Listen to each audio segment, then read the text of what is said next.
Good morning and welcome from North Marine Road in Scarborough for this Metrobank one-day cup match between the Yorkshire Vikings and Essex, where the news is that Yorkshire have won the toss and chosen to bowl first. Both sides unchanged from their most recent matches, with Peter Hartley and James Treadwell as your umpires and match referee Will Smith. Paul Newton of BBC Radio Essex, myself, Jonathan Deutsch and David Townsend, your trio for the day. Not appropriate because we're about to have a minute's silence for the sad loss recently of Surrey and England's Graham Thorpe.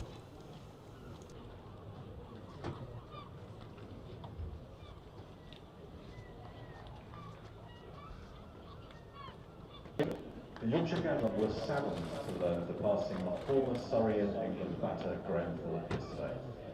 He played 100 Test matches and 82 ODIs and scored over 9,000 runs for his country. He will be greatly missed. Our thoughts are with friends. Please stand by for the silence. His name.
Thank you very much indeed, ladies and gentlemen.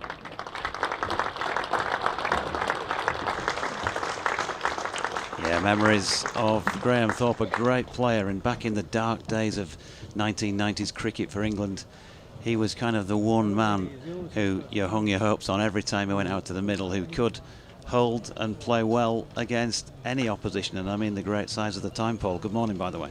Yes, very good morning everyone. Indeed, going back a couple of decades and more, Jonathan, never forget Graham Thorpe almost single-handedly seeing England over the line in Pakistan in almost total darkness, as the Pakistan over rate had virtually dried up. But he was a terrific player, and as you say, the man that we could rely on.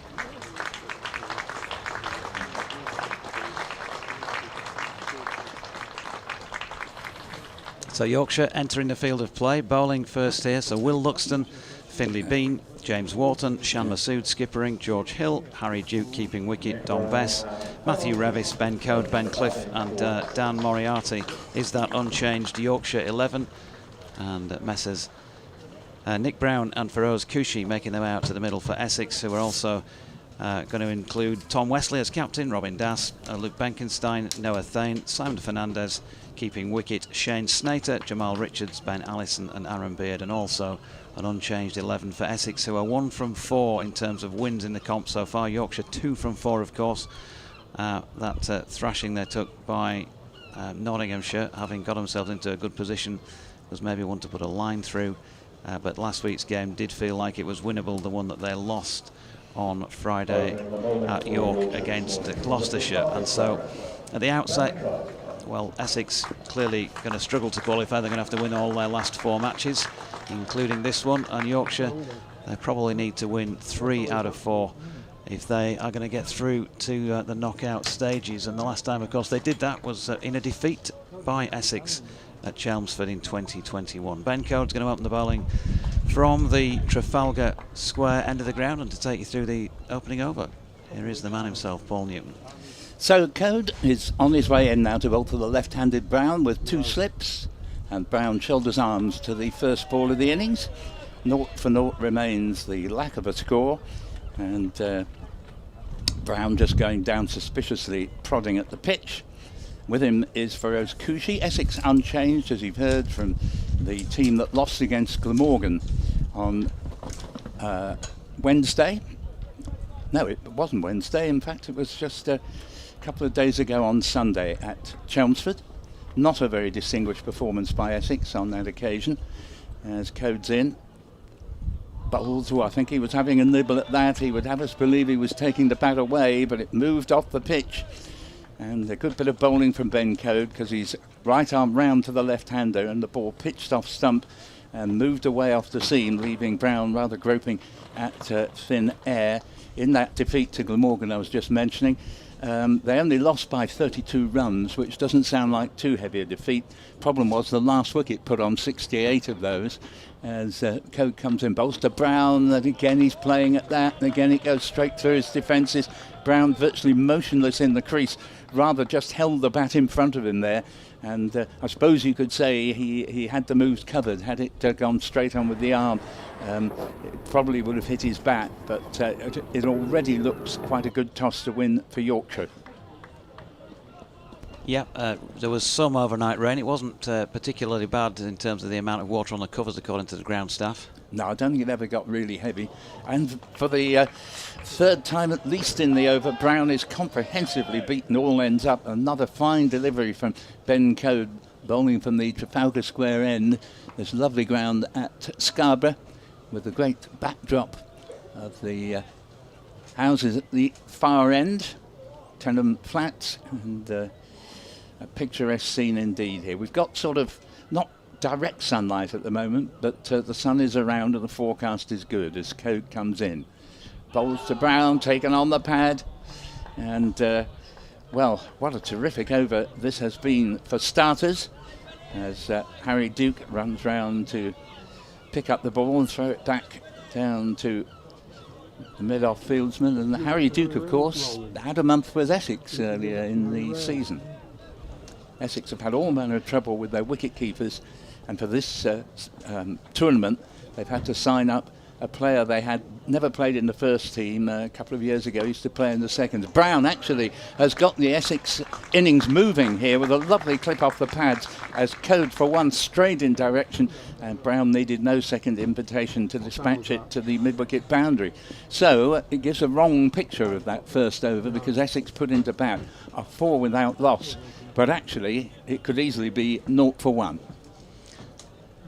Yeah, but Ben Code, well, on it from the word go again. He's had a really good competition with the ball so far, and he's going to be, well, he'll be hoping he's going to be backed up here by Ben Cliff, a young player, just making his way. Early days in the side for him, but he's shown definite signs of encouragement so far. Number 26 on his back, right arm seam. He's going to be bowling here to the right-handed Feroz Kushi. 2 slips in place. Here he comes. Ooh, short of length, and he almost Q-ended that. I think he was on it much quicker than the ball got to him. Was Kushi. He's going to get back for 2. Ben Code feeling down in front of the suits, who include, I noticed, Leeds Rhinos chief executive Gary Hetherington. He was driving past my hotel in his car with his fairly obvious private number plate on the front earlier on. So I'm walking in the ground as well with a couple of other suits earlier on. Here's Cliff, ball short of length because he goes back foot and drops that into the leg side, no run. As you can probably hear on our effects mic just outside the box, it is particularly blustery today in Scarborough. There's usually clearly a bit of a sea breeze, but today it feels stronger than normal. In fact, I'm just looking out of the comm box. I can see Ben Code's mum just away to our left up here, so we better be careful what we say. Yeah, he's not going to do him much good with that delivery. He's been on to upper stand. Impressive shot early doors from Kush. The first indications would be that there's not loads of pace in the pitch at this stage. Yeah, that was a half tracker, and Kushi was onto it like a flash, but unlike the previous one in the over, which he didn't time, he timed that absolutely perfectly. Here comes Cliff again. This time he's learned from that one and put it right up there much fuller, and Kushi playing a respectful defensive push to Don Bess, who's fielding at mid-off, and there is no run. You can get in touch on the usual Points of contact, BBC West Yorkshire Sport at gmail.com is one of those, or at Sporting Lives 1 for my X account. DT is on at DO_cricket and Paul. I'll give you that in a moment as Cliff comes in. It's short of length. Ooh, now then he's got an edge on this one, Kushi. That was his least confident looking shot of the over so far, but he's got away with it and some, because he's got 4 through third man, just wide of the cordon. So all those of you who scream, why is there no third man when there isn't? There's a third man there, but he got nowhere near it. No, it's a big area to cover for the third man fieldsman. That went just past second slip. I think it had gone to ground at the time. And, well, the third man is just moving a few paces to the left now, so he'd be closer if it were to recur. I still don't think he'd have been able to cut that off. 16 without loss then, so positive start for the visitors. And they see Cushy flicking off his legs back at a square. He's going to come back and take on Ben Code's arm for 2 and get there as well. So 18 without loss after 2 overs. Very good start for Essex. And you mentioned Harry Duke having had that, what was it, 2-3 week spell, something like that early in the campaign. Came back and said he loved it. He had a great time. So that's a positive for you. Yes, Essex have the problem that they signed Jordan Cox, who is a wicket-keeper, but it was announced start of the season, previous injury meant he couldn't actually keep wicket until August. And now it is August, he's playing in the 100 and has been called up for England. Come back to other wicket-keepers that are unavailable to Essex as Code comes in, third over of the match, Trafalgar Square end, and that Brown again definitely has a little nibble at that. It leaves him off the pitch and goes through to the aforesaid Harry Duke, and the score remaining at 18 for no wicket. They've got Essex have got Michael Pepper, who wicket keeps and has generally been standing in, not so much for Jordan Cox, but for Adam Rossington, who seems always to be fit to bat, but has been struggling with a finger injury for 2 or 3 seasons now and hasn't been able to do so for Essex, apart from one game this season. Here's probably going to be 4. It may not quite reach the boundaries. Going through extra cover, a lovely forward push from Nick Brown to a ball that was slightly over-pitched and came onto the bat, and it has now reached the boundary away to our left, and the score to 22 for no wicket, and Brown now has 8 via 1 lovely flick off the pads for 4, and that exquisite extra cover drive. Ball back with Ben Code, and we have got bright sunshine at the moment here at the lovely seaside venue of Scarborough. In and bowls to Brown. Oh, and we're back to and playing and missing to a ball that Code has got landing on the perfect length, slanting into the left-hander from around the wicket. Right arm over from around the wicket, and then straightening, leaving the batsman off the pitch, groping at thin air. So, as I say, the board is somewhat misleading, although Ben Cliff's only over so far was a little bit wayward, and Cushy made merry with about 12, I think he took off the over.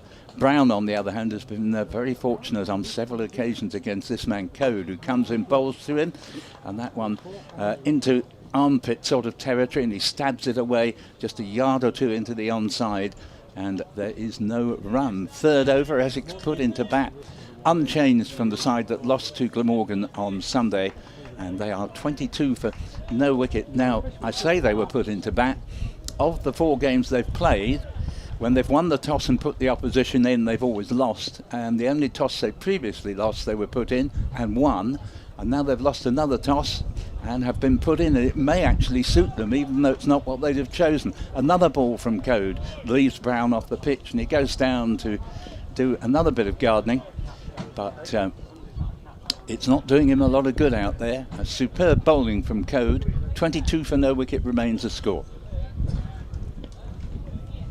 Paul Newton here with Jonathan Doidge, and the great DT, Dave Townsend, will be joining us in 20 minutes. As here's the next delivery, which Brown is probably with some relief able to shoulder arms to, and that concludes another tight over. 4 runs did come from it, a nice extra cover drive, but 4 of the other 5 deliveries palpably beat Nick Brown, who's got on 8, and Feroz Cushy, as has tended to be the case when these two have opened, looks by far the more comfortable out there, and he's made an impressive 14.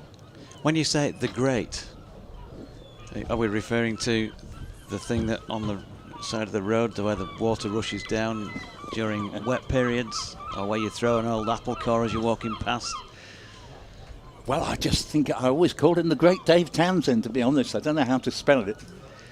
Here's Cliff, that's punished back to him, and he's followed through by Cushy. Lovely day for those of you who can, of course, see, and those who can't. As I mentioned, stiff breeze, the flag on the Scarborough Cricket Club mast away to our left, which is slightly worse for wear. Frayed of edge is blowing out horizontally. Lovely expression, frayed of edge. There's a bit of gull action going on away to the left, looking for some early lunch to swoop on perhaps. As Cliff is in, he's strayed down the leg side, and that is signalled as a wide.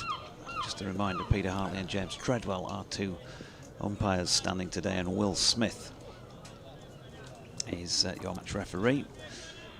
And there is a reasonable attendance in.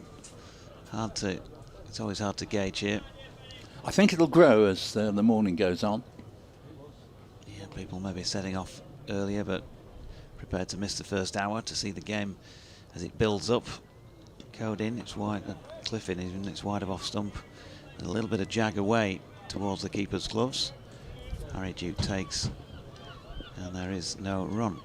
I think attendances generally have not been bad for this competition. A couple at Chelmsford have been certainly very, very heartening. We're 2,400 in the first game against Warwickshire.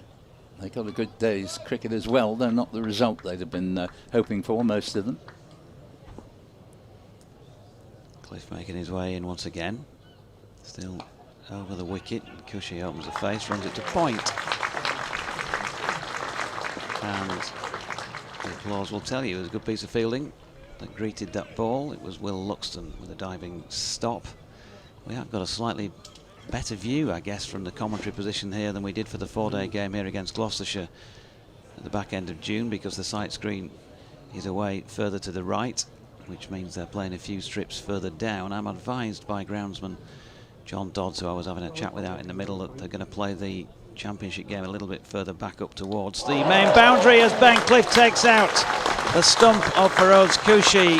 That is a super delivery, and always spectacular when you see the stump cartwheel away. Yorkshire have the breakthrough. Ben Cliff with a good response to that first over that went for 14, because he has the first wicket of the day. 23 for 1. Great bowling. He hasn't actually bowled particularly well up to that point. Produced a beauty. Might just have flicked off the bat into the stump. Thought I heard a double click. Hopefully get a replay of that in a moment. Here in the commentary box at this lovely ground at Scarborough, with its great ability to generate atmosphere.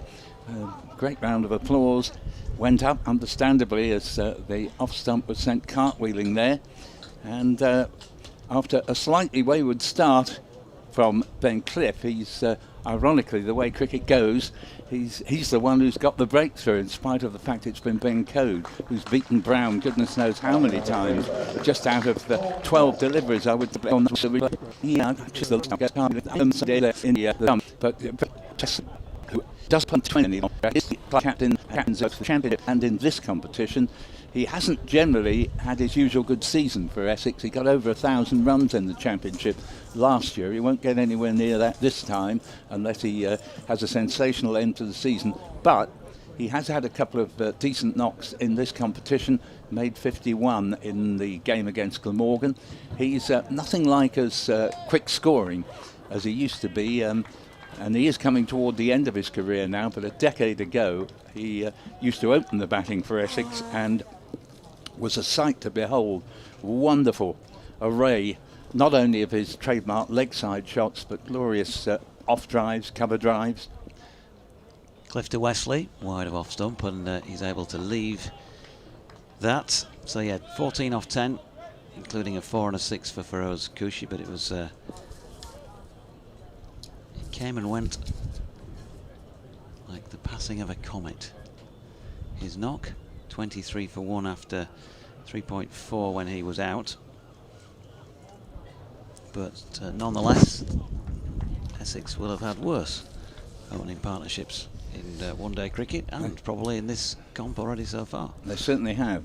Here's Cliff again, and Wesley punches back down the pitch to him, and there's no run. I must mention at this juncture we have been requesting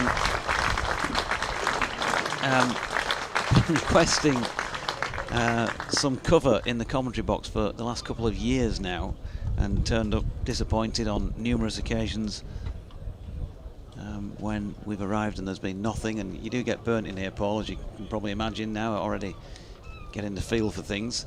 But not only that, it's very difficult to see your electronic equipment, so I asked for something over the top.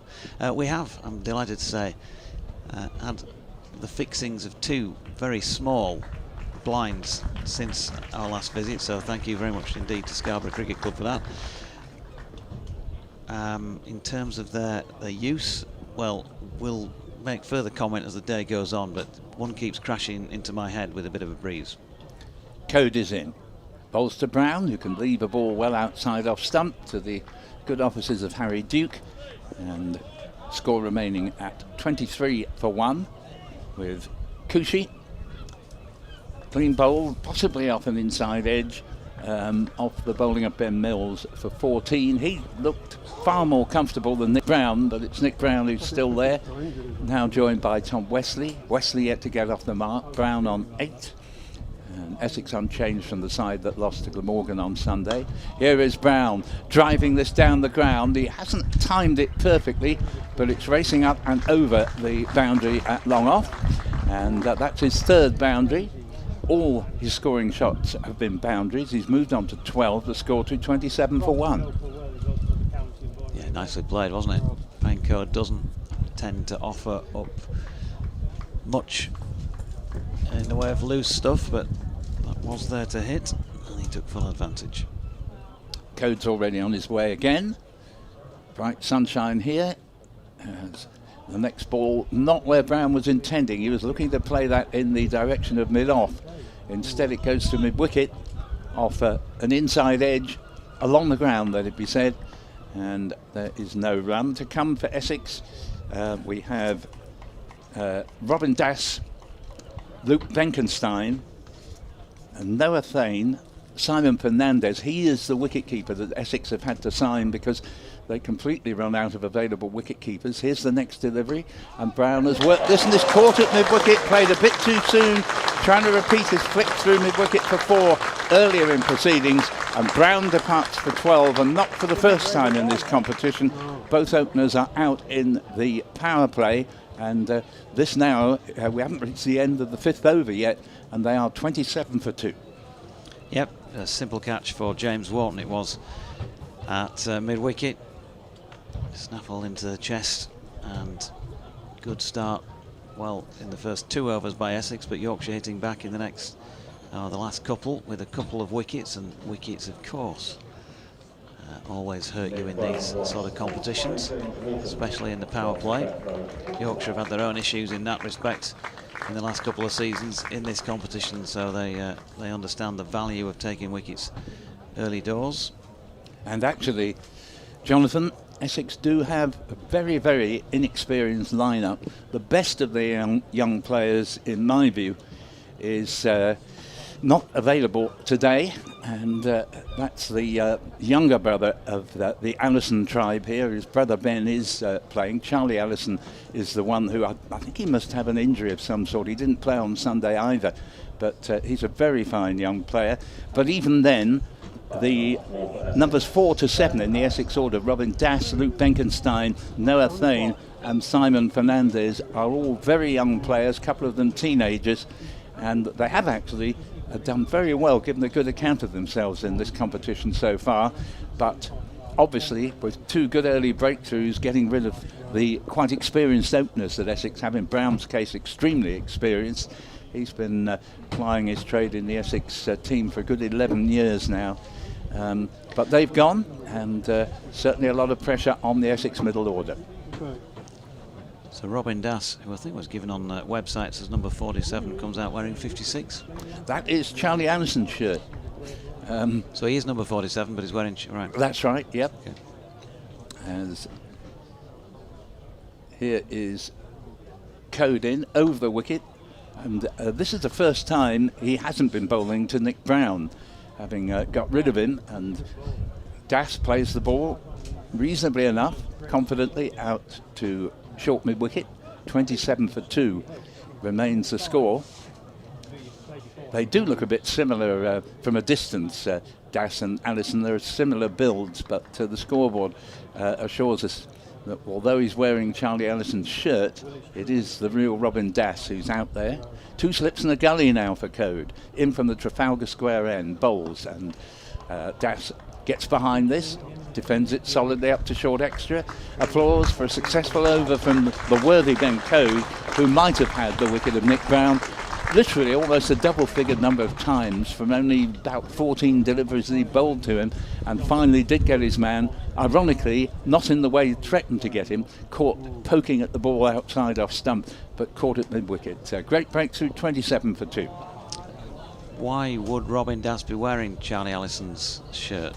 Any ideas? Well, yes, plenty of them really. It's in the noble tradition of Ravinder Bopara, who never knowingly turned up wearing the right shirt. His number was 25, but he wore just about everybody else's shirt in the side. I think he collected them, actually. Okay, Cliff bowling here, wide of off stump and left by Wesley. Still got the 2 slips in place. Ring field, as you might expect at this stage, power play and all that, just the 2 men outside the circle, third man, and long leg down by the suits. Ben Code having a chat with somebody in the distance. Yes, I suspect Charlie Allison, who in the last innings he played got a half century, he wouldn't have been dropped, but I think he obviously has some slight injury, but has travelled up with the team. Here's Cliff, and that's gone.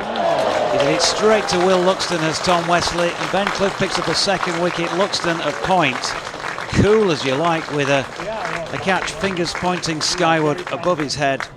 And Essex 3 down already, 27 for 3. Yes, skipper goes without scoring, and that, I'm afraid, he caught it beautifully, Tom Wesley, but it was a slightly lazy shot for a man who'd just come to the crease, in that he didn't see that he got over it. He just threw the bat at it without real foot movement, and in consequence it's a good catch because it was going like a rocket, and Luxton made absolutely nothing of it. He caught it nonchalantly, so he couldn't have hit it much better, but he didn't get over it. And a man who has been in good form for Essex, one of the teenagers, Luke Benkenstein, son of Dale Benkenstein, who's coaching, I'm not sure, I think he's back at Hampshire, Dale Benkenstein.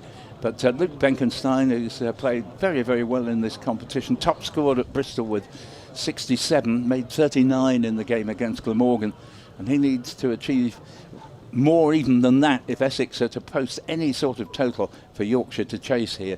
Big trouble at 27 for 3. Yeah, Luke Benkenstein. You would think that Otis Gibson will know a fair bit about him. Pals with his dad from their playing days. Let's see, right-handed then. Here comes Cliff. That's into a good position to drive that, but no further than Dom Bess. Wideish at mid-off, and there is no run. So 27 for 3 after that whirlwind start. 14 off the 2nd over, bowled by Ben Cliff, took Essex to 18 without loss after 2. 22 without loss after 3 there were. But then wickets have begun to fall. Well, one in each of the last 3 overs. Cliff in again. And a little bit of shape on that ball by the looks of things. Nicely blocked. 2 gents sitting right next to the effects mic in front of us, despite the fact that there's a bit of black tape at the end of the 2nd row down. I think it's fairly obvious you wouldn't want to sit on the last row because there's lots of wires around and all of that. But no, one of them said to the other, "There's no tape there, we'll go sit on the back."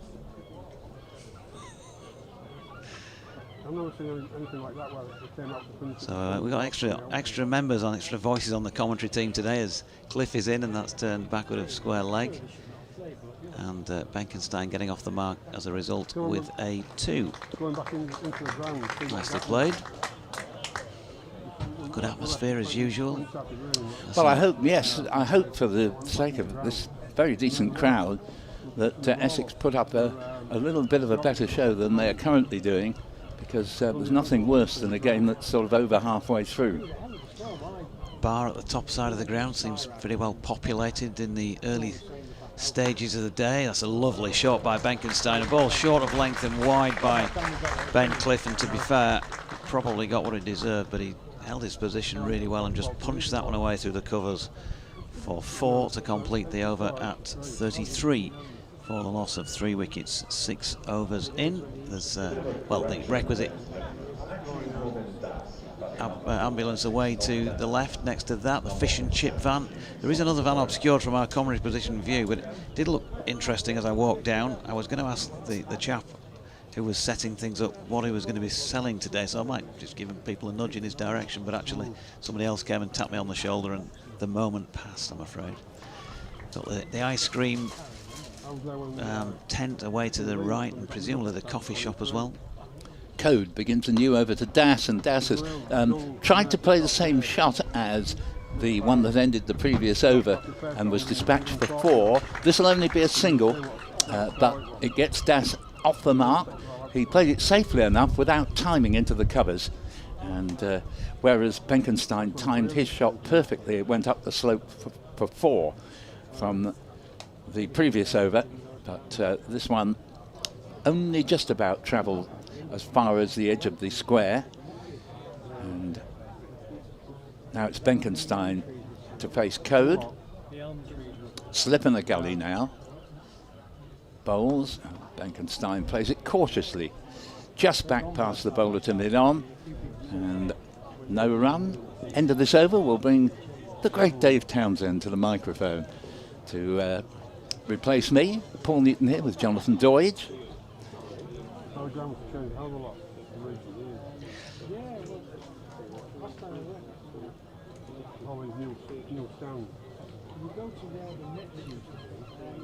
Code comes in again. Bowls, and Benkenstein plays this one to shortish mid-wicket, and no run. 34 for 3 with 6 to Benkenstein, with the number 99 that he favours up on the board, and Robin Das, albeit wearing the shirt of Charlie Allison. He has 1 run to his name. His number's 47. He's actually wearing the number 56. But Code is on his way to bowl to Benkenstein. Oh, he goes on a waft here. Head in the air. And that was not a good idea, particularly with 3 wickets down, and we're only in the 7th over. And he tried to play that on the walk almost as if it was premeditated. And if there's one moral to be drawn from the way the Essex batting has played this year, they haven't done badly, to be fair. They've normally seen out the 50 overs, but when players have tried to premeditate, they've tended to meet their doom. Here's Code in bowls, and that's a much better effort from Benkenstein. He hasn't really timed it, so he was looking to hit a 4 through the covers. He's only going to get 1 run as the ball travelled just over the edge of the square, and score to 35 for 3. Benkenstein 7, Das 1, and these two very young players. Benkenstein's still a teenager. Das is there and about. If he's turned 20, it's only just, and it's up to them now to see if they can repair the damage of the more experienced brigade. Cushy out for 14, Brown for 12, and Wesley the skipper for 0. Here comes Code again. Crowd growing all the time in bowls, and that's I think probably just off the pad. It's spilled out to short fine leg for a single, just being signalled duly as a leg by. That ends the over, and my commentary stint with Essex put into bat at 36 for 3, Benkenstein 7, Das 1, and Jonathan Doidge will be joined by Dave Townsend. Thanks, Paul. Or do we? I don't know. Do we get Pally and call you Newts these days? Newts, was that the nickname, a school nickname? It was, yeah. I thought it might be. We're pretty simple on nicknames, we lads, aren't we? Really, Newts, DT. Like to keep it simple. So, 36 for 3, as Newt said. Robin Das and Luke Benkenstein out there in the middle. DT, as usual, putting his microphone on before adjusting it, despite the years and years of asking him not to do so. Are you all right now, DT? Are you sorted? I am, Dodge, I am. Headmaster Deutsch not happy. Extra lines for you as Cliff comes in, and that is driven through extra cover and nicely driven too. He's not really gone at that ball with any sort of effort, has he? But he has managed to come up with 2 runs, Robin Das. A sliding stop from the man who loves a slide, Don Bess. All action, Don Bess. Yeah, good morning, Dodge. You know, lovely to see Paul Newton up here. It is. First worked with Paul about, far too long ago. 30 odd years, 35 years, something like that. Cliff in, nicely played again by Daskus over the top of the bounce and runs it down to third man. We've had some good fun over the years, haven't we, as well, with Dick around. Some real laughs, especially in those few days we've had together down at Chelmsford.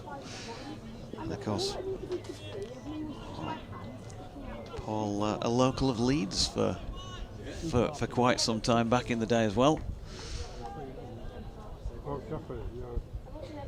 Cliff from the Peace Home Park end then up the incline, flicked off the legs this time by Benkenstein, who'll pick up another single, taking the score to 40-3. Benkenstein has 8 of those, Das with 4. Yeah, he started well, hasn't he, Benkenstein? You see the son of a former player and a very good coach, of course, Dale Benkenstein, and he should know all the basics. His dad will have taught him from an early age, and a lot of it then is to do with the mental side of things. Cliffin again has gone full, nicely flicked on to the leg side, but there's no run this time. Apologies, folks, if you're just joining us on the BBC Sport website and app. We have had what they call technical problems, so it doesn't matter what time I get here in the morning. 8:45 this morning to make sure you're all set up, but they've had what they call technical issues, and therefore we've only just managed to actually get a link up for the stream into the match itself, which I know you'll find disappointing, so can only apologise for that. As Cliff is in, that's pushed to Bess at mid-off, no run. Don't you love the broadcasting side of things when everything gets blamed on technical issues? It could be the guy on shift back in Salford fancied an extra bowl of cornflakes this morning, or he missed his train or whatever. It's usually technical issues. He forgot the ladder, so he couldn't get the line up. Yeah, could have been that. Forgot the right semaphore coding or whatever. But you're the man at the coalface, Dodgy, that's the thing. Aye, we don't have to deal with this today, out here. Not complaints. Cliff in and punched to Masood, who fumbles it at mid-on. And there is no run to complete that over, the 8th of the innings so far, with the visiting side, Essex, who were asked to bat first when Shamasu won the toss on 40-3. And if you are just joining us, then we'll give you a quick update of what's gone on so far. A positive start for Essex, 18 without loss after 2, but 4th ball of the 4th over. There were 23 for 1 when Feroz Kushi was bowled off an inside edge. And the bowling of Ben Cliff, 14 off 10 deliveries for him. Nick Brown followed precisely an over later, 4 runs later on the board. He was gone for 12 off 16, caught Wharton off Code at mid-wicket, and then Tom Wesley caught Luxton at point off Cliff without scoring. Code starts a new over, that's just pushed into the offside, and there's no run there.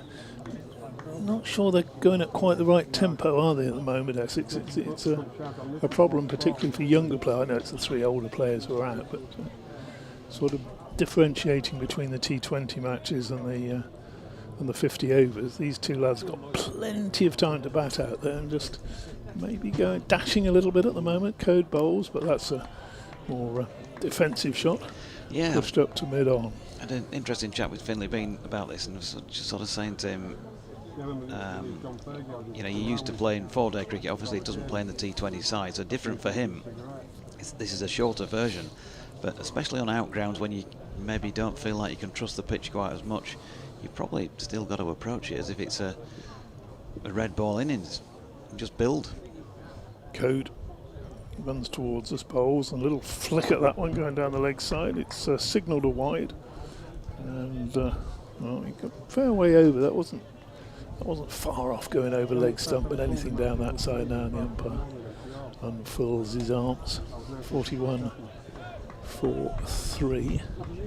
Going to be joined by Johnny Tattersall a little bit later on, we hope, during the Yorkshire innings. He's on 12th man duties and will doubtless be out there doing a bit of fielding during this first half of the match.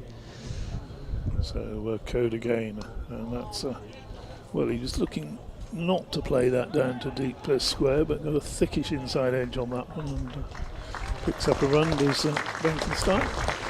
Lovely throw. That would definitely be getting the junior coaches round of applause, wouldn't it? Because it was pinpoint over the top for Harry Duke. Always good to see a throw going in, isn't it? Ben Cliff it was. Right over the top of the bails of the umpire, so the wicket keeper doesn't have to move. Code again bowls, and yeah, just started to looking to play that one in a more attacking mode, and changed his mind, pushed it into the offside at Das. So murmuring you can hear in the effects mic is from a few of the very good crowd that are in today near our effects mic that's situated outside. That's hit. Well, he sort of stood and flicked that. He's going to get 4 runs for his Das, but he's just stood and decided he was going to pull that off a length really over wide mid-on, and it runs up towards the tea room for 4, but it was not a shot that would sort of fill you with confidence. No, it was not fully timed, I think it's fair to say.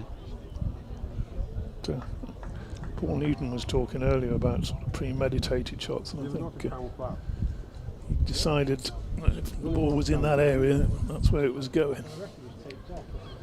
Code again.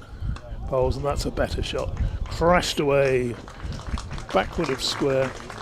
The deep backward point can't get around, and that's gone for 4. Third man might just have got there, perhaps a more orthodox positioning, but wide third man. 2 boundaries to finish the over, so that brings up the Essex 50. Barely a ripple of applause from the crowd here, perhaps I haven't noticed yet. 50 for 3 then, after 9 overs. Yeah, Ben Code, 24 off his 5 so far, which by his lofty standards is expensive. He's going at more than 4 and over, would you believe, DT? Yes, it's very unusual for Ben Code, even in the shorter version, isn't it? Here comes Ben Cliff then. Peasham Park end of the ground, bowling to number 99 Luke Benkenstein, who's flicked that one nicely off his legs. It was a full bonger, I think, and it just got into position and helped on its way around the corner. That's 4 runs up to the Trafalgar Square end of the ground, so 3 boundaries off successive deliveries. Yes, we'll be kind and say it was an attempted Yorker. Will we? I think it was. I think it was going to hit him on the left kneecap, that one, had he not flicked away fine to the boundary. Cliff then turns, shirt hanging out, bowls short of length, this time elbow up, classic forward defensive push into the offside, and there's no run. Good morning to you, Andy Walker, to Bent Nielsen, who's helping Yorkshire have a good day, to Martin, 7 Casino Nights, who wishes us well in Cali too, to Russell Walker as well, and to Inky, and hopefully you've now managed to link up with us on the stream. In comes Cliff again, and he's pushed out into the offside, and there's no running. Di D asks who measured for the blind that doesn't fit. I don't think anybody measured, to be honest with you. But it does help a little bit. You mustn't. It's the thought that counts, don't you? I've never had a problem as you with worrying about a bit of sun and your factor 45 or whatever. Cliff in again, Solidly defended, just backward of square on the offside, this time by Benkenstein. Mighty Mariners asking if Paul Newton took a detour over the Humber Bridge en route. No, is a very firm response from the man to my left. Why would he have done that? Russell Walker saying, what on earth was I anxious about? 3 down, not even 11:30.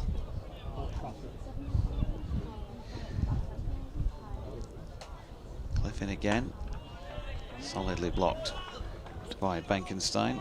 Do you go near the Humber Bridge then if you're driving up from Essex? No.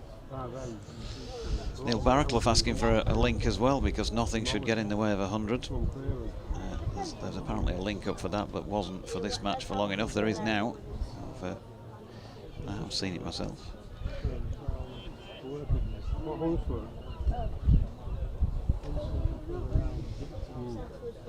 Cliff making his way once again. This time a leave, the lesser spotted leave. 54 for 3 with just the 4 coming from that over. That's power play 1 done. Morning to you, Raider Lee. Who else have we got to say hello to? Yorkshire lad. Always more time than you're thinking. A 50 over game, he says. Looking forward to hearing tats on comms later. From the chairman of the Johnny Tattersall Appreciation Society.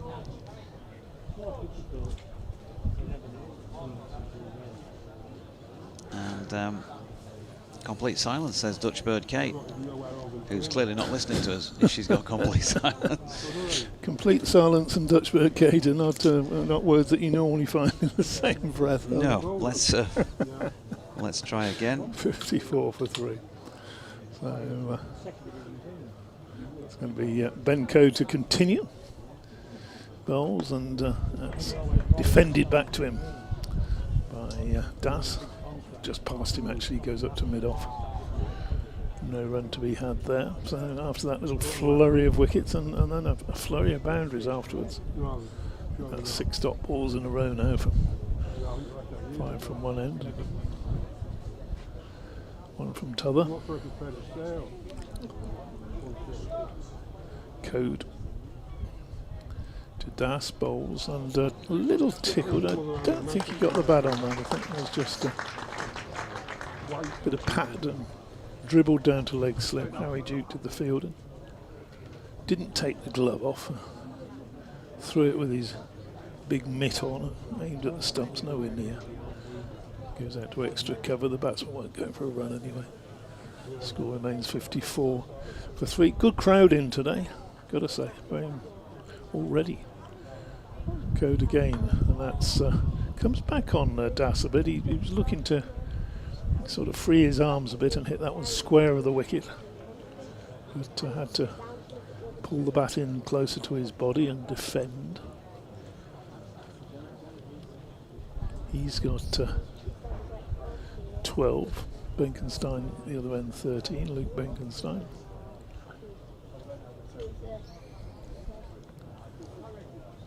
Code in his 6th over.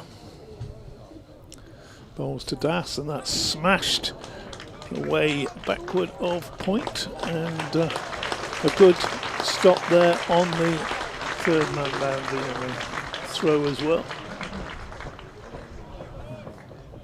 Coming in over the top of the stumps, that was Will Luxton, who very nearly got down to save it at backward point. And of course Don Bess, who doing the fielding on the boundary.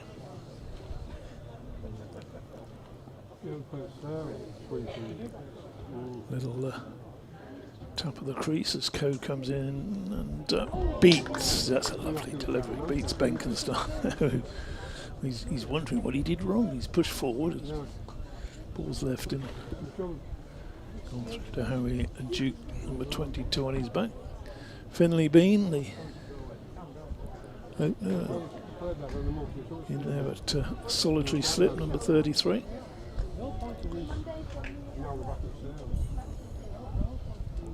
We're out of the power play now, of course, as Code bowls, and you heard the ooze from the crowd as he didn't really move his feet at all there, Benkenstein. Just plays that down into the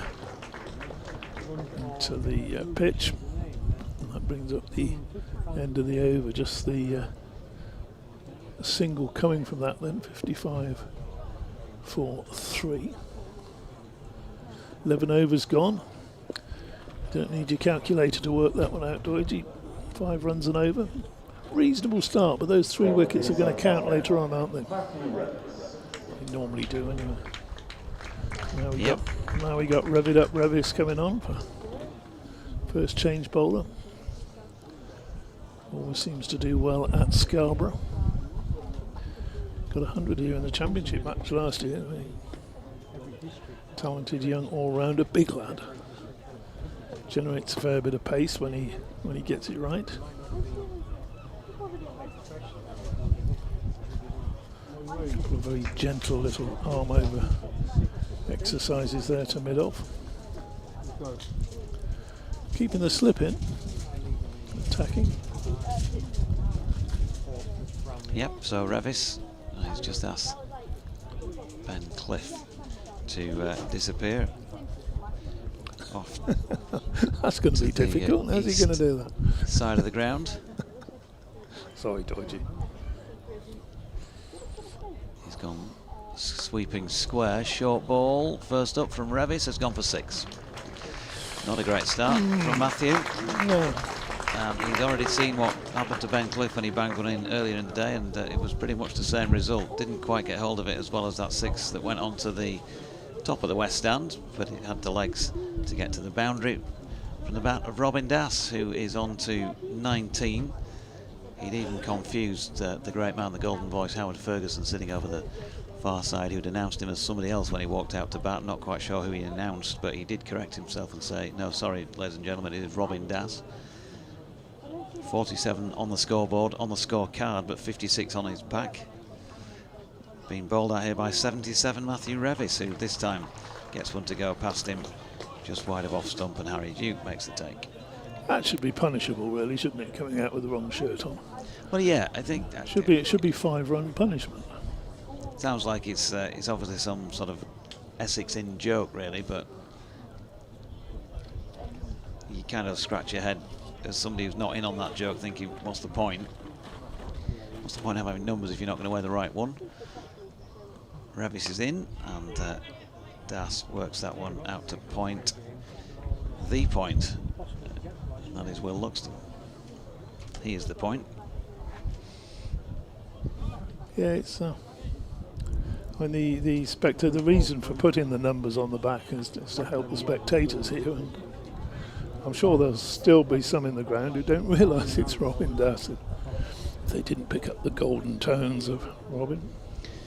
Revis in again from the Pease Home Park end of the ground, punched into the onside where Wharton does the fielding, and there is no run. We will sort out this streaming situation at some point.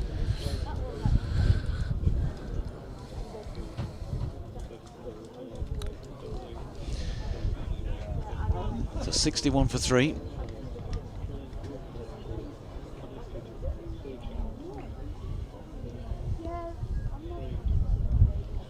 Bet Aggers never has to do this. Here's Revis in, and that's pushed into the offside for Bess to do the fielding, and there is no run. Aggers has staff for that sort of thing, doesn't he? He did come in here, of course, last year, one day, accidentally, and I embarrassed him into coming on air with me. Oh. It's Kevin Howson. No, he's not in here today. No. But he can come on air if you like. Well, no. Come on. So he did 20 minutes with me. Bless him. Oh, very kind. He was.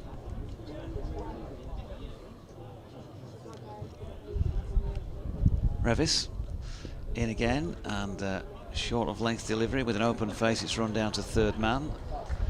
And Das is going to pick up 2 runs. Applause for the fielding done there by Ben Code in the distance. So Revis, well, he dragged it back of a fashion after going for 6 off his first ball, but still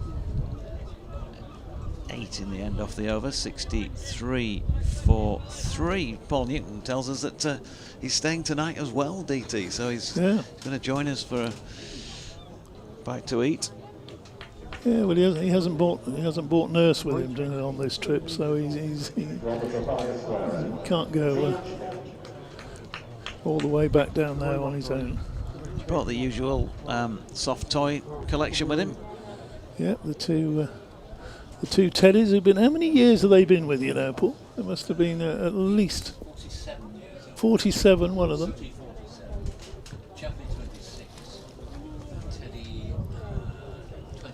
Oh, Teddy 21. Sorry, Sooty 47. 21. Wow. Going well. For those of you who don't wonder what on earth we're talking about. Anyway, it's George Hill into the attack. Quick run into the... quick single into the offside, into the onside, shy at the stumps. Narrowly missed, and I reckon Das would have been in trouble there. Revis picked that up, and he might just... in that situation, the players often look at the umpire afterwards and go, "Would it?" But Matthew Revis's body language suggested he was a goner, didn't he? It was a case of that's just missed, and he would have had him. Umpire non-committal there, Peter Hartley, as to whether that would have. Can't always tell as an umpire, of course, because you don't know the exact point that it's past the stumps if the ball doesn't hit the stumps. That would have been close. 64 for 3. Hill again bowls, and that's a turn to Revis again, and they're going nowhere this time. Admittedly closer to Revis, and he returns it to Harry Duke. And there's no run. For those who don't know what we're talking about, Paul Newton travels the country with his 3 trusty bears. Little furry animals. Do they eat porridge? Well, we're not breakfast, Paul? Well, breakfast, I thought he was talking about dinner tonight. Hill bowls. And that's skied out towards deep mid-wicket, a couple of bounces, and it goes to 4. Didn't quite get hold of that one, Das. Got enough bat on it, couple of millimetres less wood on that, and it will have carried all the way down to a long leg. 4 runs up, 68 for 3. Are they porridge eating bears, aren't they? Not sure. He's not revealing their dietary requirements at the moment. Hill bowls covered up. Das pushed the offside. No run. Yeah, nice. One of them's got surely an MCC sweater of some kind on, isn't it? But like myself, Paul loves being on air together. So I'm just wondering if any of the trio or all of them selecting inverted commas winners for the. Very much inverting, and that's did. Over. And he's good to take to dog racing, Paul, because you have signal. You ask him which one you're going to back, and you've only got 5 touches. Yeah. My dad always followed. He did morning horses out, but he wouldn't say pick his horses. He'd say pin his winners. Oh, yeah. Which is where that expression comes from in my head. You'll have to ask Paul.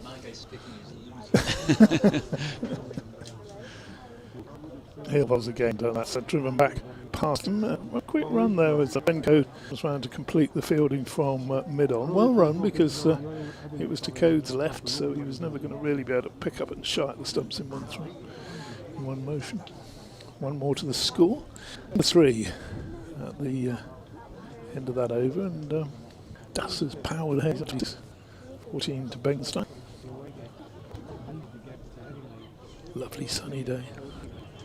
Decent crowd, and more in here than there were for a championship game against Gloucester. Are you looking at it over there? It's you remember that was very sparsely populated, wasn't it? Yeah, I think 1 and 2 were pretty well populated, sort of as the match went on, isn't it? Yeah. But yeah, it's up there definitely. I think it's a prize of 4th round, something like that, which would be good. And shows that there is life in August in the country. County. Watch. Revis, meanwhile, then from the Peasholm Park end. Oh, good delivery. This one pushed out on rise past Robin Das through to the gloves of Harry G. Certainly feeling sun still. Get your factor 45 out. Go on, look at your arms. You're going to suffer from that. I'll just pull the blind down in front of me. I think it's Matthew Revis. I'm guessing Robin Das has played that one out towards point, and they may probably just about get a run from that. Indeed.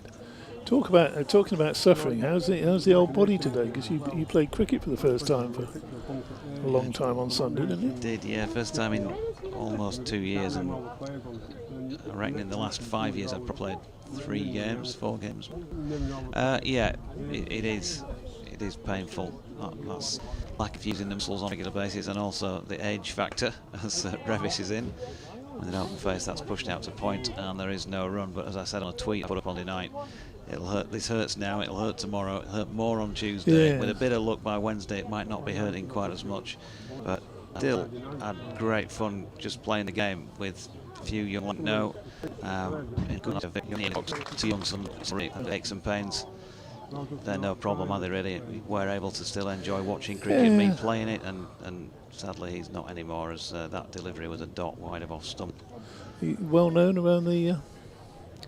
But between the Road and club Cricket Club, scenes, you know, I've mentioned it numerous times. Obviously, I'm involved at Road, and you've been there yourself. And also, was with both clubs through coaching and his kids. Until the game was at Hall Park, yeah.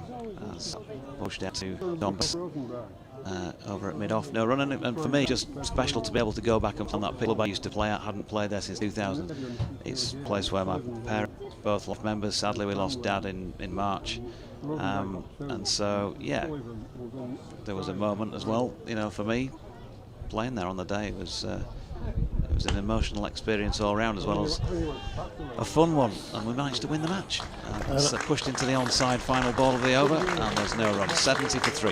And I'm going to allow you to mention this because you've already told me, but a couple of wickets, Doidgy. After 2 years of no bowling, you managed to snare a couple of wickets, yeah. Stumping. These days the keeper's standing up to me. Chris Ingham, well done, and a catch at point. And you would have hit the winning run if you'd have been able to read the scoreboard properly. Yes, not out of no deliveries. A catch, don't forget the catch at Gully. Oh. The ball was past me, the reactions are so slow, managed to sort of knock it up and get something underneath it, second attempt. I'm going to disappear anyway at this juncture. Well, don't we have to do the jiggery sort of where Paul comes back in here first, and then yeah, we can do that. Then I'll move over. Okay, I'll just fill in the gaps here as George Hill is on his way down from the Trafalgar Square end. That's been turned off the hip in an almost literal sense, I think. There was certainly some slowing down of the momentum of the ball, so leg bye is going to be given. There was a shy at the stumps, but nowhere near a direct hit. That then is the end of... It's not the end of the over, it's the start of the over when I'm talking about. It's the end of my stint on commentary. 71 for 3. Das has 27 of them, and 14 of those at this moment in time to Luke Benkenstein. Paul Newton is back in the chair. As this ball is just defended down to mid-on. Benkenstein, the man on strike, 71 for 3 up on the board. George Hill coming into the attack at the Trafalgar Square end. And something of a recovery for Essex. This 44 put on for the 4th wicket. Much needed, because 27 for 3 with the three experienced batsmen in this Essex lineup, all gone in the first 5 or 6 overs. Here's Benkenstein steering the ball for a single to deep point and score up to 72 for 3. Benkenstein has 15. It's been Robin Das who's played most of the extravagant shots recently. He's passed Benkenstein on to 27. Dave. Good morning, Paul, or good afternoon as it now is. Yeah, ever sharp on the time, Dave. As I described you earlier today, a 3 minutes to 11 man in common with myself in terms of preferred arrival time at the county championship game. No run here as the ball is steered into the covers, and it's Das on strike, 72 for 3. Yes, I'm glad you added the 211 in that. Those were the days, as you were saying earlier. We've shared the mics for about 35 years on and off. Yes, we have indeed. Yep, old cricket call days. Great fun. Back in 1988. Yes, indeed. Mists of time. Hill in, bowls. Das defensively just back past the bowler. Mid-on comes round to tidy up. No run. And Essex, we're now in the 15th over, having been put into bat and losing the early wickets of Cushy, bowled by Mills, I suspect off an inside edge for 14. Brown rather weakly holding out to mid-wicket, caught by Wharton off code for 12. His Hill in again, bowls to Das. Das will pick up a single into the mid-wicket region, 73 for 3. He has 28. And then Wesley not getting over a shot that he absolutely leathered, but should have got over it, and was very well caught by Luxton at backward point of Mills for naught. It was then 27 for 3. It's currently 73 for 3 at the end of the 15th over. Yeah, so the game's just settled down a little, hasn't it? We had that situation where it was 55 for 3 after 11, and then the first ball of the 12th went for 6. So since then, just the 12 runs coming in the best part of 4 overs, and Yorkshire getting something of a grip. Yes, of course, and largely I think to do with the end of the power play and more fielders allowed out, but in any case I think, as you were saying earlier, Essex at times were a little bit too extravagant in their shot making. Revis comes in, bowls again, and he's driven up to mid-on to the Yorkshire skipper, Shan Masood. Das remains on 28. Great murmur around the ground, isn't there? With the Indeed, yeah. Spectators discussing the game, discussing all sorts of other things as well, no doubt. Revis bowls. That's pitched up almost Yorker length. Driven up to Don Bess. All action Don Bess. Hurls that one back to Harry Duke, and there's no run there. Perhaps the word has gone round at the ground about Doidge's 2 wickets at the weekend. Well, it could be, but people listening, and certainly there's a lot more in the ground now than there were at 11 o'clock. Yes, it does tend to fill up, and they're still coming through as well. Good to see. Revis bowls and defended by Das. No run there. So this is the first time you've been here for 6 or 7 years? Yes, pre-COVID would be the last time I was here. It was fairly close to that, because one match I was up for was in 2017 when Mohammed Amir was playing for Essex and had an absolute field day here. He got 10 wickets in the match. Is that the game that was over in a couple of days? Yes, 5 sessions. Revis bowls and defended again by Das. So keeping it tight at the moment, Revis. You just get a feeling, don't you, that Das is thinking, I've got to break out of this. I might have to do something extravagant here, and Yorkshire fielders will be on their toes, knowing that as well. 73 for 3. Yeah, it's my favourite cricket ground, Paul. Great favourite of mine. Sorry, one of my favourite cricket grounds. Yeah, superb. Revis again defended, so that's, if my counting's right, that's 5 deliveries in this over that have been defended. Will it be a maiden?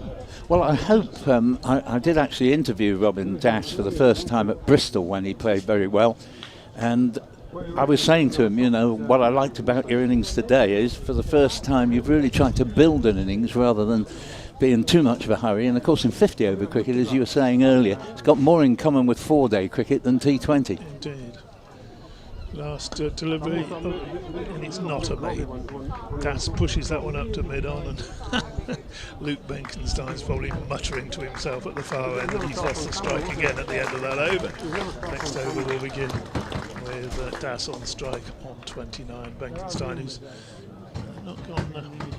not really advanced a lot in the last few overs, hasn't seen a lot of the strike. He's on 15, 74 for 3. I don't know. I think there was a fantastic game here back in 2013, 2014, and I said to myself, I'm going to have to watch a game of Championship cricket at Scarborough every year from now on. Yeah.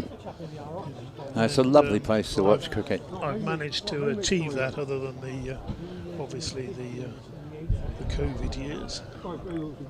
Well, here's George Hill coming slightly up the slope and in and bowls, and Das will collect a single, almost as if to say to Benkenstein, I'm sorry about the end of last over here, you have a go for a change. But that single takes Das to 30 out of 75 for 3. Excellently quick scoreboard here, updating immediately. Benkenstein comes under strike, and I've always loved the outgrounds. I think you get a special atmosphere at them. That you do. I mean, there were similarities. I'll come back to that after Hills. Hill's on his way. Trafalgar Square end, bowls, dab down to backward point, no chance of stealing a run there, and score remaining 75 for 3. Sort of size-wise, there's a similarities here with Chelmsford. Yeah. It's obviously a lot nicer here, but sorry, Essex fans. We've got the seaside here, and of course Essex only has the river behind it, doesn't it? Always need a bit of water near a cricket ground. Some river mind, as this ball is played too short mid-wicket and there's no run, 75 for 3. But I do like Chelmsford actually, but I particularly like the outgrounds at Ilford, South Church Park in Southend, and the Castle Park in Colchester. Yeah. Colchester, can remember back in the day, used to produce some really good pitches there. Yeah. Great for batting on first couple of days and then turning on the last day. That's right, great for spin. As here is Hill in, bowls, and that's taken Benkenstein, who's lost a bit of his rhythm because he's had so little of the strike recently. It's a leg by, squirts out 45 degrees into the leg side behind the wicket, 76 for 3, so he remains on 15, where he's been for quite a while now, and it's been Das who's made twice that number, who's done most of the recent scoring deaths. So we'll have a slight pause as he's had to take a pad off. Yeah, you've taken me down memory lane there, Paul. The old Essex spinners, John Childs, Peter Such. Yes. Ray East. Ray East, wonderful character. Took over 1,000 wickets for Essex, and one of the funniest men ever to play the first-class game. David Ackfield. David Ackfield, indeed. Olympic fencer, of course, as well. Here is Hill in and bowls, and played a little jerkily by Das there, but it's safe enough out into the offside. Extra cover coming across in front of mid-off, and score remaining at 76 for 3, and we are in the 17th over. Yorkshire actually pushing through these overs quite briskly, aren't they? Yep. After the initial power play, George Hill not hanging around. Comes in again and bowls to Das, who just plays the ball defensively back to the bowler. Good tight bowling, tidy over. Single in the leg by off it, and 76 for 3 in 17 overs. Essex going at around about 4.5 and over, with 49 for this fourth wicket partnership so far unbroken. 30 to Das and 15 to Benkenstein. Crowd, they're still coming through the gate up there. If you watch, and there was a decent queue to get in when I turned up at 10:30 or so this morning. I shuffled around the outside because I got my passport. I didn't have to do all that paying on the gate and things. Yeah, I did the same thing. Revis bowls, and that's swung away. Nice shot by Benkenstein. Through mid-wicket, wide of mid-on. And that's a much-needed bound. Well, I say much needed, certainly needed to get the momentum going again. Yes, I don't think, as you implied earlier, I don't think there's any reason for Essex to feel they're behind the rate at this stage, because 50 overs is a long time. Revis bowls, and that's. Should we give him the benefit of the doubt and say he angled it down there, or should we just say that was a thick edge? Either way, it's gone down to.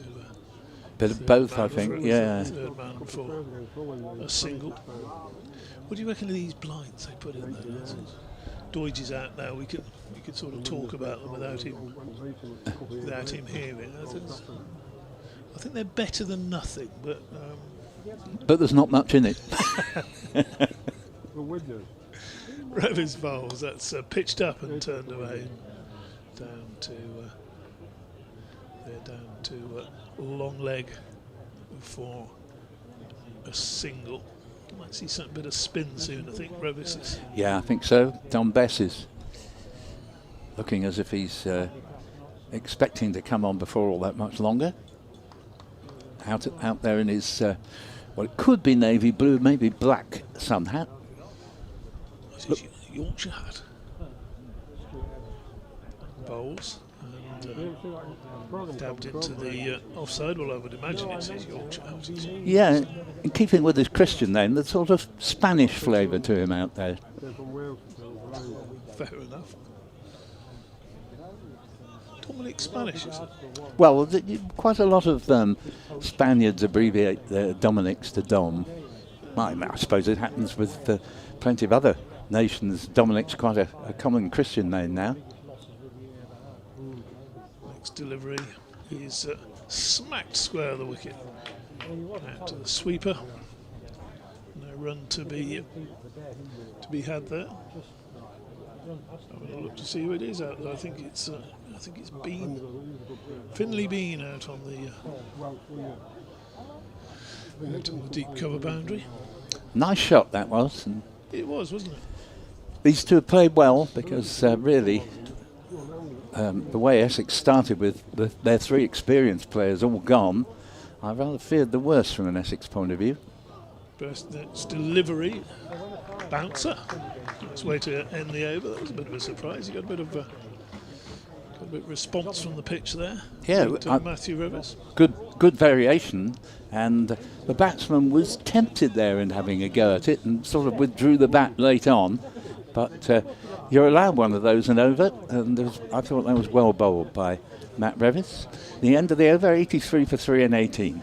Yeah, as long as it's not overhead height. If it's overhead height, obviously it's going to be bowled again. And, I think that's fair because the bowler bends his back a bit and gets some response from the pitch. The batsman has the opportunity to hook it. George Hill, Trafalgar Square end, begins the 19th over. Bowles, Benkenstein plays a considered shot, didn't try to hit it in the end as hard as he originally intended, took the way off the shot and just plays it a few yards into the offside where Dan Moriarty does the fielding of extra cover. 83 for 3. We were talking earlier about Benkenstein. I've been looking forward to seeing him. I've heard a few good things about him, and certainly got the game, hasn't he? Yep.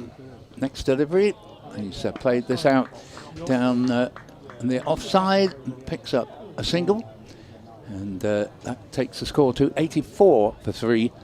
Benkenstein beginning to get going again, has now scored 7 runs from I think the last 4 deliveries he's faced. He's moved on to 22, and it'll be Das to take strike on 31. Doesn't move his feet quite as much as I'd like to see, but then again, I mean that's the modern way. I'll have a word with him as the next ball is played away, and nice bit of fielding. Hammy Duke's gone over to congratulate Will Luxton there on his. Yep, Will Luxton, who took a very good catch, I have to say, to get rid of Tom Wesley. I thought for a man who'd yet to get off the mark, Wesley was a bit reckless with the shot he played. Didn't really move the feet, caught it absolutely like a rocket. But perfect timing, but out for a duck. As here is Das just playing the ball a few yards to Bess in the onside. And the score remaining at 84 for 3 in the 19th over. Splendid crowd in here, and when that is the case, as it usually is here at Scarborough, you get a great atmosphere in the ground. That lovely seeing ground as well, as Hill is in. Bowles, and this ball is pulled into the onside, going out and over the mid-wicket boundary there. And that was a good shot, defying the efforts of Finley Bean. Or is it Walton out there? You're probably right, probably Bean. And in any case, it's 4 runs, 88 for 3, with 35 to Das. Hill to complete the over. Lovely sunshine here by the seaside. Bowls, and this ball's been turned straight to mid-wicket. Bess, and that is the end of the 19th over. This partnership now, I've omitted to mention when the 50 partnership was realised, I left it on 49, but we're way past that now. It's moved on to one of 61 with the score at 88 for 3. I hate to admit this, Paul, but you're right. It is Walton out in front of the bleachers, and it's. I do my best, but occasionally I get one right. Finley Bean on the other side. The two of them are the boundary riders for Yorkshire, but nothing Walton could do to get near that one. Very well struck shot. Yeah, Yorkshire fielded extremely well out there so far today. Revis to bowl. This will be the 20th over. An attempted hook of a short delivery, just evading the diving Harry Duke. Didn't get hold of that one. Going to get 4 runs for it, Bekenstein, but, well, a little bit fortunate. If Harry Duke had been a taller man, then he might just have managed to get a glove on that. Yeah, one thing I think is true of what we've seen so far, Dave, is that if you put the ball in the right places, the bowler has a real opportunity on this pitch. But if you err in line or length at all, there's a lot of boundaries to be had. Here comes Revis again, just short of a length. Eased out to Wharton out there in front of the bleachers. And one more run to the total. 93 for 3. Do you know where the term bleachers comes from? I don't actually know. So it's an American baseball team, term, the wooden slatted seats, because they're out in the sun a lot. The sun bleaches them. Good knowledge. Known as the bleachers, which we always refer to those seats as. Revis bowls driven back. Did he get a touch on that? I think he did. Revis has deflected it into the stumps, but it doesn't appeal because the non-striking batsman Bekenstein very pointedly had banged his bat down over the crease line before the ball actually hit the stumps. He anticipated what was coming, but if he hadn't done, he'd be on his way back. I think he just got a big paw on that one. 93 for 3.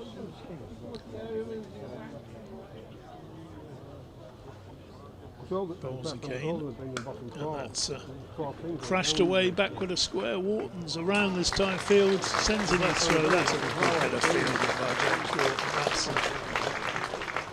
sprinting round to pick the ball up, got his throw away quickly, kept them down to 1 run, and that shot probably deserved a little bit more than just the single. It did, but it spoiled of 3 runs, or at least an extra one, by a magnificent bit of fielding, because he had to run round the ball, did very well to get there at all, picked it up, and in one movement threw it in off balance, but very accurately to the keeper. Superb fielding. Revis dug out by the blind's down again. Oh, he's gone up on the roof. I think I'm going to have to. What's going on here? Never to be seen again. Health and safety issue, I think. Yeah, good bit of fielding by Finn Bean there, and as I said, this is one of the best fielding displays I've seen for many a day. Here's Revis again, and that's driven, but again, the bowler gets a hand on it, and that's the end of the over, the end of the 20th over. Score 94 for 3, so that's pretty good going to bowl those 20 overs in an hour and 20 minutes. Quite agree, and it's with no Essex bias at all that I say I'm glad this partnership has repaired some of the early damage, because it would be such a shame for a very good crowd in here if it had been one of those games that was over by 3 o'clock. Essex can always collapse. It might not go anything like the distance judging by this stage, but it will be nice if the game goes well into its intended destination, as George Hill comes in for another over from the Trafalgar Square end, and that's been edged down fine, and they go through for a single, and down to third man, who's out of my sight there. I'm obscured by the sight screen away to our right. The score to 95 for 3, with 37 to Benkenstein and to Das, who played that shot. It's Benkenstein on 27 now on strike, as Hill comes in. Bowls pleasantly driven, but straight to mid-off, so there won't be a run there. And we have an ever-increasing amount of blue sky developing and a very generous helping of sunshine. Can change very quickly. I think it's the same at the coast anyway. Yeah, absolutely. Well, the forecast was dreadful, actually, looking ahead. Even yesterday they were saying 50% of chance of rain all through the game, and then suddenly they changed their mind yesterday evening, and we should have a fairly clear passage, as there's going to be at least one run here. Wade taken off the ball, but in fact there is a rare misfield, and what a shame. It's been absolutely faultless fielding display to this point, but the fieldsman was so busy looking up trying to anticipate if they were going to take a second run, and although the ball was barely travelling at the time, it spilt under his hand, Matt Revis, and over the boundary line, so a bonus 3 runs there, and Essex are 99 for 3, with Benkenstein on to 31.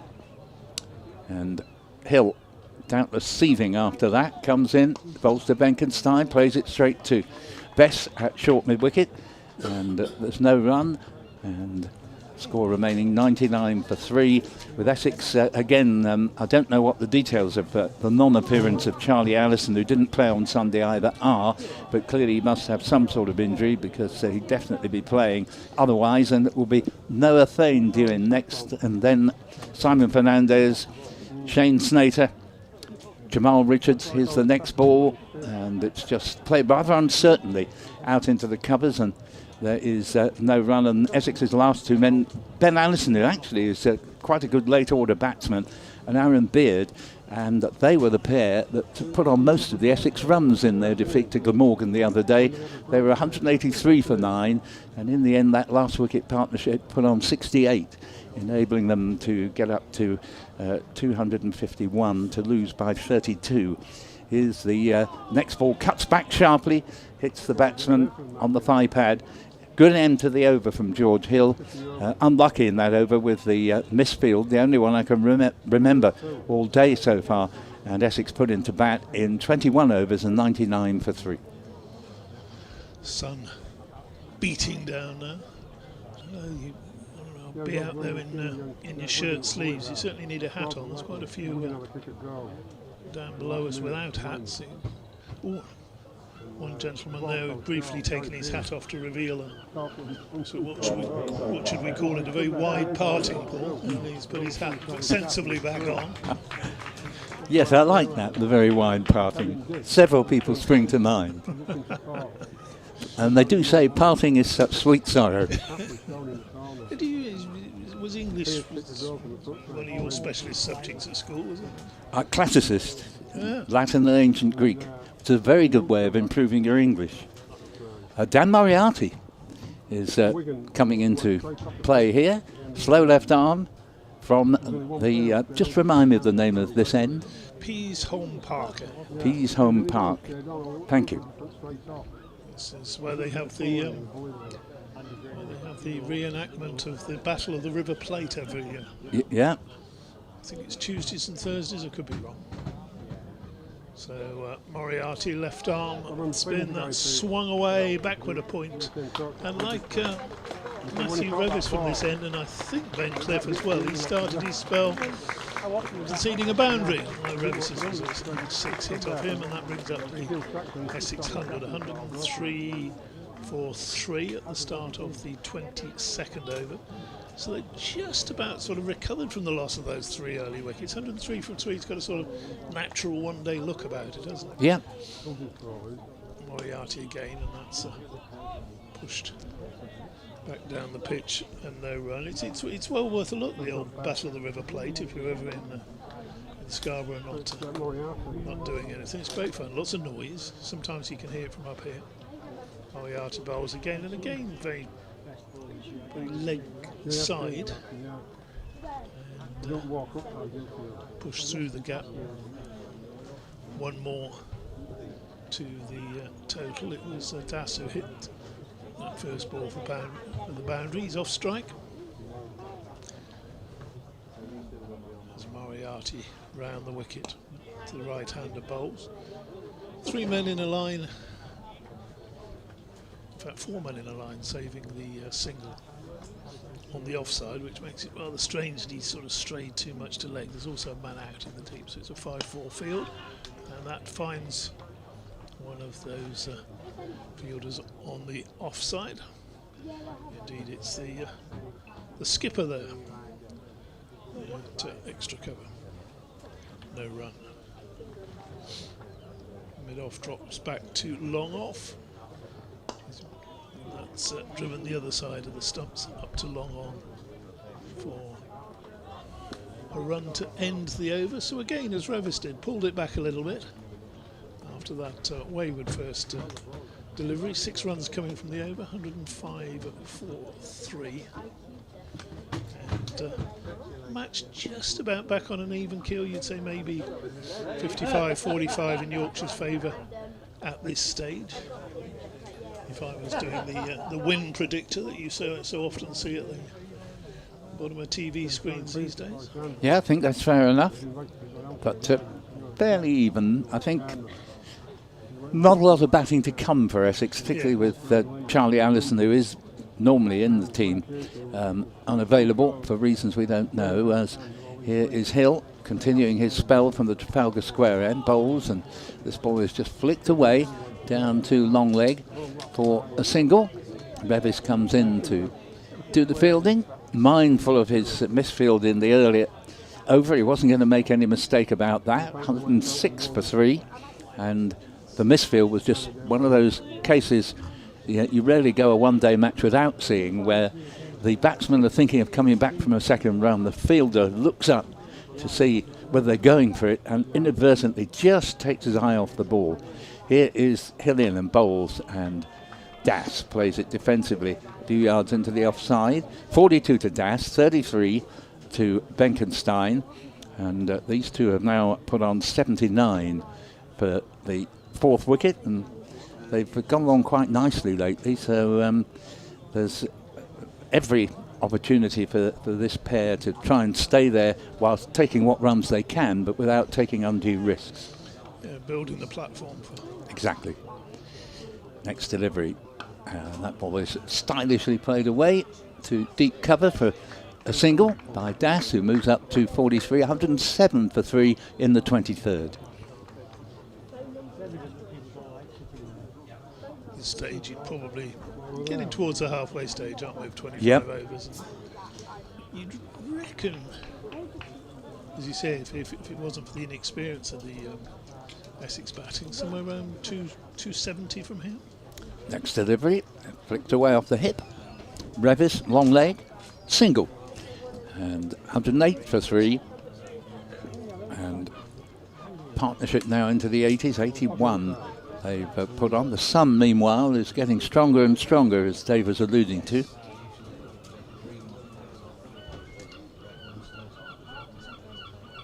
George Hill comes in again. Bowls to Benkenstein, to Das, who plays it into the onside. Tom Bess at mid-wicket prevents the run. 108 for 3. Essex with just the 1 win from their first 4 matches in this competition, and even if they were to win today, as has been said earlier, they'd have to win their 3 remaining games, starting with Surrey on Friday, day-night game starting at 2 o'clock, as Das ends the Hill over by playing the final delivery into the covers for no run. 108 for 3. Those of you who missed the start, so we had 3 wickets down within 6 overs, with Coochie, who'd begun well, going for 14 to Mills. Brown fell to Code for 12, and Wesley to Mills without scoring. And at 27 for 3, Essex were in big trouble with only inexperience really to follow until we get way down near the tail. But these two have done very well. They have indeed. They've righted the ship. Doig is itching to get in, so if you want to take over the commentary after this ball, Paul, which is driven back to Moriarty and there's no run. Thank you very much. Great to share the mic with Dave Townsend for the first time for a few years. And Dave was Middlesex commentator for Cricket Call, and I for Essex as Moriarty bowls, and there's a single down to long on, 109 for 3. Welcome back, Jonathan. Thanks, Paul. Yeah, it must have been the only time in life that anyone's ever rung an 0898 number with DT on the other end and felt comfortable.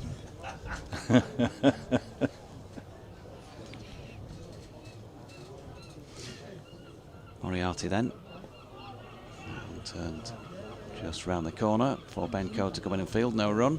Just on that, well, not quite on that subject, but you mentioned 0898, which was spelt as one word in the name of a racehorse. I don't know if it would have been a good few years ago. It ran at Lingfield. Come back to that. Moriarty in again, swept firmly, and he's got enough on that to make to the boundary, but George Hill, I think it is, or is it? Difficult to tell down there with the contrast and the brightness, but it is well fielded, and they get just the one, hit it well.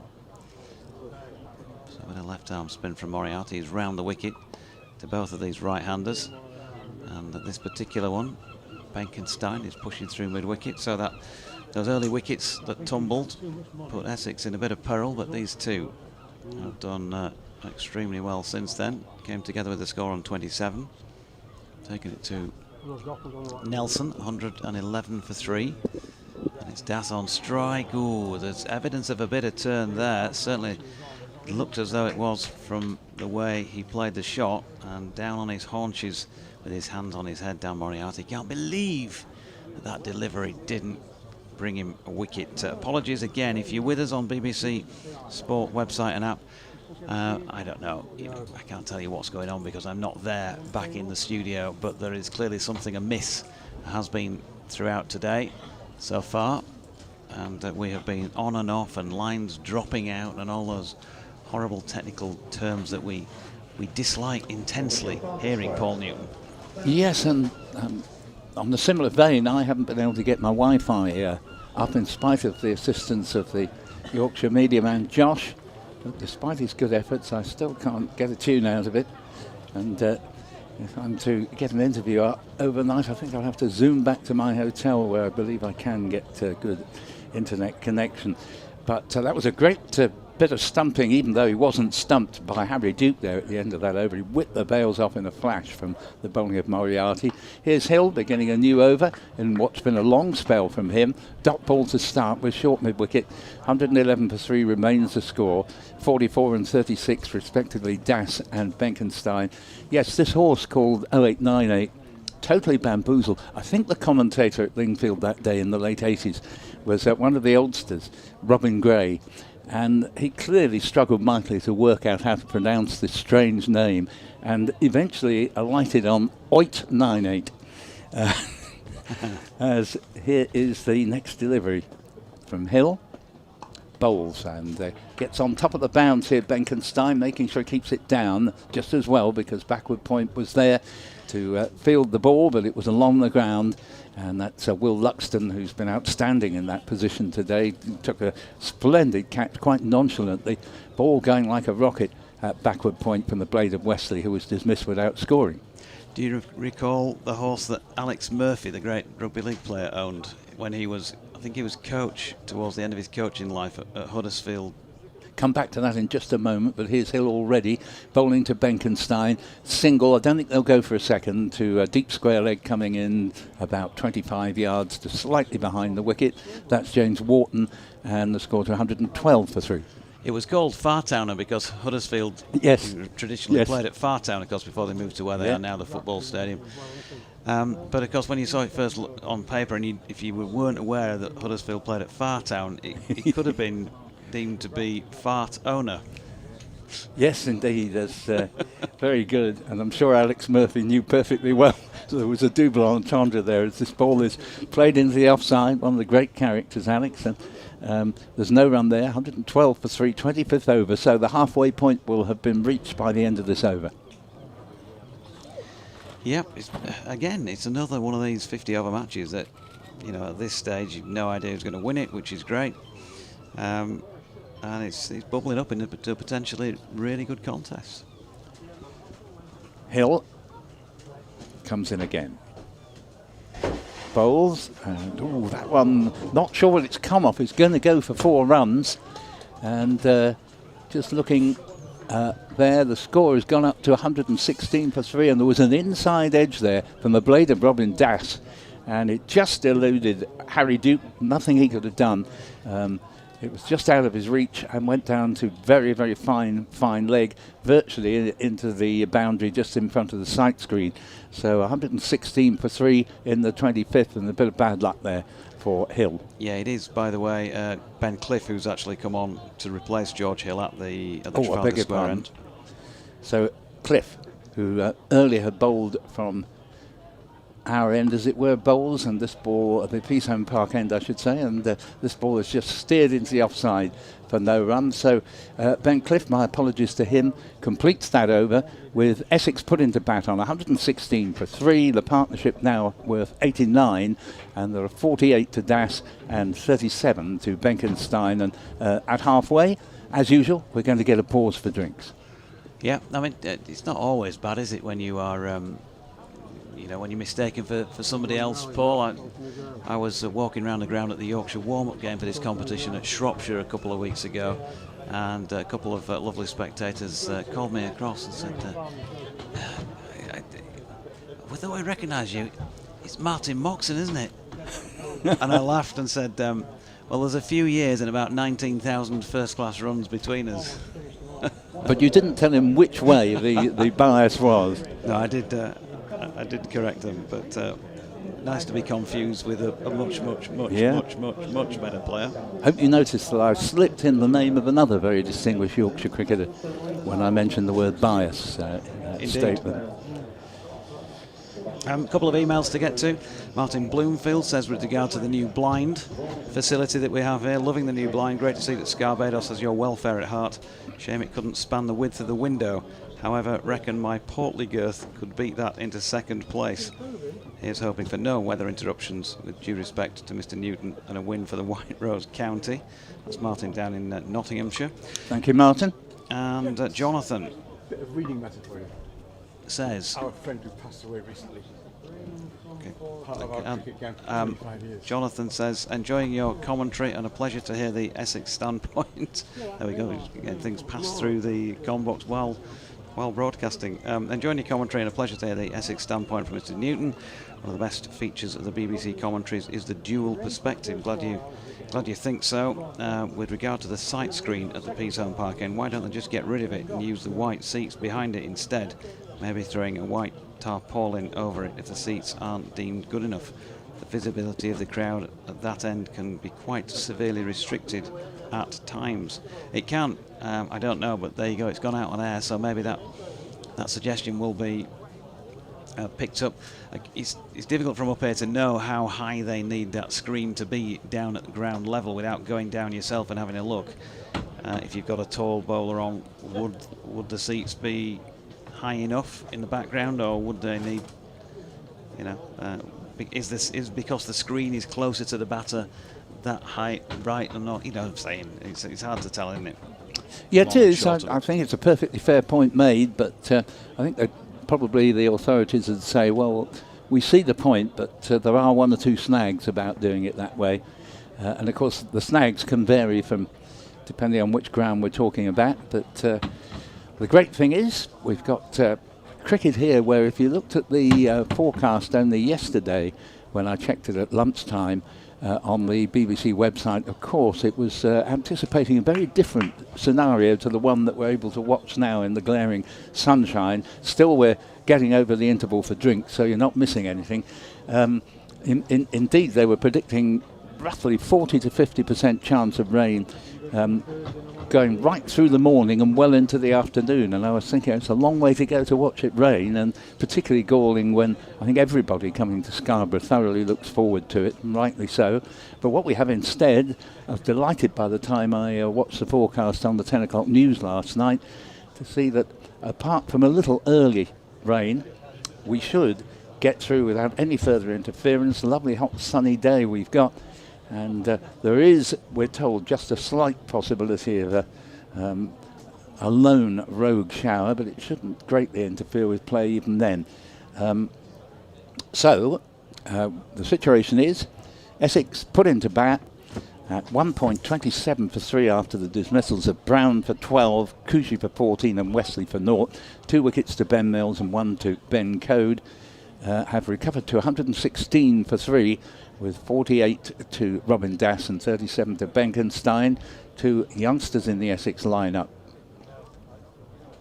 Yep, here's Moriarty, left arm around the wicket from the Peace Home Park end. It's punched down the ground and will be a single to Benkenstein.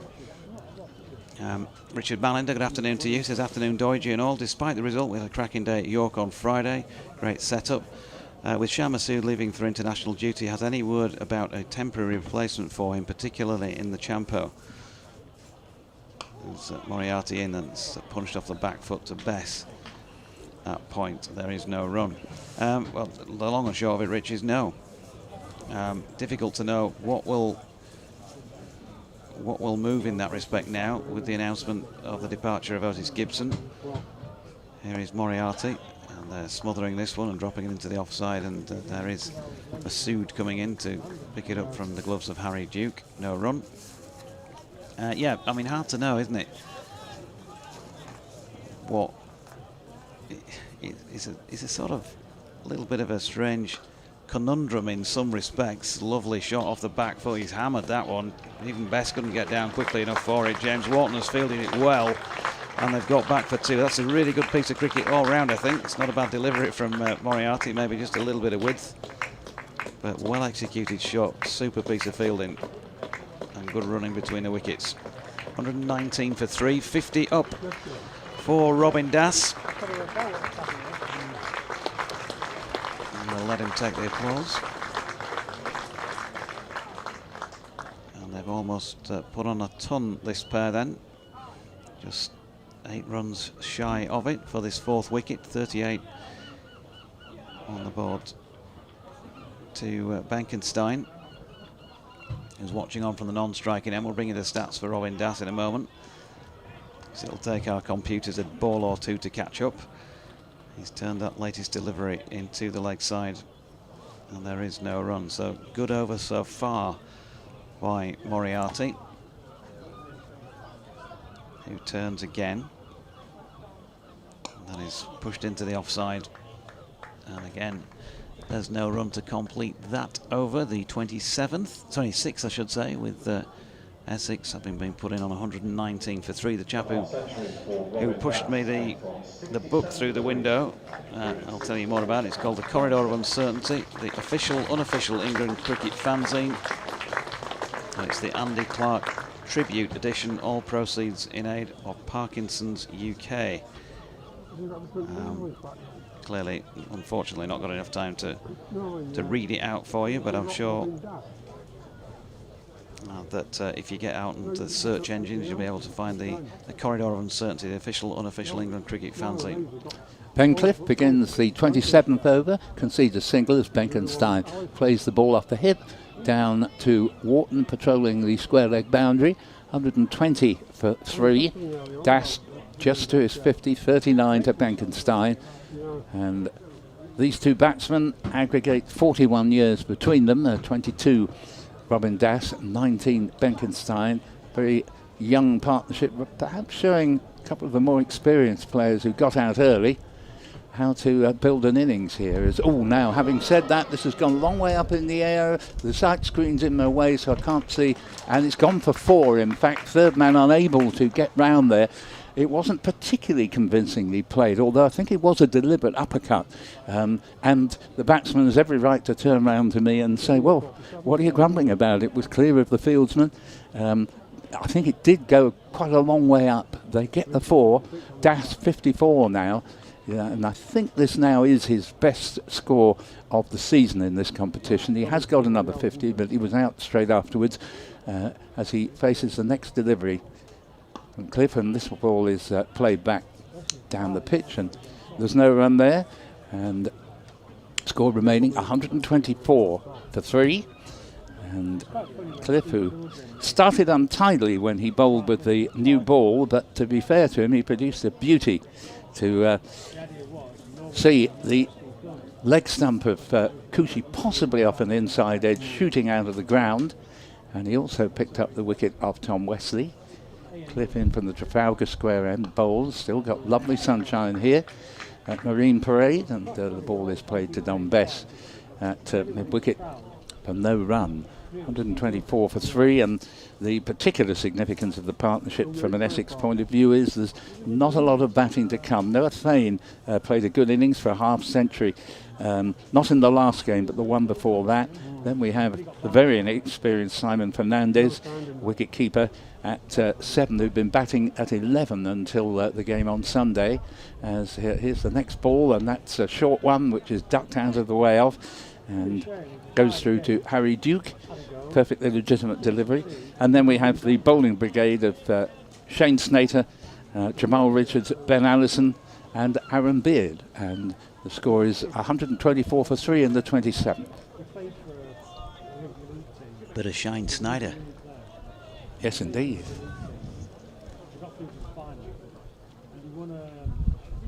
And in comes Cliff again. Bowls. No run here. As Das defends the last ball of the over.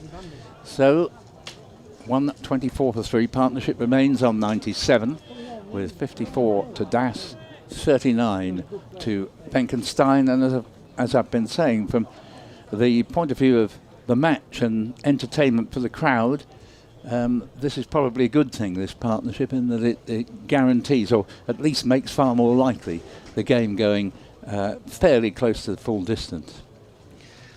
Yeah, the jury is still out on the blinds, I've got to say. The one at my side of the box has been lowered to try and protect me from the sun, which is burning me. And because of the breeze, it's flapped right back up and flipped up over the top of the roof. So they're not proving that effective at this moment in time, as Moriarty is in and round the wicket, and that is pushed to the onside of straight, where Luxton will do the fielding. And there is no run. Look out for a piece in the cricket paper on Will Luxton, the next issue. Got to have a word with him about that at some point, as this latest delivery is turned square on the leg side by Benkenstein, who picks up a single.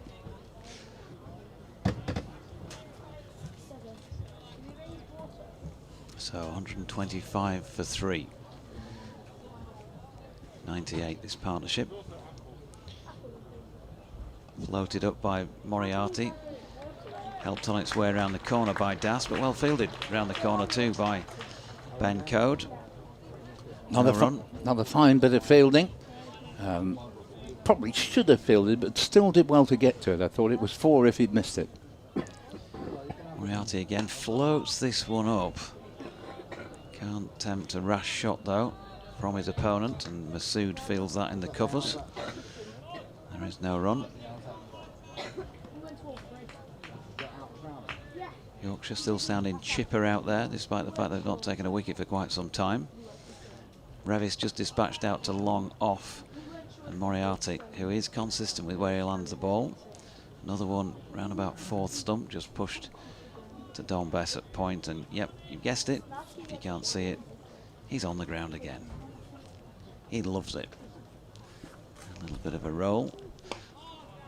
As short ball is just punched out into the covers. Wharton in with that lovely flat throw that he has. to complete the over with 1 to Essex, 126 on the board after 27 overs. I've written 126 for 6 down, which might be wishful thinking from Yorkshire supporters' point of view. 126 for 3, in fact, is the total. No cause for alarm. You can get in touch. BBC West Yorkshire Sport at gmail.com or on X. It is at Sporting Lives 1.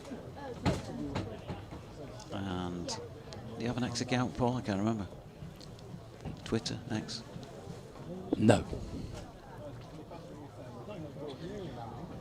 Rob Overfield has sent us a photograph of his tablet watching the stream as well as his lunch. Tasty. Pencliffe, Trafalgar Square Road End begins a new over, and this will be the 100 partnership, and that's another great bit of fielding. Only a single for what would have been 4. It's James Wharton again, pairing round the square leg boundary towards long leg, diving, coming straight up with the ball as it was just about to reach the boundary. And what would, and to many a fieldsman indeed would have been a 4, is just a single, but it does bring up the 100 partnership. 127 for 3, very well played to this pair, who are Robin Dass on 56 and Luke Benkenstein on 40, as Cliff is in. Bowls to Benkenstein, who's hit this firmly out to deep cover, picks up another run, 41 to him, 128 for 3. As the sight of Dickie Bird down at the foot of this stand, making his way around the ground. Yeah, still standing very erect with his hands behind his back in the time-honoured fashion. As Cliff is in, bowls, and this ball's played back to the bowler. Good delivery, well played by the batsman. And we're in the 29th over, and certainly not the point at which I think this pair should throw the bat. Still a lot of overs to go, not a great deal of batting to come, and I like to see the set batsman sort of just take what runs are there until you get to round about the 40th over. I'd agree. Here is Cliff again. Bowls, a flash, and he wasn't far from edging that through to Harry Duke. And he being Robin Dass, 128 for 3. And I remember a game in the recent past at Chelmsford. I didn't see it myself, Jonathan, but it was Essex against Yorkshire. And Essex raced to 100 on the board in about 10 overs with Michael Pepper hitting the ball all over the place. Yeah. But about 12 overs later, Essex were all out for about 150, somewhere around there, and Yorkshire eased to a very simple victory, because Essex just hadn't appreciated that 50 over cricket is very different from T20. And this is a 6 hit here as the ball is pulled away over mid-wicket, and that's a beautiful pick-up by Robin Dass, who's been very strong in that area when the ball's been dropped in short. 134 for 3. He moves on to 62, and that has been a little bit, whenever the ball has been dropped in short, it's been punished. Yeah, that was just about as well executed a shot as we've seen all day. It was superbly played. Hit with power as well. Cliff bowls again to Dass. Bangs this one in short. And that is the one permitted for the over, which ends with Essex in 29 overs, 134 for 3. The partnership now worth 107. And I was saying that Essex in no need to hurry, but of course a 6 makes what might have been a reasonably economical over look a tad expensive, as there are 62 to Robin Dass and 41 to Luke Benkenstein. Yeah, and good afternoon to Sylvia back in Bradford, stating the obvious, she says, but Yorkshire need to break this partnership quickly.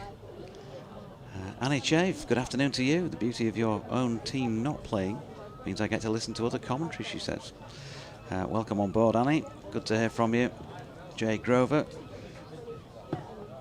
Too good to read me tweets out now, Doige. Typical Leeds. Not quite sure what he means by that. But here comes Moriarty, and that is turned into the leg side by Luxton. And there is no, sorry, to Luxton, there is no run.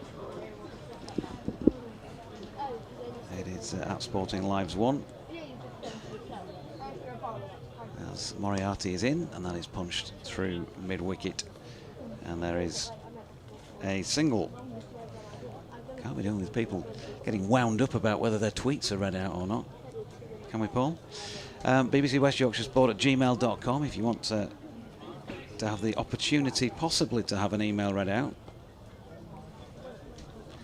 As Moriarty is in, and that's hammered away past the diving Matthew Revis, who went down in a couple of instalments on this occasion, and there was 4 runs to the clubhouse. Yeah, just to explain to Essex supporters who may be wanting to email in, I can't help you, unfortunately. Jonathan has got email up via phone, but mine hasn't got the necessary possibilities, and we've been unable to get online with the Wi-Fi here. Not a lot I can do about it. Moriarty's in. That's turned square on the leg side. Round comes Ben Coad to field. They stroll through for another single. 140 on the board for the loss of 3 wickets. So making good progress. And still plenty of time left for Essex to put on a score that will challenge Yorkshire here. Masood diving to stop this latest push into the offside as we get an upping of the ante in the squawk decibel level from the local gull population, hovering around the periphery. Moriarty's latest delivery pushed up to long off, where Revis this time is secure with the fielding, and a single to Benkenstein, who moves on to 43.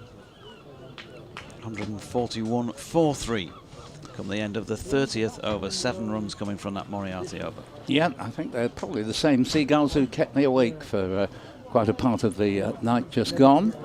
One of the features here at Scarborough. The end of this coming over will bring Dave Townsend back to the microphone. And we're going to see Revis back into the attack at the Trafalgar Square end. And it's going to be Benkenstein initially on strike. Partnership now has raced past the 100 and on to 114. And we're in the 31st over now, so final 20 overs starting. They do say at 30 overs, note the score, and you should double that. Well, I've got my doubts whether Essex would manage anything like that, but we'll see. That would make it 282. As here we see a resolute forward defensive shot into the offside, goes out to George Hill. Batsman is Luke Benkenstein, and score remaining on 141 for 3 in the 31st over. I don't think Essex have sufficient strength in the lower order to double the score from here, even if they didn't lose many more wickets, but I do think this pair have done extraordinarily well to get Essex back into the game. Here's the next ball, and that is driven by Benkenstein via single out to deep cover. Score to 142 for 3, Benkenstein up to 44, and he's having a very good tournament with the bat. Not quite so much with his leg spinners, which have proved a little bit expensive in the tournament so far, but he's a fine young cricketer, still a teenager. He's 19 years of age and looking as though he has a good career in front of him, as we see Matt Revis in again. Bowls, and there is a play and a miss, and that ball very nearly came back. It was a steep off cutter with a big angle on the cut and just missed the stumps there, and it was a very good bit of wicket keeping from the impressive Harry Duke to dive to his left and stop that going for 4 byes. 142 for 3. One good thing about this competition, thought occurs that normally neither of these 2 batsmen would be in the Essex first team, and here they are with the chance to play in front of a crowd of several thousand. Can only do them good as Revis comes in and bowls and jabbed away to backward point. Will Luxton, as ever, is there to make sure there's no possibility of the single. 142 for 3. A good over so far from the returning Matt Revis. Yep, good start to it. Just got to keep that consistency going, which is obviously the usual challenge. Revis again. Comes in, bowls, and That is Das again having a rather wild flail at that, and Yorkshire can only be encouraged by a couple of poor shots from Das in this over, because he's played so well. But sometimes you see a batsman begin to desert their earlier good habits and get into the habit of just having a crash at the ball. There's no need for him to feel he's got to get a move on. He's been getting a move on anyway. But you do feel that he might just be about to make an error that could cost him his wicket. He's on 67, so far not out. Revis bowls to him again, and that's much better from him as he defends it into the offside. Thoroughly good over that from Revis. Probably the best we've seen in the last half dozen. And Essex put into Batten at 1.27 for 3, are now 142 for 3, 67 Das, 44 Benkenstein. And joining Jonathan now will be Dave Townsend.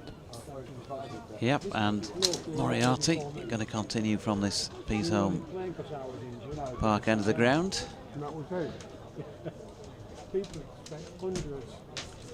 And, well, so far it's been okay from Dan. Wicketless though. Let's just check in on the figures. So hard in these conditions to actually see what's going on your laptop. Hence not firing figures at you all the time. Managed to get in the shade here for a moment. Here's Moriarty then. Back foot goes Benkenstein, punches to Masood at short extra cover. No run. So figures so far. FYI. Ben Code 6 overs 1 for 25. Ben Cliff 8 overs 2 for 47. Matthew Revis 6 overs for 24. Moriarty bowls to Benkenstein again. This time he turns it onside of straight and Luxton fields. Hill 6 overs for 22. Moriarty 5 overs and a bit now for 21. And he's in once again. That one flicked away into the leg side. It's timed that well. It just looked like a routine push, but he's managed to pierce the gap between the man who's squarish in the deep, Finlay Bean, and George Hill, who looks like he's down long on. Difficult for us to see him from our commentary position. And he picks up 4 there through straight mid-wicket. To the 32nd over here, so it's 146 for 3. This time he goes back foot and bangs that one away, and that's going to be the same result. Much more authority about the second of those successive boundaries, and it means that he can raise his bat, Luke Benkenstein, for a job well done so far. 71 deliveries, 6 fours, and he's now on 52 not out. Moriarty in again, back foot this time from Benkenstein, and plays out nicely into the offside. So what was building up into be a relatively quiet over has seen successive 4s. Final ball of this 6th Moriarty over, the 32nd of the match. It's going to be delivered now. Benkenstein goes back foot again, and I think he's got a hand to that one, hasn't he, Will Luxton? Yeah, he's put it down. In comes Finlay Bean to clean up. Would have been a heck of a catch, I think, by the looks of things. Yeah, diving there too is right, and oh my word, that would have been a cracker, wouldn't it? But look on the bright side, he saved 3 runs there for Yorkshire point of view, because that was well timed by Luke Benkenstein. So 151 for 3 would be a pretty good time, wouldn't it, now, to pick up a wicket or 2 and just have to get 2 new batters in to try and finish off the Essex innings. These two obviously well set. Well, pretty good time from a Yorkshire point of view. But yeah. That's one thing Essex don't want at this stage. They want to really push on now to up to around 38, 40 overs, these two, don't they? And if they're still there then you're looking at a decent score with just the 10 overs left. So it's Revis running down the hill, and that's driven straight to short extra cover. And there's no run there for Benkenstein. 53 to him, 67 to Robin Das. Now these two have put on 124 runs, and they've done it quite stylishly and quite intelligently. One or 2 rash shots, but Revis bowls, and from our commentary period, that's pushed into the offside now, Brian. From our commentary position, it always looks as though he's running downhill, doesn't it? But when you're actually out there in the middle, there was a very, very, very slight incline. But, It's certainly nothing like a hill. You're looking dubious there, George. Are you thinking it's perfectly flat or something? Are you? No, I think there is a slight incline myself when I stand in the middle. Slight incline. Revis bowls again, and that's eased away. Square of the wicket for a single by Benkenstein, who is 254. You know what I mean? The ground here does look as though it slopes from the tea room on the electronic scoreboard side all the way down to the what would be third man as to Revis's bowling from the Trafalgar Square end, but in actual fact there's not that great a slope. Next delivery, tempted square cut by Das through to the keeper. The same thing at Lords. I mean, you've got the slope at Lords. I mean, I think the slope at Lords would probably be more exaggerated than the one is here, that goes from side to side. Somewhere in memory tells me there's a 9-foot drop, I think, something on the Lords from one side to the other. Well, you should know as a Surrey man. Ball played back with a square will. Luxton does the fielding there, no run. Just joining us, welcome along. BBC Radio Leeds, the sport website and app, and of course the Yorkshire stream if you're watching. Jonathan Doidge, David Townsend with you at the moment. Paul Newton as well from BBC Radio Essex. Yorkshire won the toss and decided they wanted to bowl first. Revis bowls, and that's it in the air out towards deep cover, and as you can no doubt hear from our effects mic, it's pouched. Finley Bean, I would imagine, out there in the deep. It is indeed Finley Bean, and well, we were just talking, weren't we? Paul Newton said it just before he went off air that Robin Das looked as though he was his focus was wandering a little bit, and he's just lofted that one straight to Bean in front of the covers, down in front of the west stand. And sad to say, from an Essex point of view, that is the end of Robin Das. Good innings, and I think the Yorkshire faithful will give him applause as he comes on. He's very disappointed with himself. Come on, take your helmet off, acknowledge the crowd, and he's not going to do that either. So 152 for 4, gone, caught being bowled for Revis for 67. From, I think, 92 deliveries, 8 4s and 2 6s. So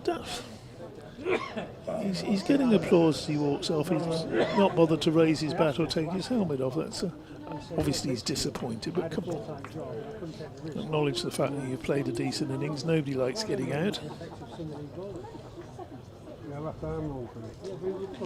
Last ball of the 33rd, I think that was. 125 run partnership.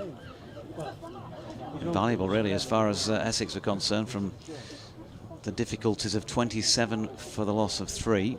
And, well, if he's wearing the correct number, the new man walking out to the middle is Noah Thane, because he has number 8 on his back.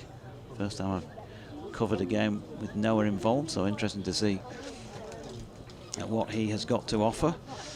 That was the last ball Revis, completes that over with 1 for 25 against his name from 7 so far. Haven't seen Don Bess at all with the ball, have we, so far today?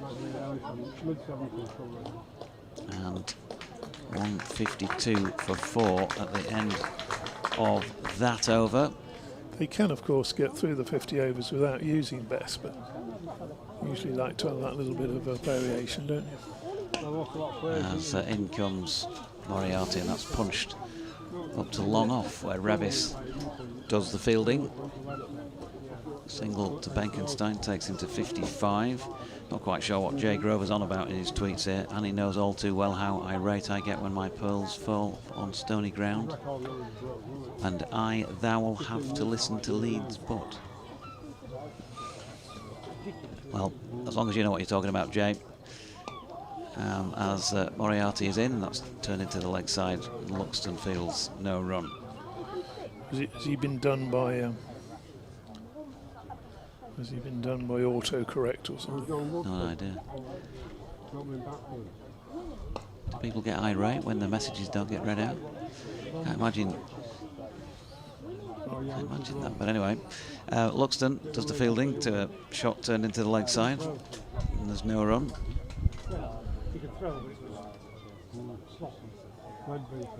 Comes Moriarty, and just pushing across that one really was Noah Thane, and there's no run.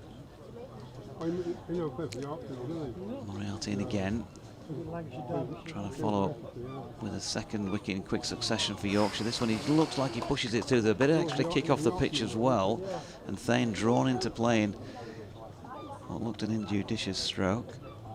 He got away with it, through to the gloves of Harry Duke. No run. Moriarty getting through this over pretty quickly here. And again, and that's one punched down the ground will bring Thane his first run. And they will move on to 154 for 4 come the end of that 34th over. Moriarty still tidy enough. Ken Lashley, I said, afternoon JD, good to see North Marine Road looking good. Let's hope Yorkshire give the faithful 2 good wins. We'll be arriving in Scarborough 2 weeks today, ready for the 4-day game. Can't wait. Yeah, always great ones to look forward to the 4-dayers here. Sussex, of course, the next visitors, top of the table in the Division 2 of the Championship. Yorkshire still with designs on that front. Richard Mallender asked about personnel for those matches. Not sure. It's difficult to know how to read that one, DT, when you think the club are making a change in terms of the coaching staff. Yeah, that was announced at the weekend, wasn't it? Coaches will be here next year. It's going to be Matthew Revis continuing at the Trafalgar Square end. Revis runs towards us, bowls, and that just goes through Thane. What on earth is that missed? Is it just gone? It's gone between bat and pad, and let's see that one again. It's gone between bat and pad and over the top of middle stump. I thought that's what had happened, but it's just interesting. Unlucky not just to flick the bails, that one. Revis bowls again, and just short of a length, pushed into the offside. Thane gets a single, doubles his score, 55 to Benkenstein. I know you've been asked a million times, Doidge, but no further information on who's going to replace Otis Gibson. I know your ears to the ground, and you have all your various contacts. I can give you the names of the people that the rumour mongers have been mixing, but that's all.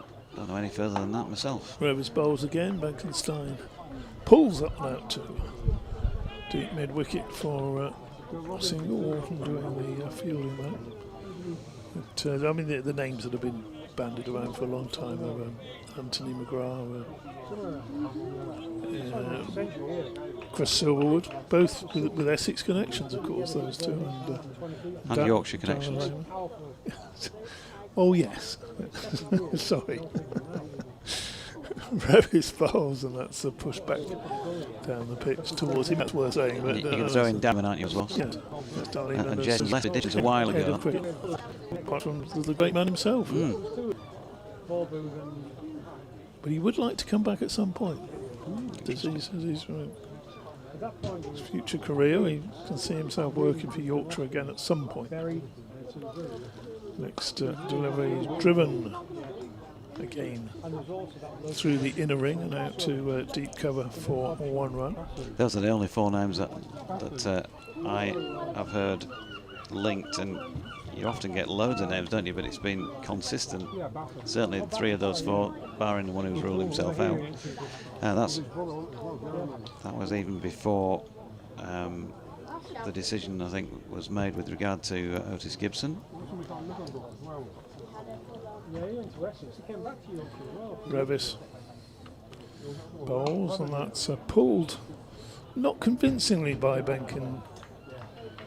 It's gone out for 4 runs up to the tee rim there. But a couple of times he's not really it's a active shot, but it doesn't fill with confidence. If you see Essex when he plays it. So back to 63 at the moment. Noah. Inadvertently Duncan, you'll know why Georgie went done so.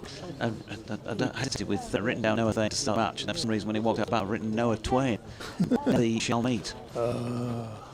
Dan Moriarty to continue at the home park end of the ground for over 36 hit. So 61 for 4, getting towards now for Essex. As first delivery, just in there by Thane. Here comes Moriarty again. Now he's got on this, his top edge sweet okay. Was up and still at short. Finally, I pick up 4 runs down to. He used to be chairman. I think I interested him as 4 and he said, I'm now president. Oh, Good old Bill. He usually wants to pop up. Maybe the offers of beer and wine are proving. No run. It's a lot of day, I've got to say. We had a chat about the window, and that the blind in front of me is still curled roof once again here, so it really is of no consequence on play after all the wrists. And Moriarty, good use of feet this time from Thane, drives it to Matthew Revis. And his replic Benny upside. It's a very sun hat order out there. It's hot, no doubt about that. Nicely punched into the onside this time by Thane, and Luxton with a tumbling stop at mid-on, no run. Yeah, I don't think Noah's going to be called on today for his boat building expertise, is he? No, but he's hit that one in a good arc, away down on the leg side, and will pick up not just the 1 in the end. No, in fact, he's got back for 2. Parried in by George Hill down by the ice cream tent. He's not stopped off for a 99 en route though, because he's got to move fielding positions. So that's the end of the 36th over. 167 for 4 means that they got 6 from that one. Let's just check in again on Dan Moriarty, because he must be nearing the end of his quota. No, not quite. 6 overs. 6. Oh, wait a minute. No, it's 7. I think the scorecard must be behind here. Let's see what we can do about that. Ben Code coming back into the attack at the Trafalgar Square end of the ground. I've lost connection, which I suppose you've probably been saying for years. Can happen, Dodgy, can happen.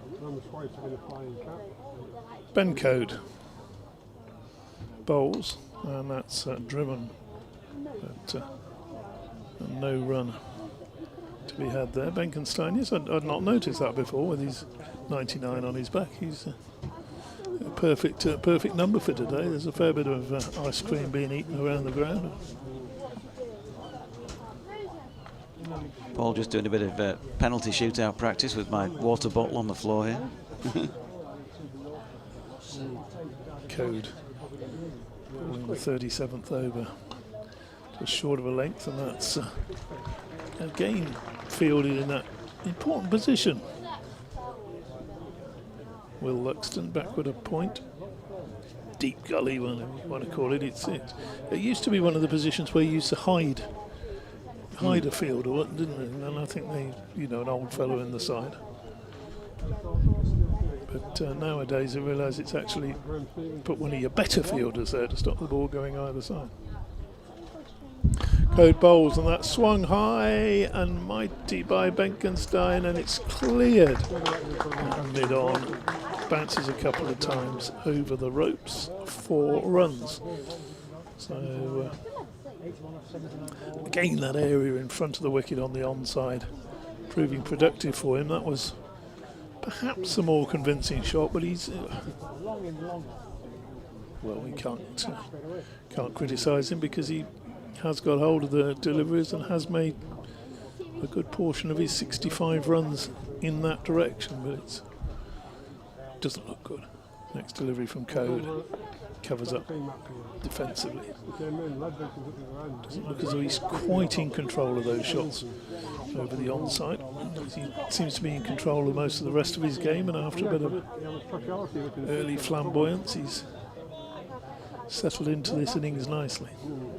Just 2 runs behind Robin Das, who's back in the pavilion, so chance of a top score here for young Luke. Code bowls to him again, and he crashes that one down in front of the West Stand to Finley Bean. I did inquire of Doige yesterday was whether Bean is any relation to the Hollywood actor Sean Bean, and apparently a very distant connection, family connection. Next ball is again crashed out to Bean, this time by Thane. So that's the end of the over. Tidy enough one from Code. Didn't get hit for that big 4, but you expect that really at this stage of the innings. 13 overs to go. Anything under 6 and over really at this stage is success for the Yorkshire bowlers. Want to try and avoid that really big over or 2 that'll take the score careering towards 270, 280, which is perfectly on the cards. Another 100 runs in the last 13 overs. That's almost routine these days, but a lot of inexperience in the Essex lineup. Ooh, now then, Moriarty's pushed into the offside by Thane, who got underneath that. He was aerial for quite a while, but he was fortunate that he was pushing into a gap, a fairly yawning gap between Masood, who stood at the wicket ends at the bowler's end, and Bess, who's standing at the wicket ends at the batter's end. So 1 run the result, 174 for 4, and this time a more purposeful push into the same area along the deck by Benkenstein, who picks up 1. Still haven't managed to master the Moriarty bowling figures, I'm afraid, due to the technology issues here. He's got underneath this delivery, which has disappeared through wide of third man for 4 up by the tea room. So a boundary to Thane, who is getting going here. Unlike my internet connection. What do you want to know, Doige? Moriarty, I think we'd all like to know what Dan Moriarty's bowling figures are at the moment. Well, my equipment being obviously superior to yours suggests that he's got 0 for 43 at the moment off 0 for 44 off 8.4 overs. Thane pushing 1 down the ground off Moriarty. Thank you. Have you seen that book called The Magnificent Seven? Not the 7 championships that won in the 60s. Only looks as though they're going to use the 5 bowlers, doesn't it? We've got to replace the contributing chapter. Yeah, Moriarty in again, and with an open face. That's run out to Bess at point, and there's no run. Yeah. So you're wondering if Bess has got some sort of tweak that's preventing him from bowling, or if they're just happy enough with the way that the bowlers have gone to this point. Just want to keep him going. Moriarty not in a bad rhythm at all here, but still went for 7 in that 38th over. 180 for 4 the score at the end of it, with Thane on 15 and 67 now. 9 overs. To Benkenstein. Yeah, 9 overs, 0 for 45. You want me to do the other ones as well, Walster? Do them all. Why don't you even give us an update on the scores from around the grounds? Scores on the doors. George Dawes. Here we go. The bowling figures then. Code 1 for 31 from 7. He's just about to bowl his 8th. Cliff 2 for 47 off 8. Revis 1 for 32 off 8. I think he's been the pick of the bowlers, hasn't he, Matthew Revis? George Hill 0 for 22. He'll probably bowl towards the death, will George Hill. That's what's been happening. what certainly happened at York on Thursday. Code starts a new over, pushed into the offside for 1 run. Now, what else was it you were after? You wanted the scores Yorkshire cap. around the scores around the country. His one-day cup, Middlesex against Durham, is match delayed. Oh, you know what comes to mind? Too far south. Yeah, exactly that. Exactly that. Oh dear, good old Marty. Code to Benkenstein, and that's pushed back towards long on rather, just for the 1 run. Or what's going on? Hold on.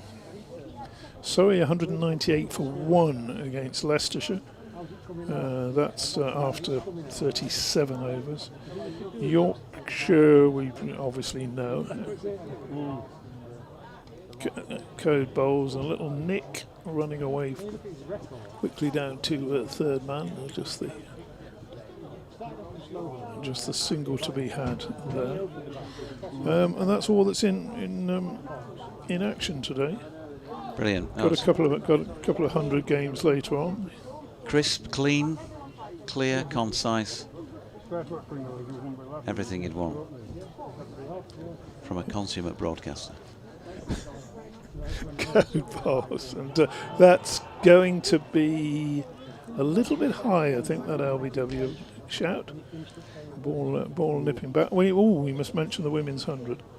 The originals have scored 125 for 4 off their 100 balls. What time did they start? The Invincibles are 50 for 1 off 47. So I thought they played it on an evening in front of massive crowds. That's obviously the prelude to the other game. Down the pitch comes Benkenstein. He's just had an almighty heave at that one, and I'm looking out towards the bleachers, and the ball's in Howie Duke's gloves. He's throwing it to Gully. Steve Carmichael has emailed in on BBC West Yorkshire Sport at gmail.com. Before I depart this seat, Paul might want to get back in actually for DT before I do, because I'm on my way out. I'll do this next. I've just turned it off.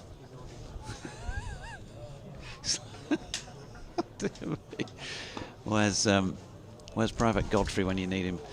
As Code's final ball of the over is turned into the leg side. It's the end of the 39th, 183 for 4.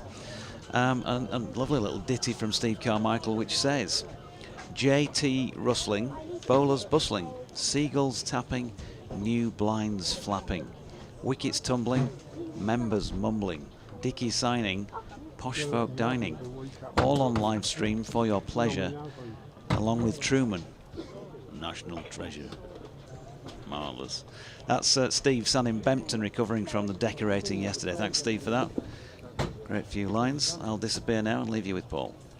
Thanks very much, Jonathan Doidge, and I will shortly be joined by Dave Townsend. I'm Paul Newton, and here we go now into the 40th over. Essex put in 183 for 4. Dan Moriarty still got a couple of overs to bowl, and this first ball is played straight back to the bowler by Noah Thane, who's made 17, 68 to Luke Benkenstein. Here comes Moriarty again, and bowls to Thane, who again plays it back to the bowler.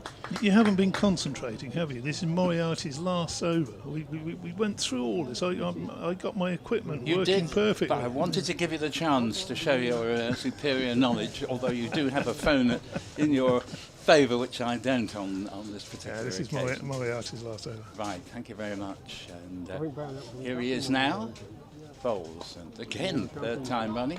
Played back to the bowler. Last time I was on, I was saying Das was threatening to get out, and he didn't add to his score. He's out for 67.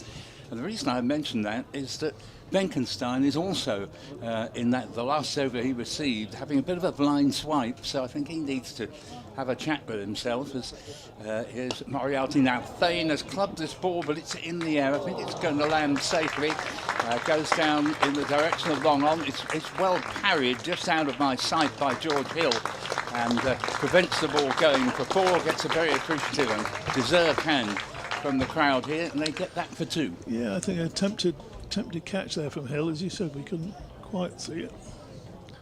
So, yes, he was trying to take it on the slide, and that at least did well to prevent it going for 4.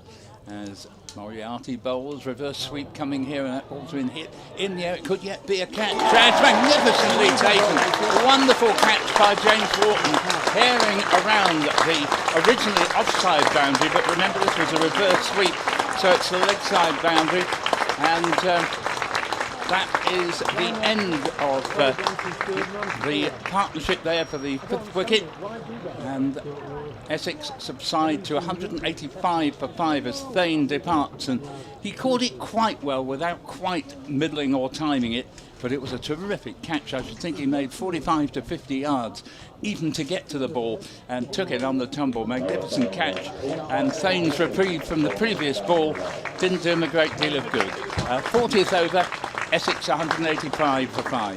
Yeah, it was a well struck reverse sweep, wasn't he? Hit it in the air. He thought swish it. I don't know whether he changed hands or not. We didn't see that, but it would have carried on a lot of grounds. That one. There's a decent sized boundary out there towards the bleachers, and there we go. That's the end of Noah Thane, and it was sprinting round to his left as Porso wonderfully described it, and then a diving catch. And that is the good thing about having a large crowd in, and the effects might come. The listeners at home doesn't just know he's taken the catch. Rather, if it had spilled, there would have been a groan. It was an almighty cheer. And a wicket for Moriarty in his last over. Yep. Penultimate ball, I believe, has given him his, I think you were saying, first wicket. And I think his figures at the moment are 1 for 47. As he comes in now, I think this is his last ball of his spell as he bowls to Snater, who works the ball into the covers, and Sham Masood fields. It is indeed the end of the over. There's no run off that last ball. Snater playing it carefully. Fernandez was down on the card to come in at 8, but I believe it's the right move to bring Snater to the wicket straight away.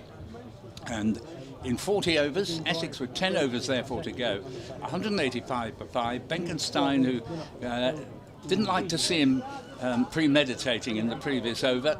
Perhaps he should learn from the dismissal of Robin Dash, because much depends on his staying there for Essex to reach at least 250, 68 not out. Yes, Moriarty, 10 overs, 1 for 47. Deserved a wicket in the end. He did. He strayed a little bit too leg side early on, but a good decent spell. Code starts a new over, and that one's hit high in the air. It's going to land safely again. No! It hasn't landed safely. He's got to it. And that is the end of Benkenstein. Just as Paul was saying, he's got to watch his work. Just as myself and Doidgy were saying, the shots over the leg side could have been his downfall. There's fielders out there this time, and whereas before the not quite properly struck shots have landed safely, brought him runs. 2 fielders on the boundary. One of them got round to it, just thought it was going to fall safe, didn't. And there's yet another falling at the wrong time, isn't it, for Essex? Yes, I wish I could manage this feat of predicting what's coming on the horses the way I can with the cricket, but it didn't take a great deal of skill on my part, because Benkenstein and Dash had played so well, but just before they were out, they started playing in a rather panicky sort of way, and both of them got out having given every indication that they were beginning to sort of just have a blind swipe. They, in betting terms, they hadn't read the form book at that point. They just looked up and thought, I'll back that one then. It never works, or it very seldom does, and I'm afraid it's the undoing of a pair of players who played tremendously well for Essex, because they were absolutely in a heap of trouble at 27 for 3, and they're 3 established, experienced players that all got out very early. Brown 12, Wesley 0, Coochie 14, and they put on terrific partnership, 67 to Das, 68 to Benkenstein century partnership. So Code, a wicket taker, bowls, and that's turned quietly around the corner. You wanted you were saying that Snater should have come in when you were approving of him being pushed up the order, but it hasn't actually made a great deal of difference, has it? Because Fernandez is out there now. So no, I think that's Jamal Richards. Non-striker's end. So what's happened to Fernandez? Where's he? Well, he should be number 11. Right. Next score brings another wicket. That ball didn't stop slightly in the pitch, but Snater pushed at it, hit it in the air, backward of point, taken by Will Luxton. 2 wickets in the over for Code, and I'm sorry to say this, Paul, 186 now for 7. It's all gone belly up, hasn't it? Well, it just shows how important the 4th wicket partnership was for Essex, because they were really exposed at the point that Das and Benkenstein came together. The added sort of miscalculation on Benkenstein's part, Dave, was that with Das having gone, and quite legitimately Thane, I don't blame him for having a go because he's a big hitter, but I think Benkenstein had to make sure he stayed there, because what you're left with then is 2 batsmen together on naught at the very point you'd be wanting to make reasonable progress at the start of the final 10 overs. And again, with Snater not lasting long, and in fact he failed to score, a rather tame dismissal. Again, Luxton, not a man you want to test his catching ability out with. It wasn't a difficult one. No, he's capable of catching far more difficult things than that, as he did when he got rid of Tom Wesley. So now this is innings is in danger, as you rightly imply, of disintegrating. 186 for 7, and literally 10 minutes ago they were only 4 down, with Thane beginning to get going and Benkenstein established. 3 wickets in 5 balls. Yeah. And, Code in again. The field noticeably closer as he comes in and bowls to Fernandez, who's saying Snater came out ahead of him. He's not come out very long ahead of him. He hasn't. Only an over, so, isn't he? So. Now, Fernandez, Dave, is a guy who played for the Essex second 11 2 years ago and wasn't retained, but because, for one reason or another, Messrs Cox, Pepper and Rossington, the 3 wicket keepers on Essex's books, are unavailable. They had to re-sign Fernandez, but he's not noted for his batting. Code bowls to him and pushes that one down into the gully, and it's fielded cleanly enough again by Luxton. So is this going to be a double wicket maiden? No, we had a run in the middle. Well, we had a run in the middle. Don't rule out a 3rd wicket yet, because Fernandez, who's got a leading edge down. You pessimist, you. Yeah, but sometimes pessimism is realism. And optimism is mere waffle. Next delivery, bowls, and that's defended by Fernandez. If he can hold up an end, that'll be useful for him. And applause for Code at the end of that double wicket near maiden as he takes his cap from the umpire. 186 for 7. So there you go. Not so long ago we were looking at let's see when those wickets fell. They fell at 185, didn't they? So 185 for 4, as it was at one point, becomes 186 for 7. Just to introduce a sort of counterbalancing dose of optimism into the argument, Essex's final wicket in the previous game put on 68 between the 2 batsmen we haven't seen yet, Ben Anderson and Aaron Beard. So obviously lots of batting to come. Indeed, the last 2 wickets put on, the previous one put on, I think, 30 odd. As here is Ben Cliff coming back into the attack. That's going to produce 4 runs as he strayed onto leg stump, and the ball was tickled down to fine leg, where it rests to the boundary.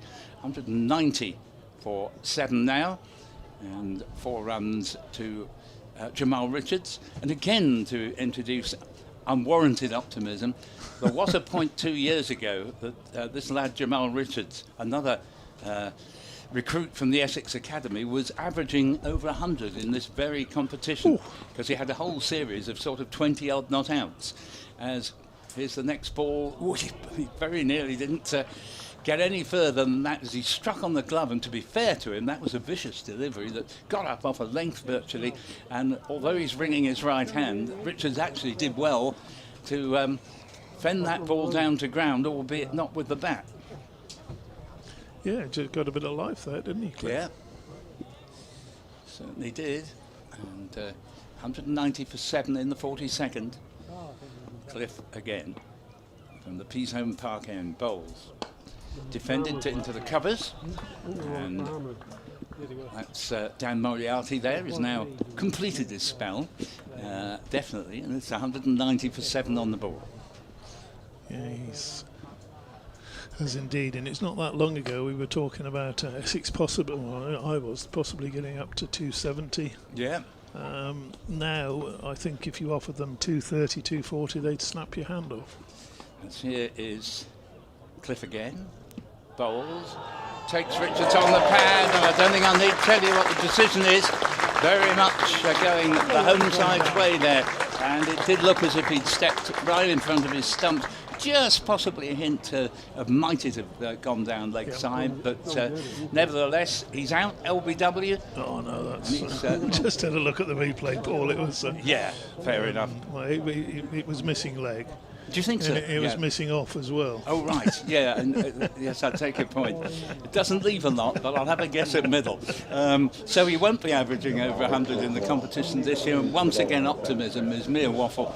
He's out for 5, and Essex are giving a very good impression of going down like 9 pins here. 190 from the position, 185 4. What platform was there, wasn't it? It was there. They've fallen clean off it. But I do have reason to have considerable in balance, and Yorkshire supporters were being reminded of the last time on their fine county, which was Henley, in the season where Yorkshire, as a result, partly a result of this and Shane Snater's terrific partnership, where Essex beating about 160 up to win 5 or 7. And the two of them almost took Essex over the wing line. Did win 1 wicket to spare, and I'm afraid one of the reasons why they were safe ended up going down. But Ben Anderson is capable. Because that's an Essex man for you. That's a 4-5 but has to drag up a Yorkshire relegation in and retaliate. He's desperately searching for anything going in bowls. Ooh, and that's well left, actually. Very good, really, that lifted Shankly from who's suddenly finding some light in this pitch. And, so Larson did well keep out of the way of it, deliberately leaving it. He was keeping his eye on the ball. Neither Fernandez off the mark yet. Not a situation we want in the 42nd over. No, and it's his penultimate out, Cliff. Next to the replay, studiously by Ben Anderson down to mid-up. Shamadu, no hint of being in the single. Applause for another very, very good over. And 3 wickets that fall. Wettington's go forth and take part. Another reasonable partnership. Now we've had 4 wickets going down in the space of about a dozen more. 108 in 42. Yeah, the successful Yorkshire bowlers, Ben Code, 3 for 35, 9 overs. And looks so he's going to final out of Swift 130. Moriarty has finished 1 ball. Code. In fact, nobody said a word with Code was going past the Nick Brown's bat, so probably 4 times out of 6. Yeah, I think that's well described. And Slip's come in there now. That's a good move. I think so. Imaginative captaincy, and for a good reason. George Hill is in at Slip, number 18 on his back. Code bowls, and Fernandez is going to get a run now out to deep cover. Actually hasn't reached the edge of the square. Covers had to come in and do the fielding. 195 for 8. Yes, all of a sudden Essex are facing the very real possibility of not seeing their 50 overs out, but it was always going to be the way, and I did say so a long time ago, that when the 4th wicket did go down, there wasn't a lot to come. Code looking for his 4th wicket, won't get it there as it's defended solidly up to short extra cover. disappointing thing, I think, Dave, from the Essex point of view, there have been all sorts of very good deliveries that didn't take a wicket, but most of the people who are out contributed to their own downfall. Particularly disappointed after a good innings from Luke Benkenstein and Robin Dash just the same way, really. Next ball is driven firmly up to mid-off. They set off for a single. Shan Masood shies at the stumps, misses, backed up by Matthew Revis. 1 run to Allison. He's off the mark. 196 for 8. Yeah, one way of putting it would be that both Essex's heroes, in inverted commas, abandoned the appliance of science that had served them so well, and just resorted, inexplicably really, to just having a swing at the ball. Here's Code again, and that's pushed into the offside. The field is noticeably closer. That's the end of Code's over, and indeed it's the end of his spell. So Ben Code getting the applause that he deserves. Very consistent bowler, of course, for the Yorkshire, and he's figures 3 for 41 off his 10 overs. I would blame Benkenstein more than Das, in as much as Das was looking to push on. They'd added 125 between the two of them, and at that stage, one of you does start accelerating, and they needed to accelerate. And the guy at the other end, he got his half century, so yeah, he wasn't the greatest of shots.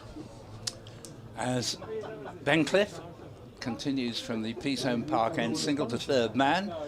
The batsman is Ben Allison, who moves up to 2, 197 for 8. Whereas Benkenstein had already seen a wicket fall at the other end and played, an expansive shot, didn't he? Yeah.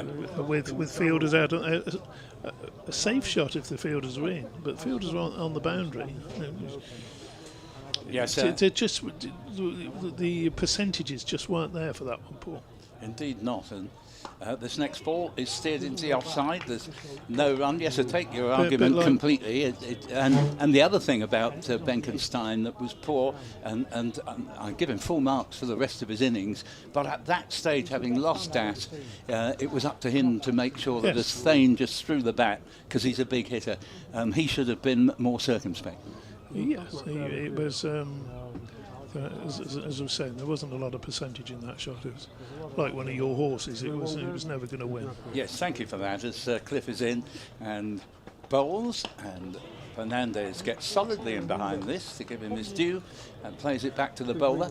197 for 8. And as a consequence of all the movement in and out of the pavilion by the Essex batsmen in recent times, we now have a situation where they've got no option really but to play quite a few defensive shots if the bowling merits it, whereas had they kept more wickets in hand they could be trying to score at the rate you really hope to in the final 10 overs.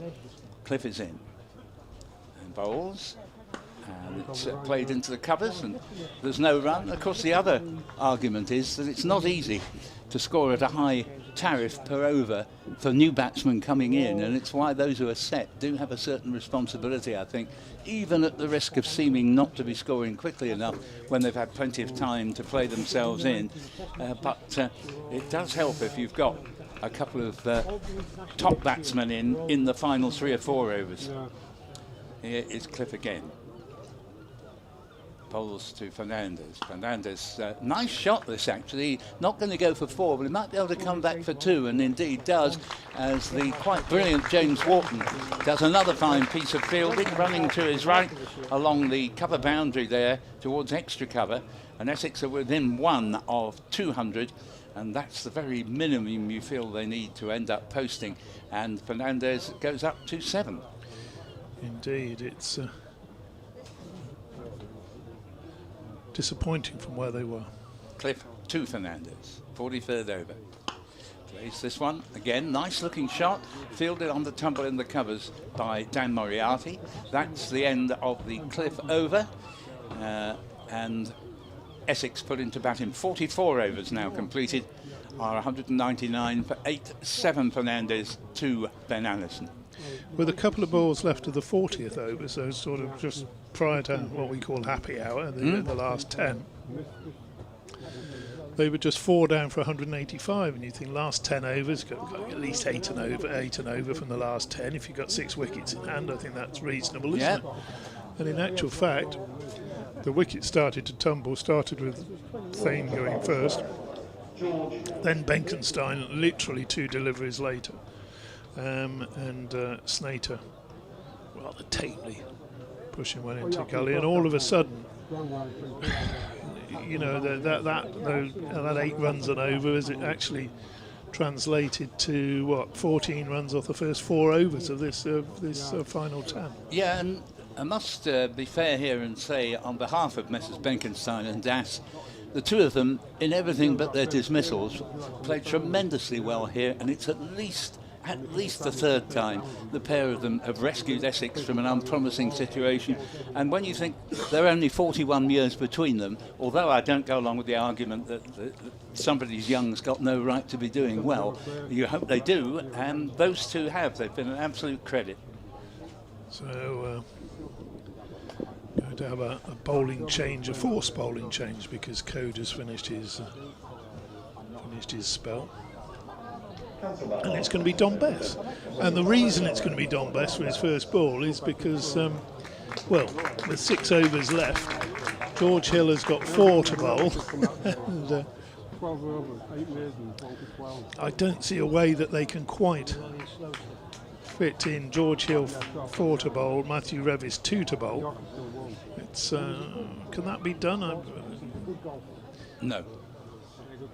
As Bess bowling what might be his only over. He's pushed up to long on for a single. Actually, I think it is doable when I come. I'm just thinking 1 over from Hill. No, he would have to. No, it isn't. No, it isn't. First answer's the only one I can accept. Yes. No. Yeah, couldn't be done. But it's strange we didn't see Don Bess a little bit earlier, I think.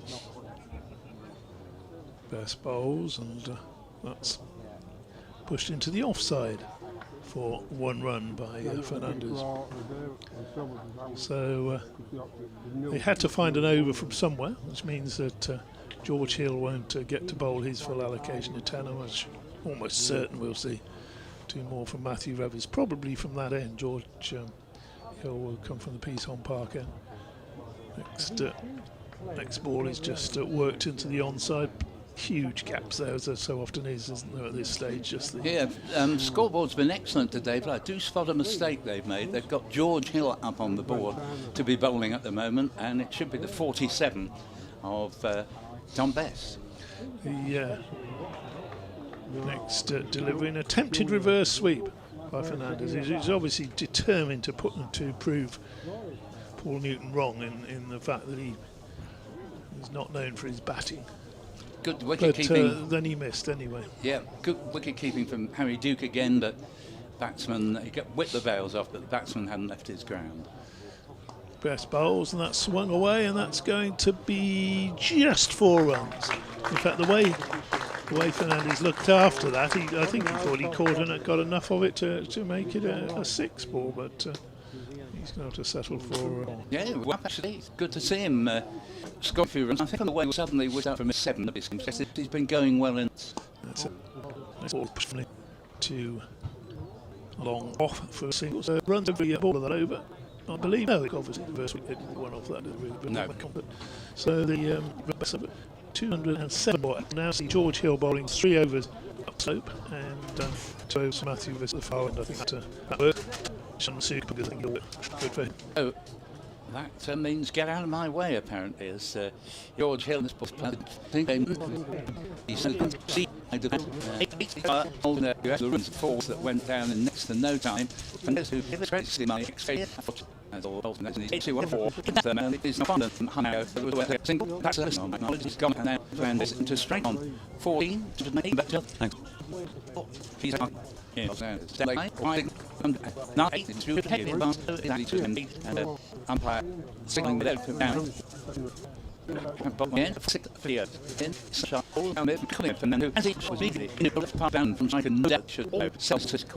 made it in front of mid-off, and you probably heard the urgent shout of no there, and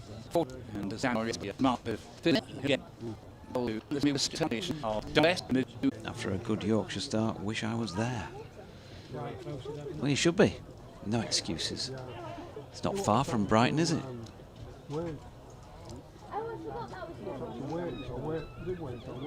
Which is the better seaside town? 214 for 8 then. After that, George Hill over, as Paul said. 4 to go. Matthew Revis to bowl this next one down from the Trafalgar Square end of the ground, and nicely flicked off the legs by Simon Fernandez, who got right across and helped it on its way to Dan Moriarty, who's fielding down in front of the clubhouse at long leg. 1 run. Well, if Essex could reach, shall we say, 230 by the end of the 50 overs, if they haven't been bowled out in the meantime, that's roughly where they might be. Wouldn't be a bad performance in the end. Revis in. Oh, a big wild yahoo by Ben Allison, and he's got an outside edge on it through first slip for 4. I think that was intended to go somewhere around the pub that DT's staying at, which is a fair way down the road. Yeah, sort of runs that you get in the closing stages of an innings. But although Essex would be very disappointed with 230 from 185 for 4 at one point, then again they were 27 for 3 inside 6 overs, and it's a good recovery from that. Revison again. Another yahoo from Allison. Can he get underneath this one? Will Luxton or anybody? In fact, there's somebody coming in from the boundary. Very difficult. Can't see who it is. You just see part of somebody's body through the sight screen. Is it George Hill down there? Reveal yourself. Well, Will Luxton chased it, but it wasn't him who tried to catch it, I don't think. It's not George Hill down there. No, in fact, George is in the covers. Yeah, been completely obscured by the sight screen away to our right. I think it's Ben Code down there. Yeah. Possibly. Then again, maybe not. Difficult chance anyway. It was a fielder. It's a fielder. A fielder dropped the ball. Revis in. Another ball short of length. Back foot pulled by Allison. Bess out there fields and does a cartwheel on the back end of the throw. Can't prevent the 2 though. His gymnastics. Seb asking any news on Matthew Fisher. Seems to have been injured a while, and read a report suggesting he might be going elsewhere a while back. Well, there are rumours, but nothing more than that. We don't like to get involved in tittle-tattle, do we? But he is here on the ground, I can report this morning. He was doing a bit of fitness work. First time I've seen him for quite a while.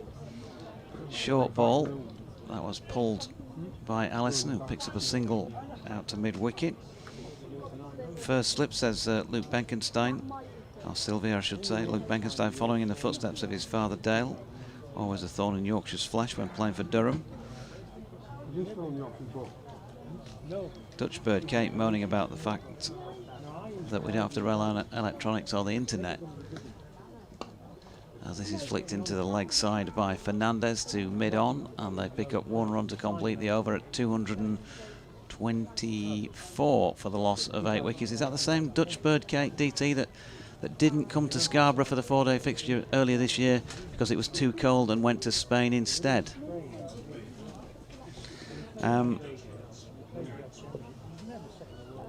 Lily, who is probably, yeah, she is positioned just down below us. There you go, Lily, give us a wave. Says fantastic day at Scarbados. It is BBC West Yorkshire Sport at gmail.com or at Sporting Lives 1 if you want to get in touch at DO_cricket. George Hill is to bowl the penultimate Pease Home Park over of this Essex innings. Yep, 3 to go in total, 224 for 8. Productive previous over for Essex.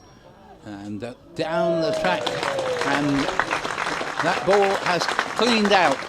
Fernandez, who made 18. In fact, I'm not sure, perhaps caught behind there. He is caught behind.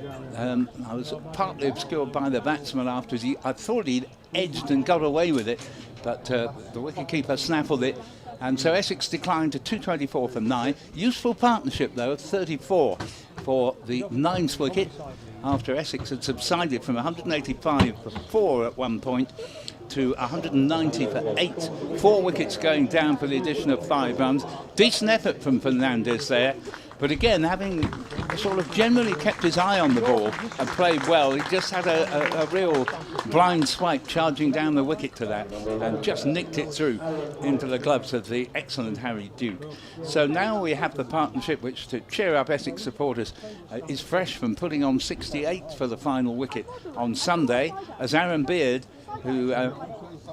it's not as if he's a great batsman, but he's one of the better number 11s you'll see. And he's joined Ben Allison on 15 as Essex try to see out 2 overs and 5 balls, I think, there are left here. Yeah, Yorkshire supporters listening to that comment about Aaron Beard and the partnership will be bracing themselves then, because there have been a number of late plays by opposing batters. As this ball is played by Beard back to the bowler. In fact, he got 42 not out, and Ben Allison was out, I think, last man for 26 the other day.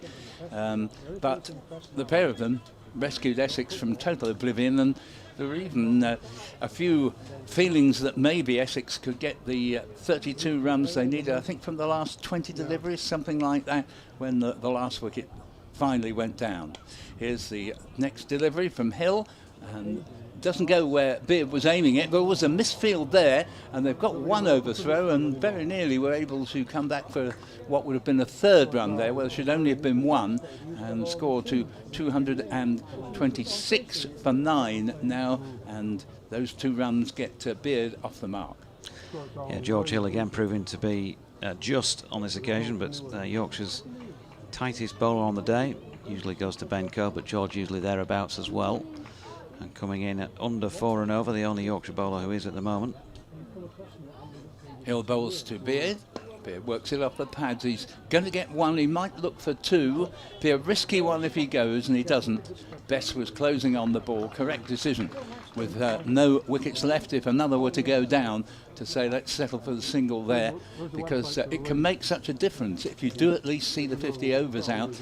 They've still got just over 2 overs to go, and the possibility of getting 227 for 9 as it is to around about 240 as it might be, as Hill's on his way again. This time to bowl to Allison on 15.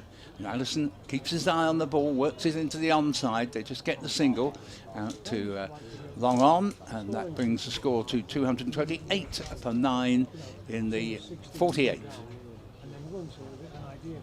Yeah, it's something to bowl at, isn't it, Paul? Yes. It's not a crushing score by any stretch of the imagination, but it is something to bowl at, no doubt about that. And if you can take 2 or 3 early wickets and put some pressure on, you never know. Hill bowls to the left-handed Beard, ducks under a bouncer, and that is 1 for the over, and it's the end of the over. So 2 overs to go. Essex were 27 for 3 after being put into bat inside 6 overs, and then a good partnership of 125 for the 5th wicket, but then an almighty collapse eventually from 185 for 4 to 190 for 8. A little bit of a recovery in the tail. 228 for 9, 2 overs to go. Yeah, Matthew Revis to bowl the final over of the innings from the Trafalgar Square end. And then we'll have 1 more at the Peasholm Park end of the ground. So 10 overs, 3 for 41. Ben Code, as tidy as ever. He's had an exceptional competition with the ball. Ben Cliff, he's continuing to show promise, isn't he? Picked up 3 wickets again today as Revis bowls here. And Allison just happy to play soft hands and block that. Yeah, so 3 for 54 from 10 for Ben Cliff today. Represents a good effort in a couple of spells for the young opening bowler. Dan Moriarty, 10 overs, 1 for 47. Revis, he's checking into his final of his 10 here. Ball short of length, pulled away through cow corner. It wasn't a cow shot. Gave himself plenty of room to play it.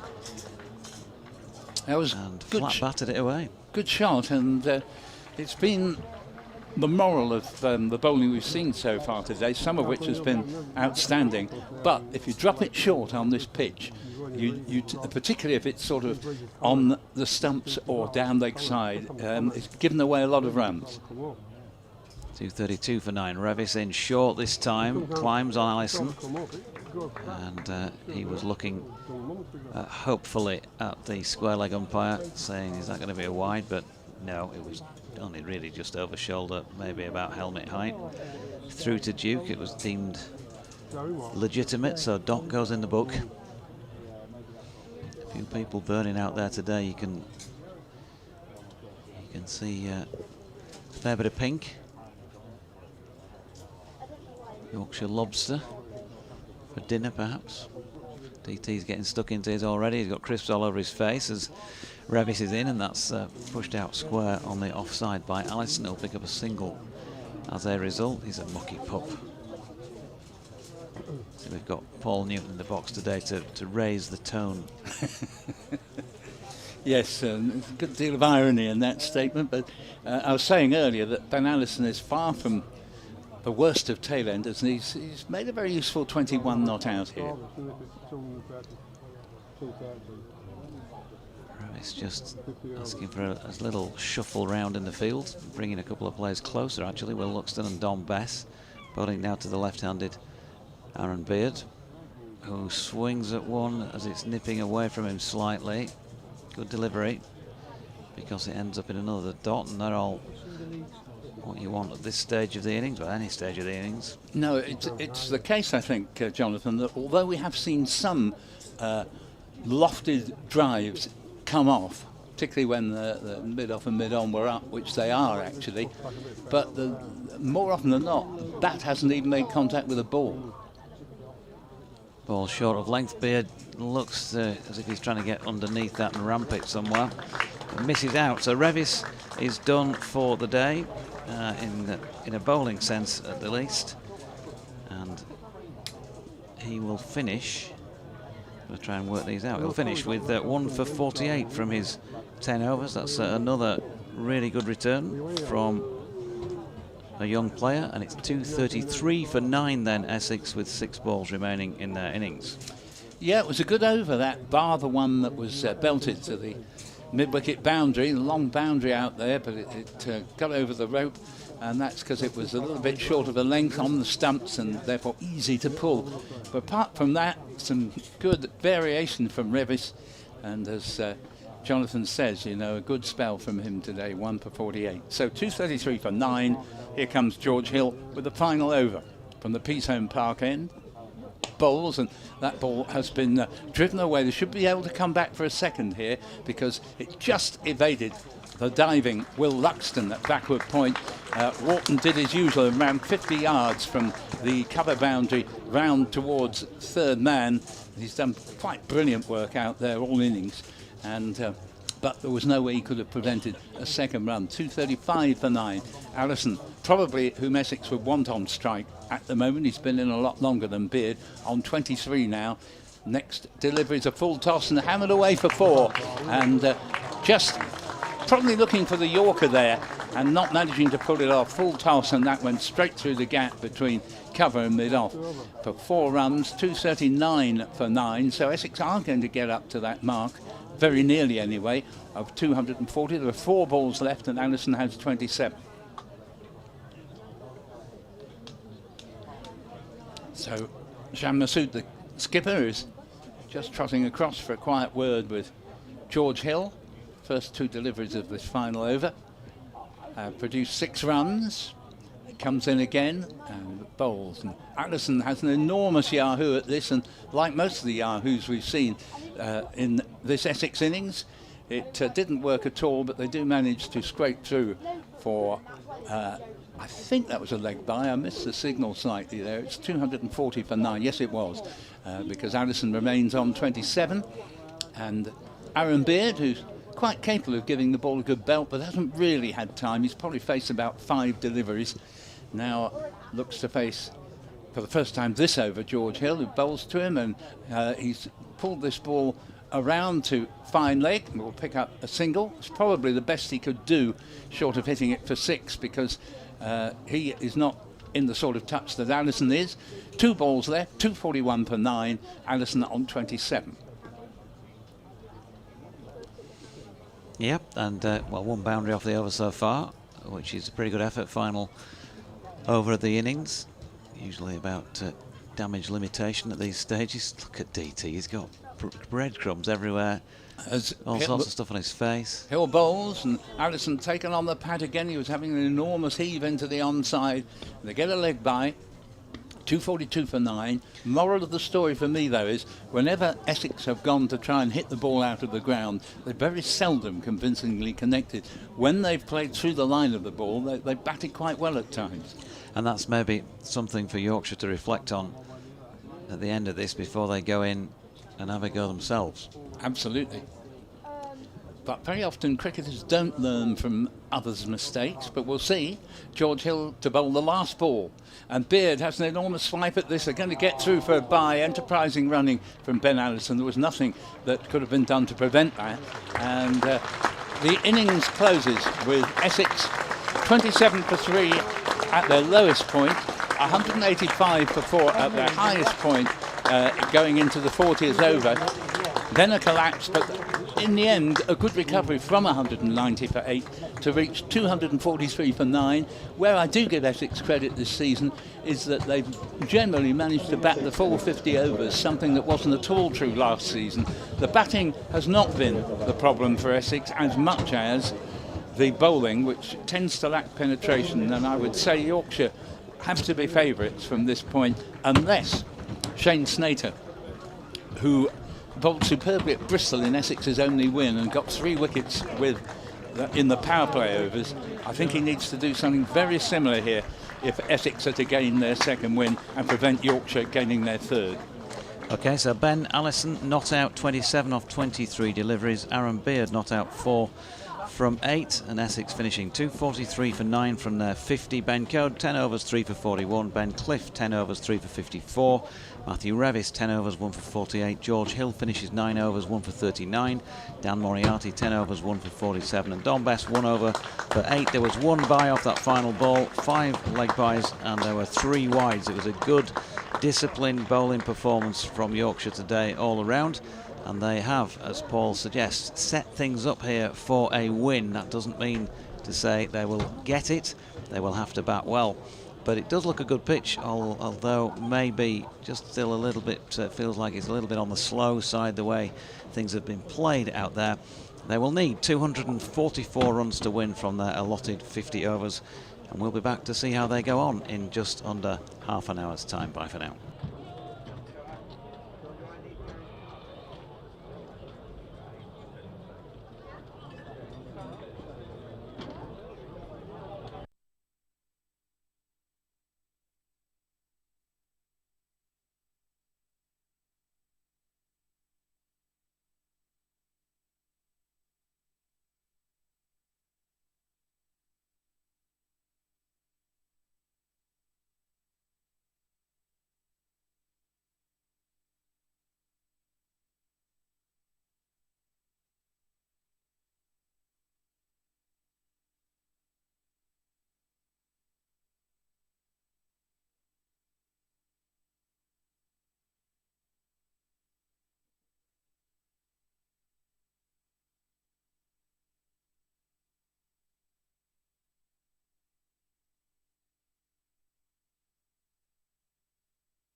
Welcome back from North Marine Road, Scarborough then, where Yorkshire are making their way out to bat in the form of Finlay Bean, and in a change to the advertised programme, Harry Duke back up at the top of the order. He's had a tough comp so far, Harry, batting in the middle order, but he did a good job previously up top, and Will Luxton has been relieved of those duties for this match by the looks of things. Maybe just trying something a bit different, see if they can get a different result. And we'll see where he is scheduled to go in, I suppose, at some point during the innings, but maybe down to the middle order. Harry batting in recent times, he said, checking back to his score sheets, at number 6. So Finlay Bean going to be on strike. Number 33 on his back. And Duke in 22 at the non-striking end. And the first over here to be bowled by Shane Snater from the Trafalgar Square end. Yorkshire then needing 244 to win this match and keep hopes alive for qualification for the knockout section of this competition. Snater, right arm round the wicket. First delivery punched back to him by Finlay Bean, and there is no run. Loads of time. Mentioned that we've been talking about that with one or two of the players recently in these 50 over matches, and certainly when you know what you're chasing, less than 5 and over. Snater turns at the end of his run and makes his way in once again. Bean turns that one to mid-wicket. Nicely fielded there by Tom Wesley. And there is no run. David Townsend and myself, Jonathan Doidge, with you for this first spell of the second half of the contest. Paul Newton of BBC Radio Essex alongside as well. Welcome back, or welcome along if you're just joining us on BBC Radio Leeds, the BBC Sport website and app. And of course as well, the visuals on the Yorkshire stream. If you're just joining us, where have you been? It's actually Finlay Bean who is on strike, and he turns that one down to long leg, and that's Yorkshire's and his first run of the innings, to a ripple of applause. I'll set him up, you knock him down, Doidge. That's magnificent. Yeah, we haven't had much of Fred today. And talking of Yorkshire players in the commentary box, have we got Johnny Tats coming up later, you said? Yep, Johnny Tats is, said he's on his way up at some point when he feels able. It'd be good to hear from him. Steve Jordan said it warms the cockles to see so many families here at Scarborough. I put up a photograph of the clan on the field at lunchtime, which is one of those features that we have at this ground. As Duke runs it down to third man and gets himself off the mark, he'll feel much happier about life, I think, Harry, just to get the opportunity back up at the top of the order. He played superbly against Shropshire in the warm-up game when he got 150 balls, but he's not had the best time of things since then. Where does that saying come from, they're warming the cockles? Because we know what it means, but... Not sure, to be honest. Cockles and mussels, maybe, I don't know. Snater in again, and Bean turning to mid-on this time, no run. For those watching in black and white, Essex are the ones in the magenta shirts.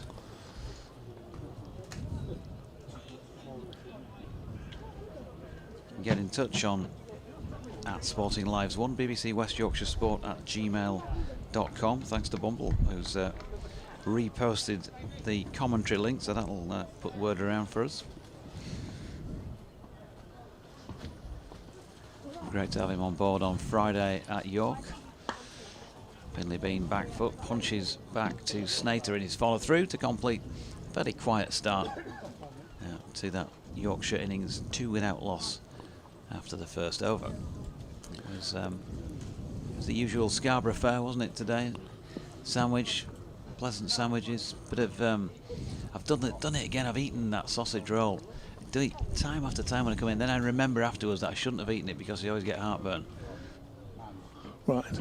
Well, eat it slowly and chew it well. Then you I won't, did, you but know. no, it still doesn't That's what change that. So that's later what on, your I mum will would be have told. suffering later. This afternoon from the Peace Zone Park, Ben Allison. Ben Allison to open from this P-Zone Park end. God, where's that clapping come from? It almost sounds as though it was in here with us, Torgy. On the effects mic. Yep, we have somebody sitting just beneath. Wants to be on the broadcast. Not seen a lot of Ben Allison. Well-built lad. Well over 6 foot, whatever that is in new money. Right arm over. Sort of shuffly start to his run and then bounds in, bowls, and Duke leaves that one alone. Through to the keeper. No run. Harry Duke struggled on Friday. One run from the best part of 3 overs. As Yorkshire got bogged down in the middle of their innings and ended up losing that one. But as Doidgy was saying, he's done a good job in the past opening the batting. He's back up there today with Finley Bean. Couple of slips. Backward point, cover mid-off. As looks to turn that on the onside. Either struck on the pad or don't think it was a little bit of a leading edge. It's gone out towards point, and there's no run there. This is very much a first-class field, really. I suppose if you first overs, or maybe you'd have a proper gully in there if it was a first-class game. But the leg side's the same with a fine leg, mid-wicket, mid-on. Allison bowls again, and that one was played in the air, just short of mid-wicket. No run accrues, 2 for no wicket, 244 to win. You'd think that was at least 25-30 short of par on this pitch, but you're not so sure. No, yeah, you would think so. You'd think Yorkshire would be favourites to knock these runs off going into it. Allison to Duke bowls, and Duke pushes that straight to backward point. Nervous little few steps towards Finley Bean, who very authoritatively puts him in his place and says, no, we're not having a run there. So in this competition so far, match 1, Yorkshire batted first. Plenty of ice cream being eaten and whilst Doherty looks for this. And won by 25 runs. Allison to Duke, and Duke he does virtually the same again. This time he pushes the extra cover. Doesn't get a run. Match 2, Yorkshire batted second, chasing, and lost quite convincingly. Match 3, Yorkshire batted first and won by 49 runs. Match 4, Yorkshire chased and were beaten by 36 runs. So there's if you're following a theme here, bat first they've won, bat second they haven't. So that's why there was a moment of hesitation there. Fair enough. Duke waits and plays that one away wide of the third man for a single. Score moves on to 3. That actually ruined Allison's maiden over. That was the last ball of the over, just the 1 run. So just the 3 runs from the first 2 overs, and no problem with that. That's early doors. Have a look at the pitch. Judge the pace of it. Then get going afterwards.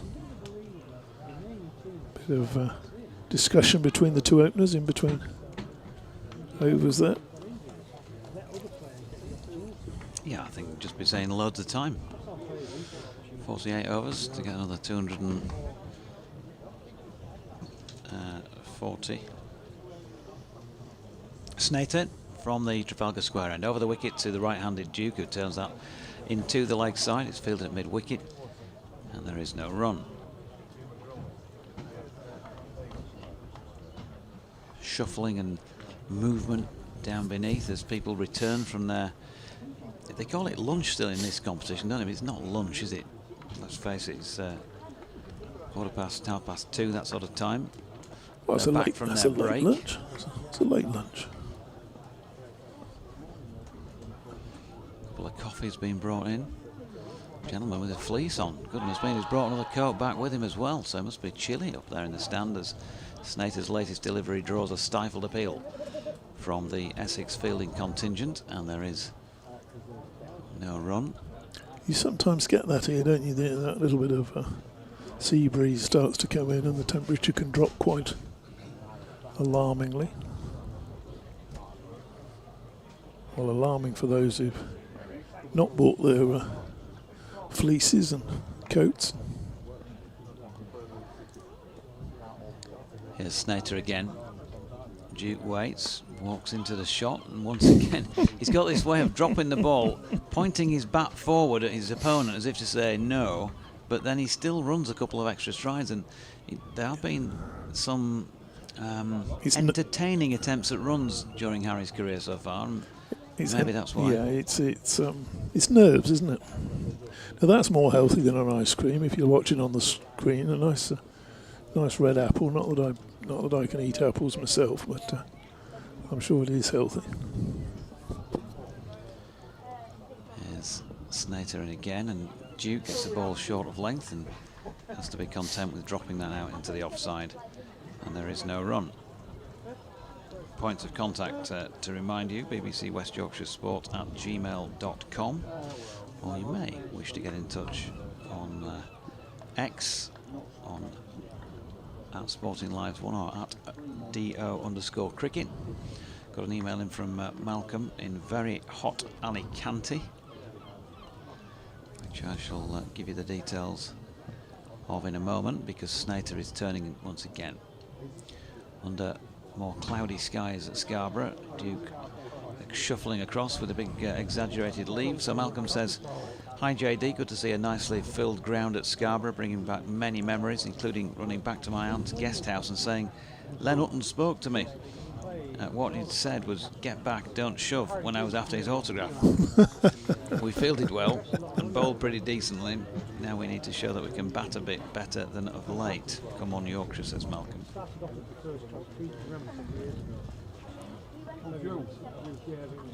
Snater then. In and bowling to Duke, who once more has a half stride into that and then pushes and misses. Good bowling by Snater. It's a maiden, and they're all very, very useful in this form of the game. 3 without loss after 3. Struggling a bit at the moment, isn't he, Harry Duke? Can't get the ball away. Take your time. Well, you're not going to score any runs in the dressing room. Yeah, he had that, didn't he, on Friday, if you recall, when he came in. Different circumstances at number 6. 1 off 17, I seem to recall. Crowd enjoying themselves. That shot on your stream is in over in the bleachers, front row. The boundary rope is very close to those seats. People on the grass. Watching Allison round the wicket to the left-handed Bean, who finds the gap on the offside for 1 run.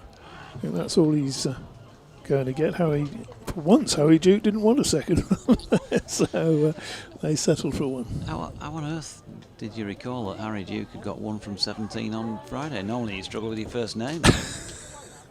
Sometimes figures just stick in your head, don't they? And you had a look at the card at the end of the game and thought, well, where's that gone wrong, or where's... Not usually those sort of figures though for you. Well, I've always had a head for figures, Georgie. Allison bowls to Duke, and who pushes out into the onside this time, wants a run, and he's not going to get one there. So Harry Duke just, the demons will be in his head at the moment, won't they? He'll be thinking about that 1 run from, 17 on Friday. The demons in his head like Johnny Painter off the Fast Show. Probably.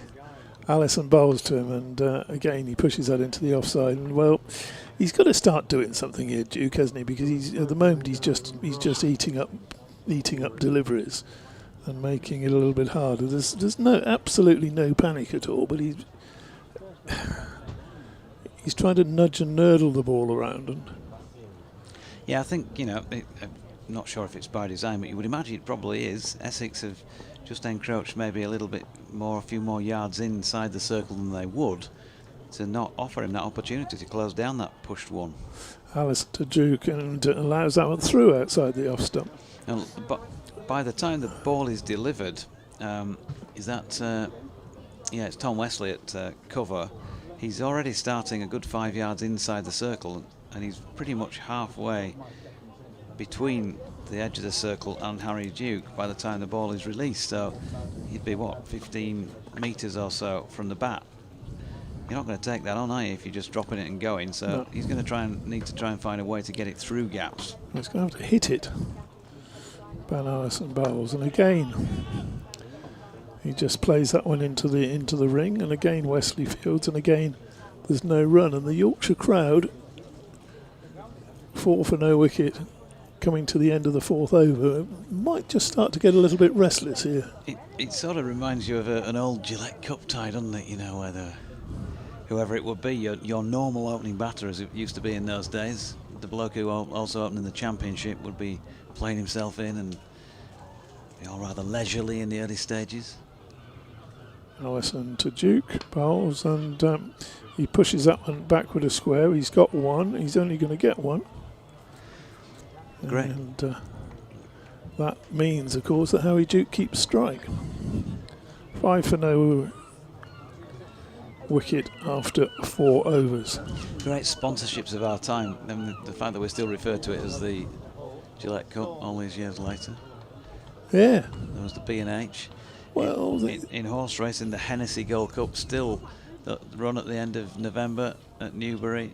It still gets called the Hennessy by loads of us who got so used to saying that name, even though it's not been sponsored by them for a long time now. The Whitbread still, some people would call it, at Sandown, the end of April.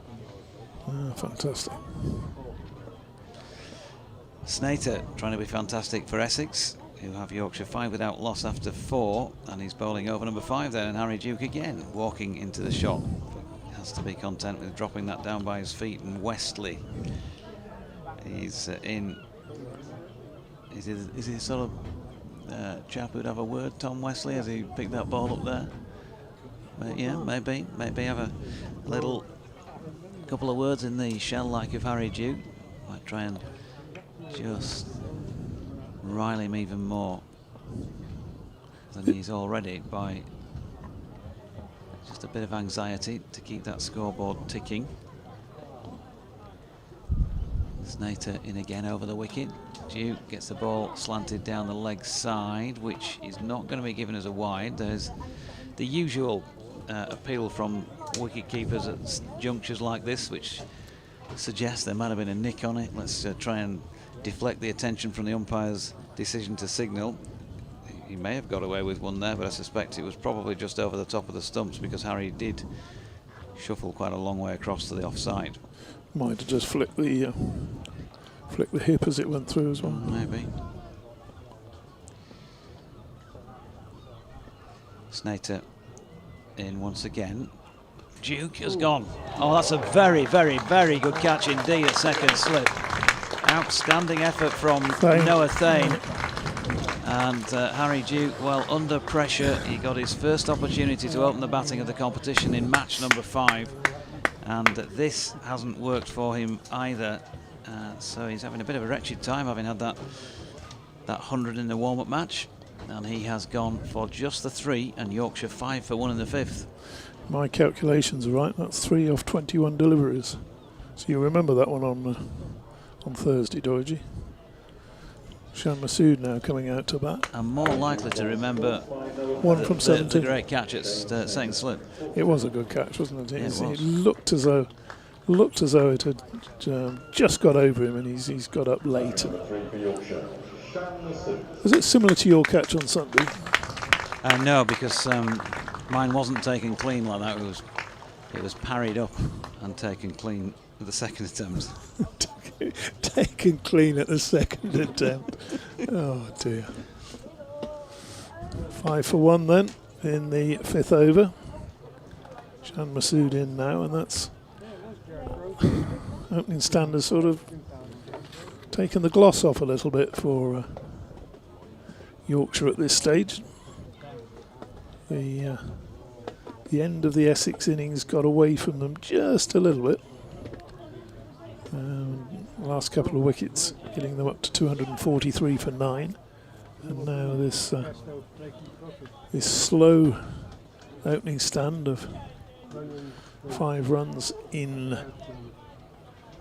4.5 overs, 27 deliveries. Yeah, it's unlikely to continue at that pace if Shan Masood is in there for any length of time, because he does score quickly, generally speaking, but he also has been known to get out quickly once or twice in this comp. We'll see how that goes. No, he's had a pretty good comp, to be fair, so far, and he's flicking his first ball off his legs, and there we go.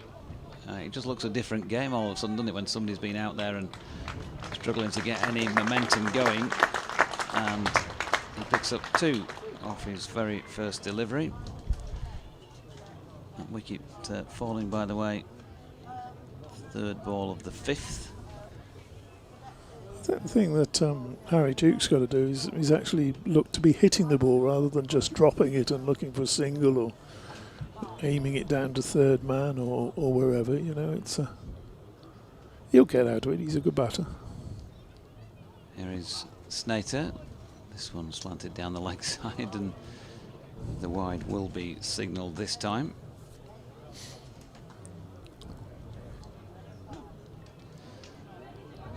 So 8 for the loss of 1 wicket. Harry Dukes, 3 from 21 spot on DT. Unusually. Outrageous slurs on my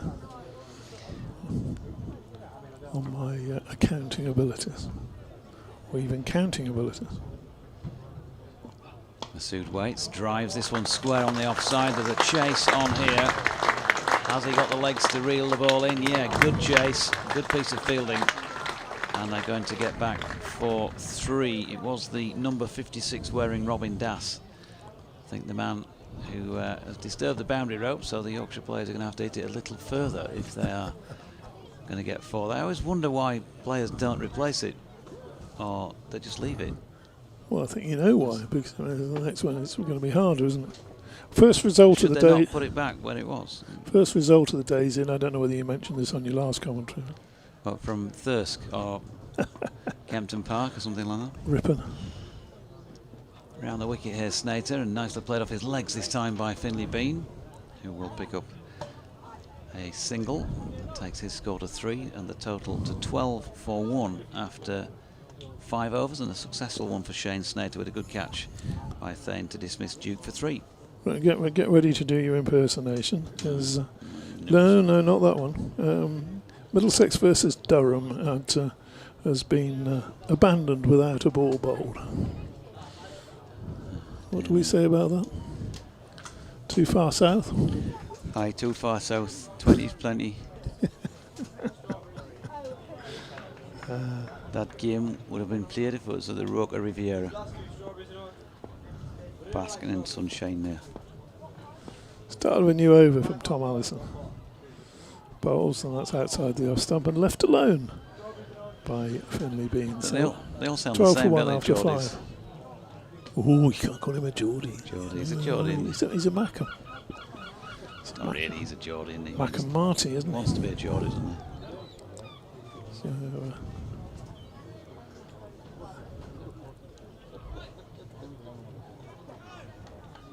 ball being polished and returned to the bowler. Couple of slips still in place for Bean. Allison round the wicket, and quite rightly, he's got a bit of width there, Bean, but that one's bounced on him more than he was expecting, and he's gone for an elaborate square drive, which may well have gone for 6 actually if he got hold of it. The shape of that shot, it would have certainly flown in the air. Hopefully for Bean past point. 2 slips, a third man point, extra cover and mid-off, and then 2 saving, 1 on the onside, and a fine leg, and he is fine as well. Allison bowls, that's down the leg side, and a very quick signal there of a wide for that delivery. Takes the score on to 13 for 1. What do you spotted down there, Dodgy? You a smile to yourself. Very good afternoon for watching cricket. The sun's out again. We do have just a little overcast spell. Allison bowls and Bean very correctly plays that up to mid-off. I wonder who started it all. Mid-off. I wonder who was the first person to say, "How we're the lads." You know, if you're from another part of the country and you hear somebody with that northeastern accent on television, it's a nice accent. I would say that most people would say it was a Geordie who said so and so. They wouldn't say he's a Mackham, would they? Well, no, because it's a very fine line, isn't it? But they'd say Geordie. Why is Geordie more obviously popular than Mackham then? Next delivery is pushed into the onside, no run. It's got to do with the fact that I think Newcastle is like the big brother and Sunderland's the smaller brother, isn't it? Are you saying Sunderland's inferior to Newcastle? No, not necessarily inferior, but probably. But it is. You do look at cities in different parts of the country, don't you? And you go for Newcastle in the northeast. Next ball turned square, no run. If I said to you, name a city in the Midlands, I know what you're going to name. Without even thinking about it. Coventry. Yes. You're going to name Birmingham, obviously. Name it. Leicester said Bob. Well, I suppose you could just about do Leicester, but you'd probably go for Birmingham. Name a city in the northwest. Could be Liverpool, but you'd probably go for Manchester. Allison bowls, and that's struck on the pad. And no appeal because again it was angling down the leg side. That's the end of the over. Just the 1 run from that over, and that came from a wide. So not that easy early doors here for Yorkshire. You know, obviously name a city down south. You go to London away. It's just. Name a couple of cities in Scotland. It's obviously going to be Glasgow and Edinburgh. That's just the way it is. No one's going to say Sunderland or Middlesbrough, which are both fine cities. And Sunderland's nice. I've been there a few times. Roca Riviera. I know Marty cracks on about it, but it's not the worst place to spend an evening. 13 for 1. For the 7th over, it's Snater continuing. Bowling here to Masood, who drops one out into the offside, and there's no room. Coventry, dearie me. You sort of just wonder, don't you? With the origins of things, great tracings of life back in the day by historians. Who was the first person to say, "Hey up"? Hey up. Or has there been? Oh, magnificent.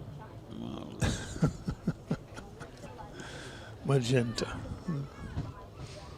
In comes Snater once again, and Masood flicks that down the leg side, and will pick up 1 to fine leg, taking his score to 6 and a total of 14 for 1. Who said Luke here? And Thegs. Slick the dust. It's not the one up here, isn't it? What have you lost now? Oh. Marbles, perhaps? Not sure.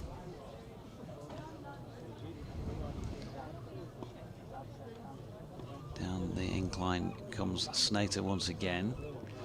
And Bean, flicking in front of square, off his legs. Will pick up a couple there. Feroz Kushi doing the fielding. Finley Bean onto 5. The score is 16 for 1. I think I might need to be. Do I need to be shuffling on at this stage? I can't remember what the time of the restart was. I'll disappear and let Paul come back in, and DT can swap commentary positions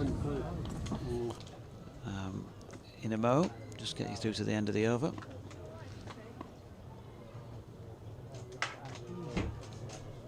Snater turning again. Once more, continuing round the wicket. And Bean, that's a lovely shot by Finlay Bean, just using the pace of the ball and a bit of timing, has got it through mid-wicket. There's a sliding stop out there by the marquee, and they're going to get back for a pleasant 2. 18 for 1 and 7 of them to Finlay Bean. According to Dutch Bird Kate, the boundary remains in its original place even if the rope or sponge has moved. How do they know? Doesn't appear to be a line underneath the rope. Umpires must have action man eagle eyes. Oh, Bean's gone aerial this time. He's going to be caught here at mid-on. Oh dear, he's got underneath that one. Looks at his bat in disappointment and at the heavens, but it's not going to change the result because Yorkshire are 18 for 2 and Finlay has gone for 7. Catcher at mid-wicket. Not sure. Shall Paul at some point identify him? Here we go. Might get a look at him again here. Was it Kushi? Yep, Feroz Kushi with the catch. And so Yorkshire losing a second wicket in the power play, not for the first time in the competition. James Wharton is going to go in at number 4 after his heroics in the field. See what he can do with about 18 for 2. I know we're halfway through and over. It probably looks like a good juncture for me to step out and let DT in once Paul has sorted out the headgear. All set? Thanks to Jonathan Doidge. So both these sides losing wickets in the playoff overs. And Snater picking up 2. I did say at the end of the Essex innings that for Essex to have much chance, Snater would need to reproduce what he did against Gloucestershire. And he took 3 wickets inside the early overs. And James Wharton, well, if he bats anything like as well as he's fielded today, this should be worth watching. But for the moment, Essex with a little bit of authority here in that they've not only got a couple of wickets but kept the runs to a premium. Dave Townsend rejoins us. I do indeed. Is it my over? Just as you like. I'll leave it to you then. Right, Snater coming to the end of this is in with 2 slips still. And bowls, and that's a lead by Wharton. It came back quite a way. It went way over the stumps, but entitled the fielders the classic. Oh, as though they very nearly had a 3rd wicket, but at least Essex making a little bit of a game of it, Dave. Definitely making a game of it, and another wicket goes now, particularly if it's Masood, then, well, Essex will be, you would think, pretty much even Stephen, but the big advantage, of course, that Yorkshire have got is that they know what they've got to get. They're not just making some imaginary score. It's going to be or some, guessing at what they need to go. Ben Allison it's bowled quite nicely, bowled tidily. You just pass me my bottle of water along next to one of your teddy bears. This other side. Thank you very much.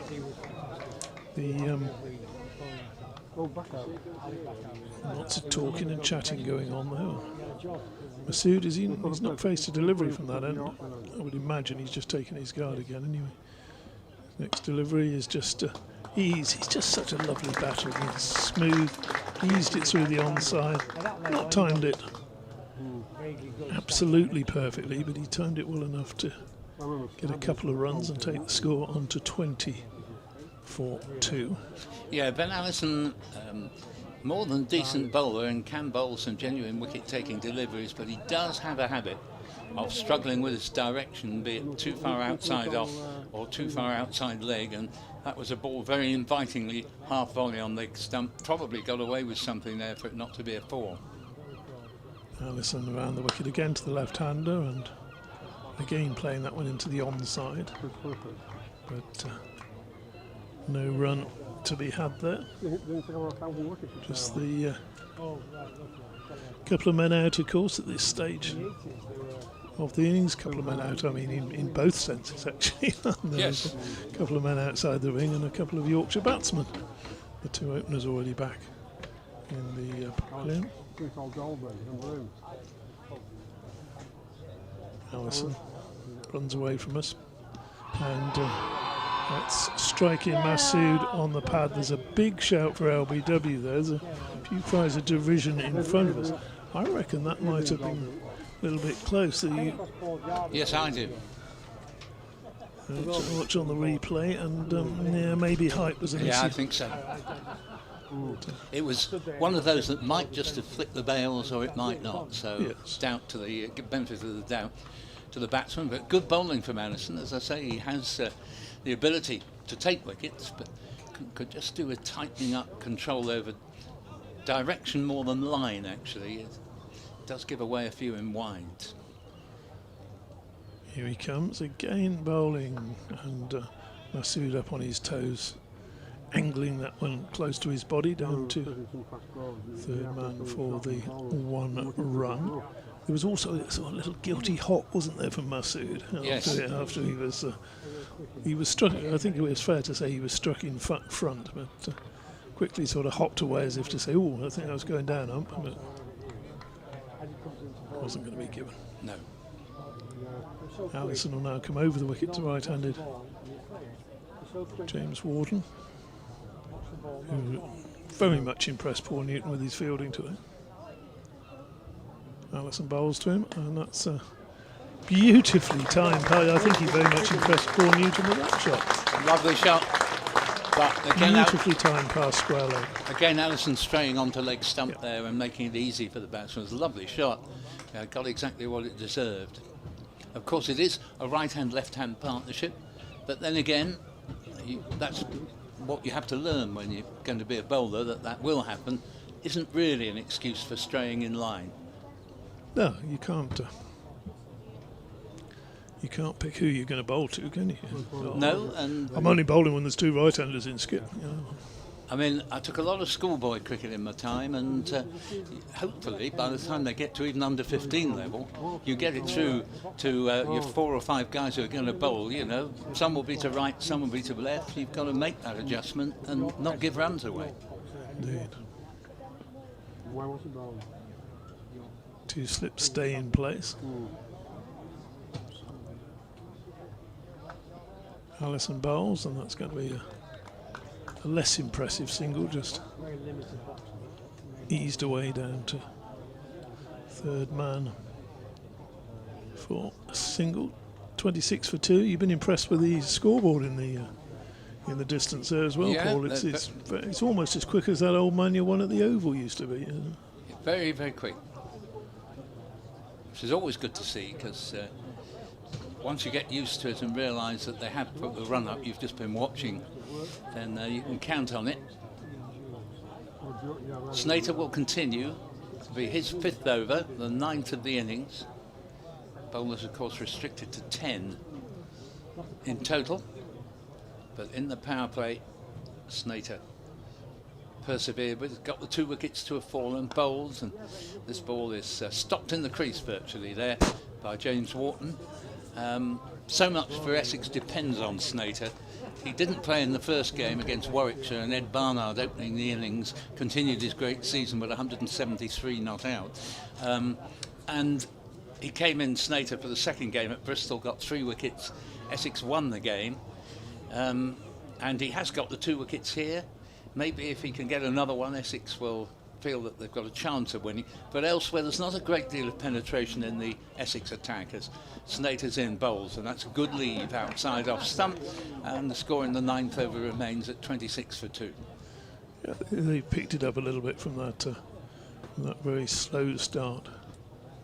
They have, but of course the power play really isn't a big deal in 50 overs, and very often if someone said to me, would you accept either or which would you accept out of 40 for 1 or 60 for 2? I'd go for the 40 for 1, quite honestly, because you've got the extra wicket in hand and can always accelerate later.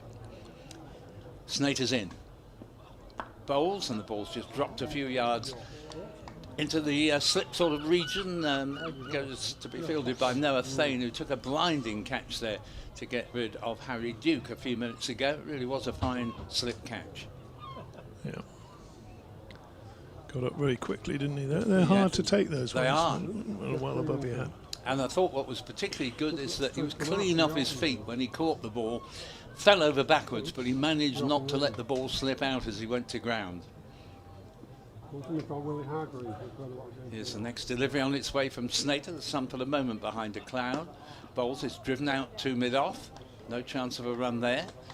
Still 26 for 2. Target is 244 in the 50 overs, with Essex variously 27 for 3, 185 for 4, but then 190 for 8 before some useful extra runs from the last 2 wickets allowed them to add another 53 to reach 243 for 9. Snater didn't make any runs with the bat, but he's got 2 wickets with the ball, looking for a third. Bowls to Wharton, and won't get a third here, but he will bowl the dot ball, because Wharton very carefully watches the ball onto his bat and returns it whence it came. Yeah, I think Yorkshire would have worked out, as you were telling the listeners, that Snater is the man in the Essex attack, and he can only bowl the 10 overs, so let's see him off and see what we can do against the lesser lights. Yeah, I think he, according to what I've seen previously, will probably bowl 1 more over after this one, and 4 will be saved for later as he comes in now from the Trafalgar Square end.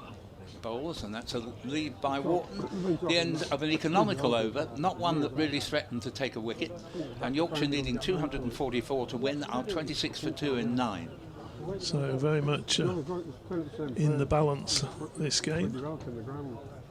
Did well in the end, as Paul was saying, to get up to 243. Those last 2 wickets, or last 3 batsmen, managing to cobble together 53 runs, which was very handy. Big difference between 243 and say 230, 225. Big difference. Yeah, very much so. And there's another big difference between 243 and, shall we say, 267. Had 1 or 2 of the batsmen who got out in a rush been a little bit more keen to play themselves in, they might have got to there. Allison bowls, Masood plays that square of the wicket, doesn't get a run, just the 1 slip in for Masood now, an extra fielder on the onside, where he's been plundering a good few runs. With that very sort of languid, fluid. Yeah, he's a nice watch, shot off his legs, isn't he? Yeah. Very elegant player.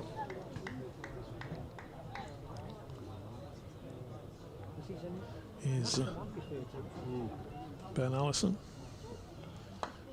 Bowls, and again the same sort of shot, looking to get it past point and not succeeding. So a couple of dots, a little bit of pressure just building up perhaps.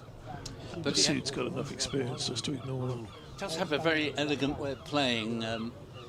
I don't say it reminds me directly of, but has a little bit in common with Michael Vaughan in that respect of being a very elegant stroke player.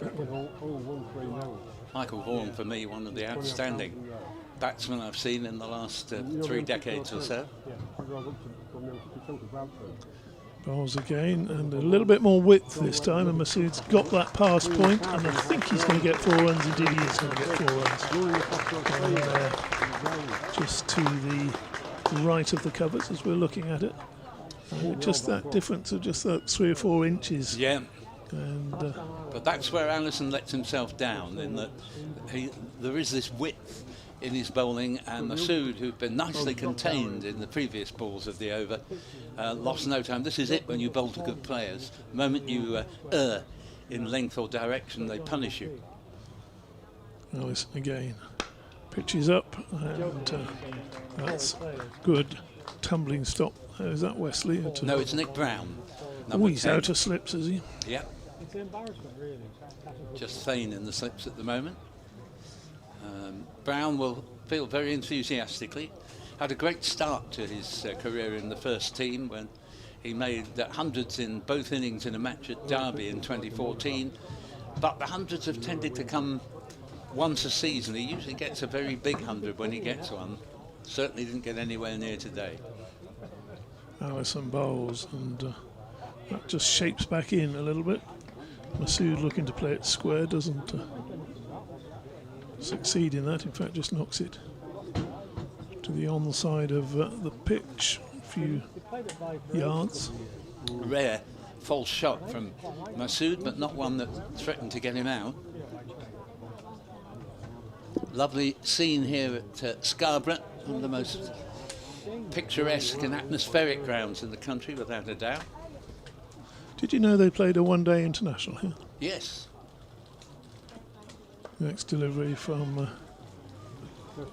Allison played wider point, and the batsman is scampering through for a single. Masood is keeping the bowling. It was 1975, something. Somewhere in that region, yeah. 1976. Won't happen again, sadly, because I think it'd be a lovely venue for it. But it would be done, or not done, on the principle that the ground doesn't hold enough to make enough money to satisfy the ECB. Are you suggesting that's the primary reason for holding one-day matches, Paul? Yes. And I'd probably agree with you. In fact, I definitely agree. But, well, as predicted, Snater's having his sixth over on the bounce, as Brown, who sort of slightly absent-mindedly made his way to his part-time home at first slip, suddenly realises that that's changed now. We're actually out of the power play, and so he's there at mid-wicket to bolster the leg side. Snater coming round the wicket to the left-hander. Masood has edged this, all along the ground. It wouldn't have been a catch, but not a particularly intended edge, and goes down to Allison on the third man boundary for a single. 32 for 2 and 10.1. And I think I've taken one of your deliveries, haven't I? No, you're sorry. No. Oh, Just lost my bearings. Blame it on old age. yes, definitely. You're not that old, Paul. No, I'm actually older. Too old merely to be old. As Snater. A little bit more cloud around now, none of it threatening in the short term. Bowls, and it's nicely played by Wharton, stepping across his stumps and angling it down to Cushy at mid-on. Sorry, to Richards at mid-on, I should say. And there is no run. This is, we suspect, Snater's last over in this spell. I don't know whether he needs to be wandering towards him and getting across his stumps and leaving himself liable for an LBW at this point. Yeah, good point. But he was well balanced as he played the shot. Oh yes, but Take your point though. Snater's in. We're back to 2 slips for Wharton because he's fairly new to the crease. He plays this one defensively into the covers, and there is no run there, and the score remaining at 32 for 2 with 5 to Wharton and 15 to Masood. he was balanced, Paul, because Snater bowled it where he wanted him to bowl it. Yes, no, well, it's true, he did. But Essex have been pretty tight in these opening overs. You're bound to get a couple of loose ones. They're bowled well on the whole as Snater's in.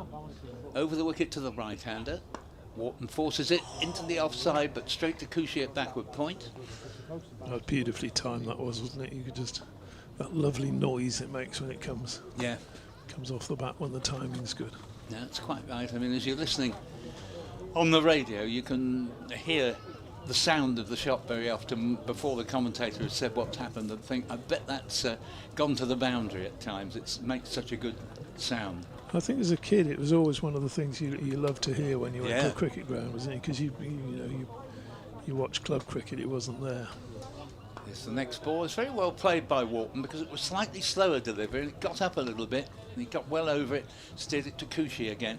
Yes, in my case, happy memories of early Graham Gooch. He was always a tremendous hitter of the cricket ball and used to make a lovely sound off the bat. Yeah, you'd have been older though, wouldn't you?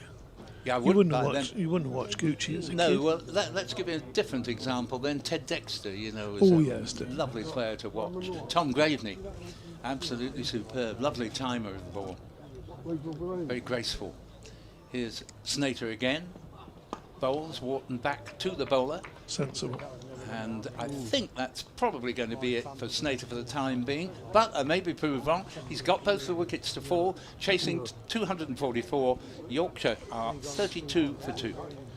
Yeah, the first memory that I have of Test cricket that I can actually, I actually went to a test when I was 6 years old. 'Cause you could get in for about, in those days, your mum could take you in for about sixpence or something. Oh, yeah, You weren't- absolutely. you weren't one Yeah. of these, you didn't have to remortgage the house. And it was went to Edgbaston 63 against the West Indies, and that was. I can remember Dexter standing very tall, very straight bat, and driving back past the bowler. And Yeah, I was there that one of day. my- I don't know one of if my you were first saying you were memories. there that day, but it was a great innings. A real, if ever you wanted to define what an anticlimax was, it was when he was LBW to Sobers for the 63, because England were really struggling against the West Indian attack, and Dexter said, "Well, I'm not having this," and he really attacked the bowling. He's a great player, wasn't he? Yeah. And what a life! What a Yeah. life Lord Ted had. Yeah, a bit more in a moment about him. So round the wicket, lovely clip off. We're out of the power play, of course, now, and change of bowler.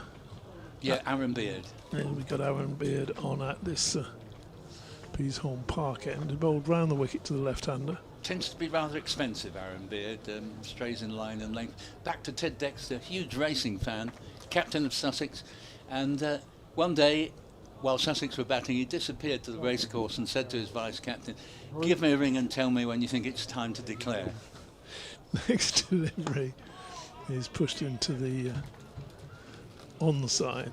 So Beard and no run. the guy declared, and Ted had said, I'll be 10 minutes between innings, I'll be there in time for the next innings. And great character, great golfer actually as well. Very good scratch golfer, wasn't he? Yeah. And, I think he won the President's Cup or whatever Yeah. that one is that they play in the middle of winter for amateurs. Could even have been a professional golfer if he hadn't played cricket.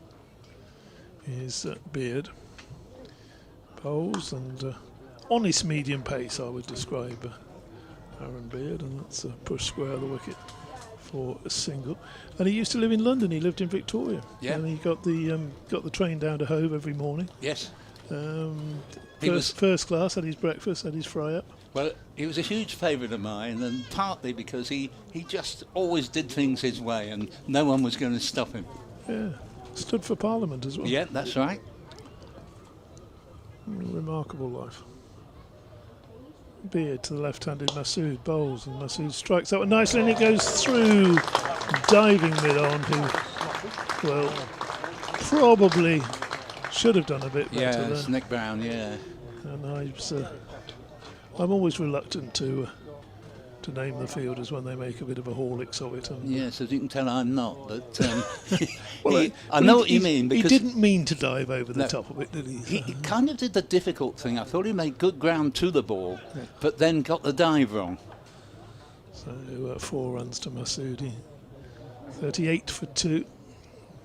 Beard bowls, and that's a slightly quicker ball and nearly through Masood, and he's got a thickish edge on it down to third man, picks up a single, and Beard throws his head back as if to say,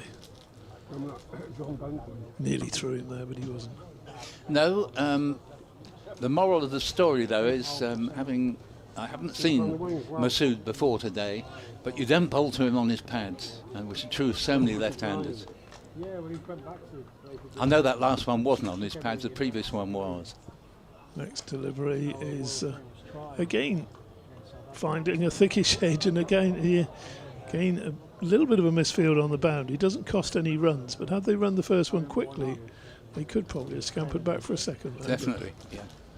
So 40 for 2 at the end of that, the 12th over.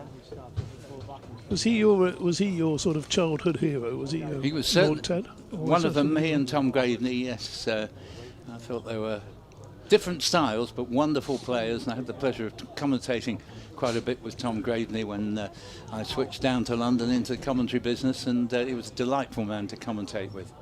Yes. Yes, he was. I think, just going back to Ted Dexter, I think he also had a pilot's license, if I remember rightly. Whose was it? I believe it was his very own. Okay. So you got a change of bowling at the far end? Probably only had to fly for half an hour before he got the full licence. Probably if he missed his train down to Brighton. He got Yeah. quick Jamal flight down. Richards into the attack, and Snater duly finishes that spell of 6 overs. First ball from Richards is driven firmly by Wharton into the covers, but straight to Robin Das, and score remaining 40 for 2 as we enter the 13th over. A favourite of mine, and I got the chance to meet him a few years ago, and he's got Yorkshire connections. That was Peter Parfitt. Remember Yes, I Parfitt remember Parfitt very, very well. Very, very fine batsman. And, Yeah, he was. Nice chap. he still is. Got to meet Yep. him a couple of years back. Yeah. Here's Richards. Trafalgar Square end, bowls run down to third man, regulation single. I say regulation, if there's another misfield, they might come back for a second, but they don't, and score to 41 for 2. Wharton has 8. Has to be said, just slightly ominous from a Yorkshire point of view, if I wanted to encourage Essex supporters to think they're in with a real chance, is that only Masood has actually played the ball with any real confidence out there so far. Yes, he's the class act, isn't he? Yeah. He's the test match player. But the others have sort of looked as if it's a bit of a struggle that we've seen so far, whereas he looks as if it's, pretty easy. Are you trying to talk him out? No, not at all. You know me. Oh, that's why you said it. Here's the next ball, and it's played down to mid-on, and there is no run. Target 244, and Yorkshire 41 for 2 in the 13th. Yeah, so you're getting towards that sort of 200 runs off 40 overs, well, Yeah. 38, 37, which should be well within their scope. Well, I think it's absolutely... Wickets, isn't it? Wickets Yeah. is what it's all about. Exactly, yes. I was just about to say Essex have to get Yorkshire at least sort of 7 or 8 down to have a chance of winning the game. Here's Richards in bowls, and it's nicely turned away. You see that was on the pads, and it's meat and drink to Masood as they come back for a second run, and score up to 43 for 2, and Masood has 23. It's that poor old Nick Brown out there in the... Yes. They really should let him go slip, shouldn't they? He's pounding a bit out there in On another hand, the vast acres. Thane took a magnificent catch at slip. I know he did, but I'm just thinking from Nick Brown's point of view. Yes, he's not had a happy day because he didn't make runs with the bat and not had the happiest time in the field. Here's the next delivery, and it's played very stylishly as ever into the covers by Masood, but straight to the fielder, and the score remains at 43 for 2. It's Robin Das again there in the covers.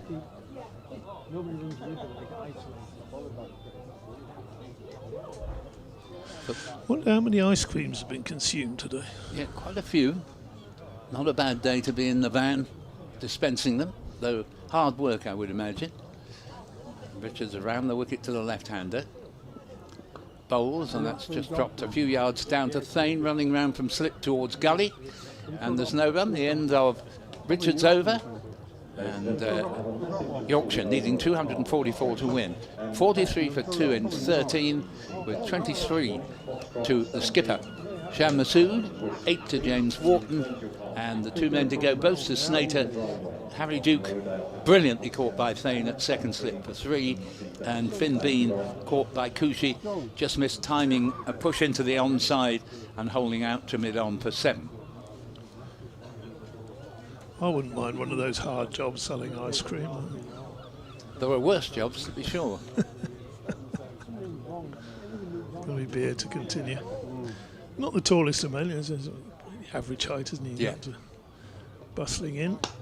I suppose for Yorkshire fans, he'd probably be the Harry Duke of the Essex attack.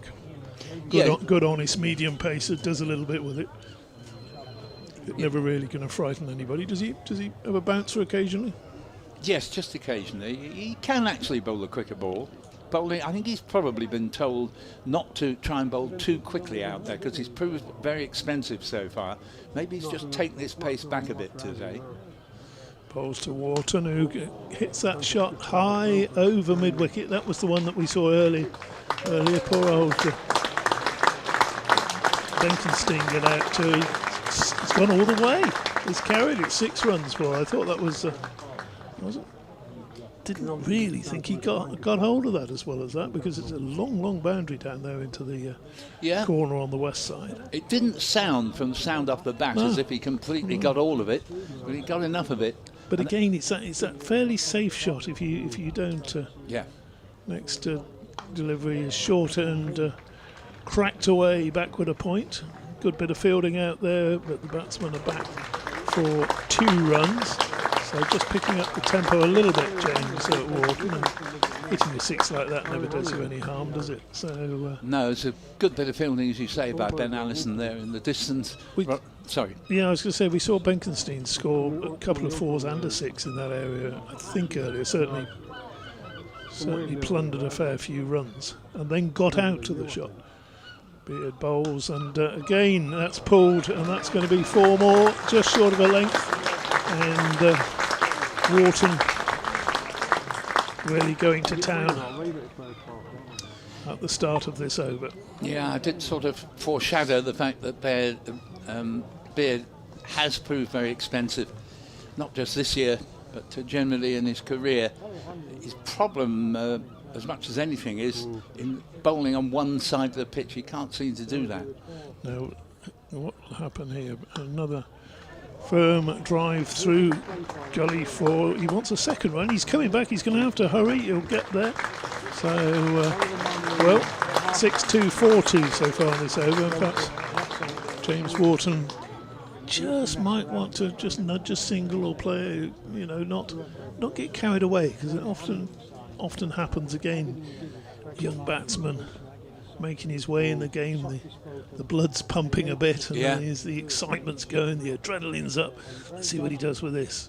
Beard bowls to him. It's pitched up and just sensibly near Yorker, that actually. It was a good delivery, that last ball. That one's dug out, and that is the end of the over. 57 for 2, and all of a sudden at Yorkshire, the 14 overs, all of a sudden the run rate has slipped past 4, so a couple of expensive overs, and of course that's what can happen.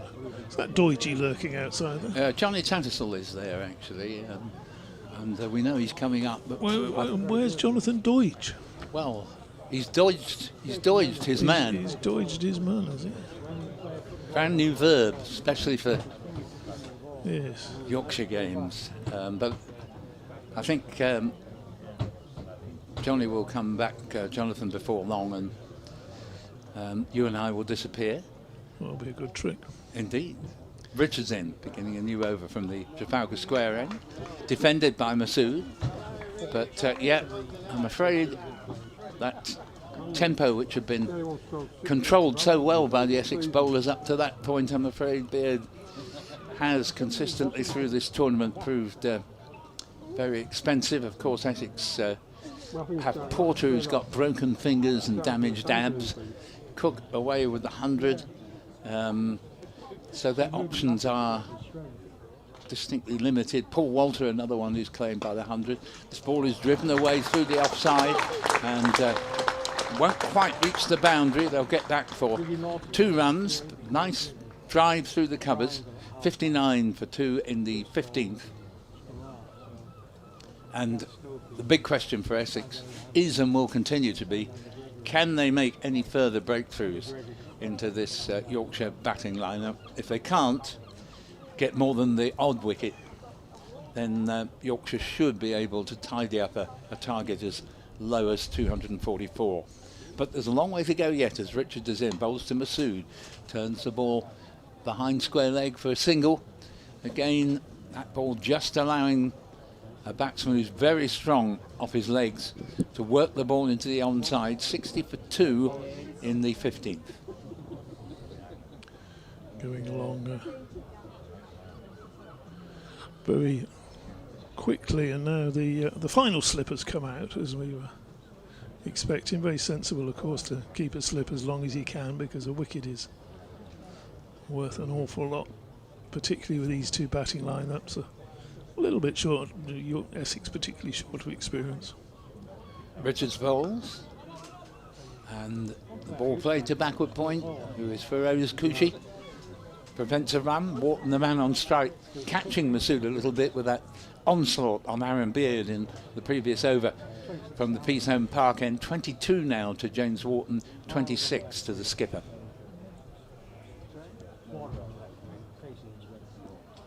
Richards, with the sun returning, reaches the top of his run up, makes his way back in. Good straight approach. Bowles worked into the offside for a single. Wharton moves along to 23. Beardfield running in from third man. 61 for 2. And 15th over being bowled. The first gull has been spotted there. They're smart, the Seagulls, because they don't turn up too early, because there are not many pickings to be had early in the day, but sort of around 4:30, 5 o'clock, when people start to leave with the half-eaten trays of chips, they get stuck in. Richards bowls to Masood again. Only concedes a single played out to deep square leg, but again it's that ball which just strays onto leg stump, fielded by Luke Benkenstein, and that completes the 15th over. Reasonably tidy one from Richards. 23 to Wharton, 27 to Masood, aggregating exactly 50 between them, and Yorkshire is 62 for 2 in 15, needing a further 182 to win. Yeah, as I don't know whether you've bought fish and chips here from a takeaway very often. I've just spotted Doige. Yes, I spotted him as well. He'll be here in a minute. If you've ever bought fish and chips from a takeaway here, it's their the amount of chips they give you in Yorkshire would feed a family for a week. You know, it's an enormous amount, and then the Seagulls do get a few leftovers. The Yorkshire folk would settle for nothing less. So, just wondering how we're going to do this changeover here. Probably best if you commentate. I'll let Doige in here. Yes, and then that's just what I was going to say. Well, so Thane in. You were right this time, then. Bowls, and it's played to mid wicket. Robin Das, and there's no run. It's Masood on strike.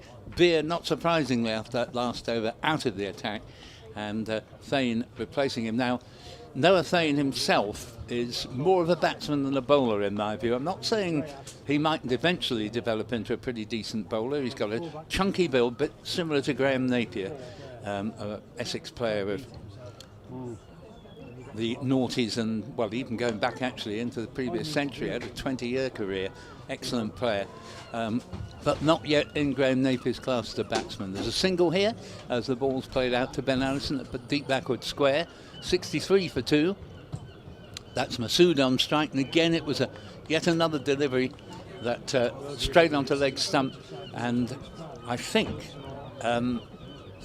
Essex bowlers so far paid the penalty for not being able to keep that ball away from the leg side, as we'll be shortly bringing in Johnny Tattersall to join Jonathan Doige as this ball is played to third man for a single to James Wharton. 24 to him, 64 for 2, exactly 180 needed, and Thane in his first over here, coming on principally because Beard in the previous over proved a little bit too expensive from an Essex point of view. He'll undoubtedly have to come back later because they don't have a lot of options in the bowling department. Thane is in, bowls, and this ball again just allows Masood, who's so good on the leg side, to work that ball, and 2 runs come there as Allison, who's fielded very well, sends in a good return. Score up to 66 for 2, and Masood up to 30, but I would reckon of those 30 runs, probably about 24 have come into the onside, if not quite 24, certainly at least 20. As it's a bit of an indication that Essex haven't quite got their line right to him.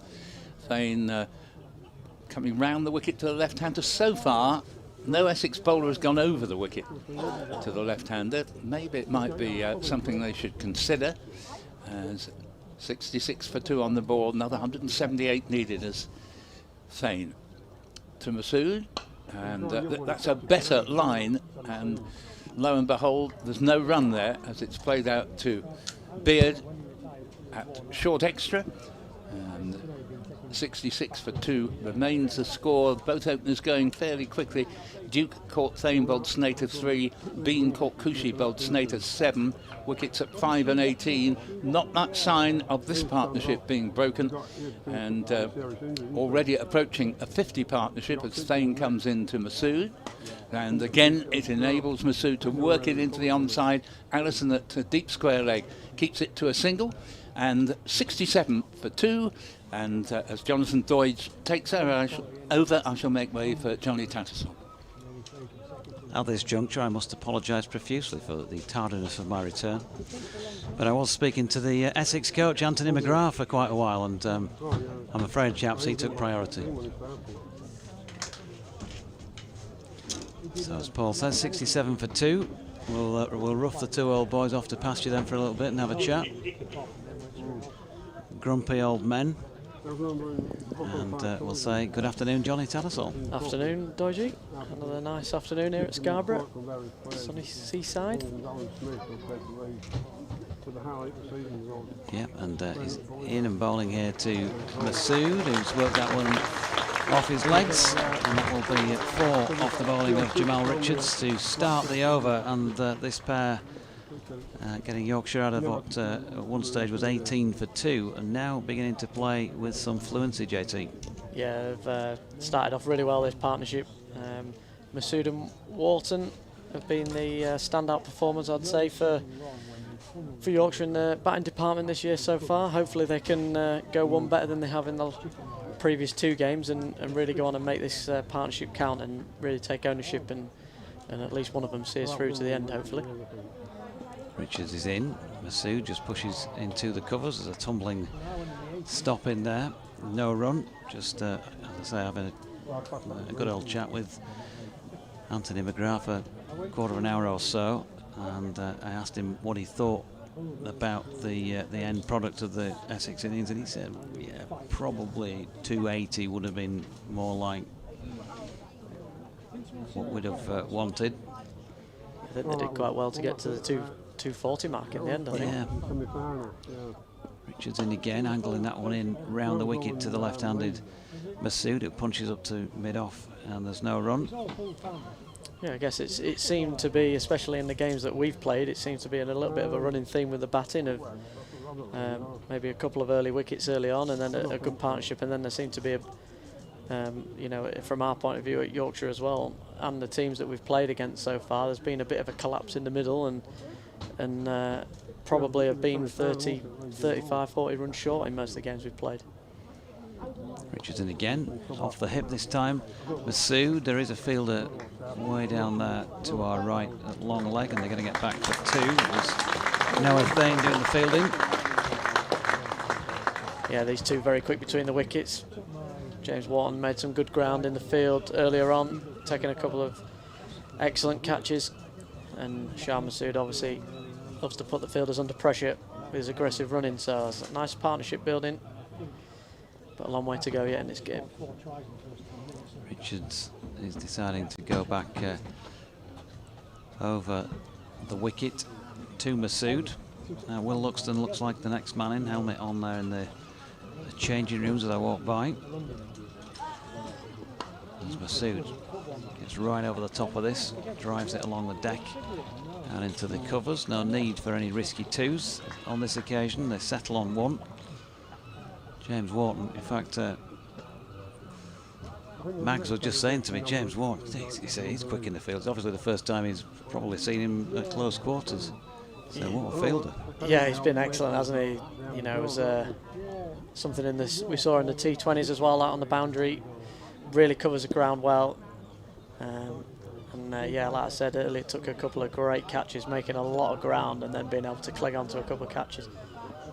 Richards in again. This is a good delivery, and has Wharton playing and missing at one, not so far from the top of off stump to complete the over at 74 for 2, but, well, so far so good.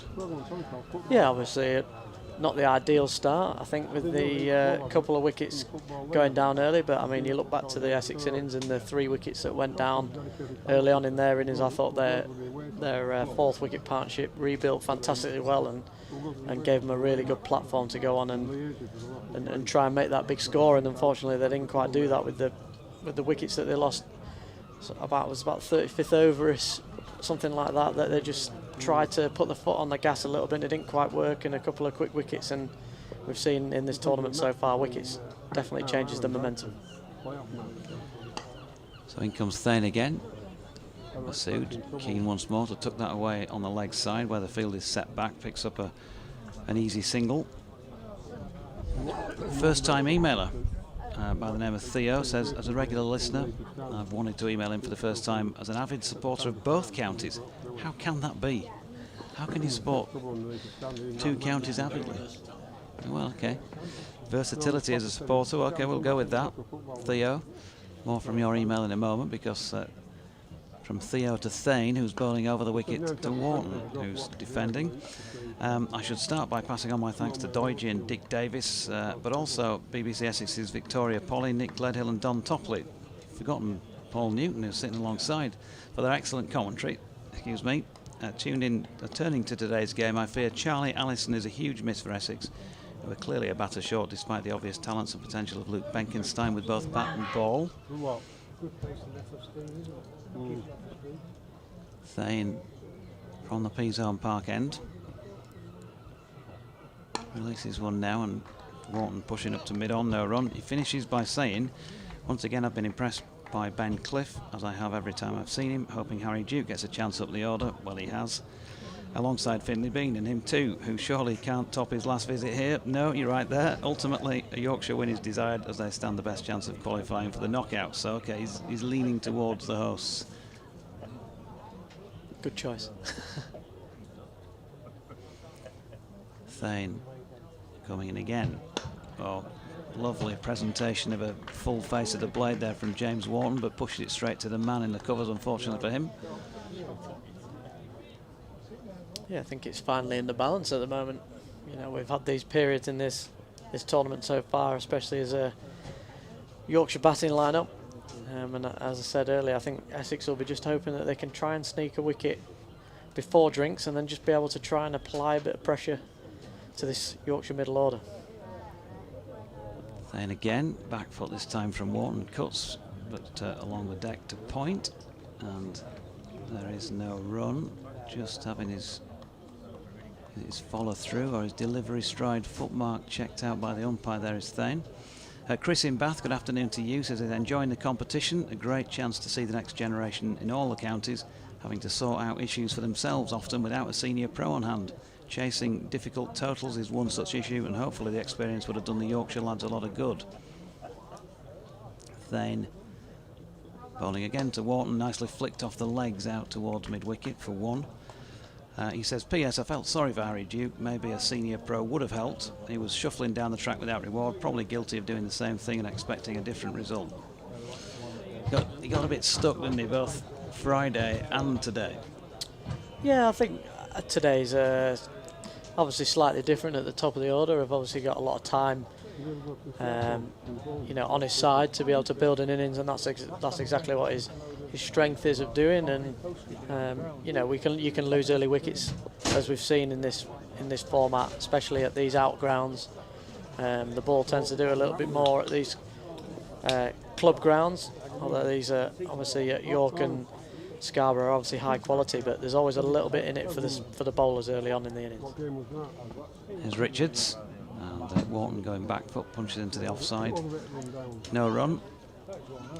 Yeah, I mean, we had a long chat yesterday after training about how we can improve going forward, and you know, these were things that we'd spoken about, and hopefully we'll see the improvement today, and hopefully the lads have taken on the feedback and the discussions that we've had as a group, and trying to learn and trying to get better, and hopefully we can see that today by making this run chase fairly comfortably. Hopefully I'm sure that'll be the plan out there for these two. Wharton waits. It's a fairly tight ring field still. In the main, Richards in, Wharton right behind it. He's, well, so far in the competition, 22, 21, 38 and 56 against his name, so increasing returns for James Wharton. And 25 again today, so he's had decent starts in every inning so far, converted to 50 plus on one occasion. Yeah, I think he's been in really good form, and that's exactly what we were talking about, you know, yesterday in our meeting. How can we go on and how can we be even better and turn those starts into big runs? Punching this latest delivery into the covers, and there's none. Let's just check out, just refresh my memory on his skipper's stats in the comp so far. So 24 at the Oval, a duck at Welbeck, 63 and 76 of course last week. So again, in terms of how these two have both been playing, this is a big partnership. Yeah, 100%. And they're doing pretty well so far, from 18 for 2, as Wharton almost limboing as he leans back and punches that one away to the sweeper square on the offside for another single.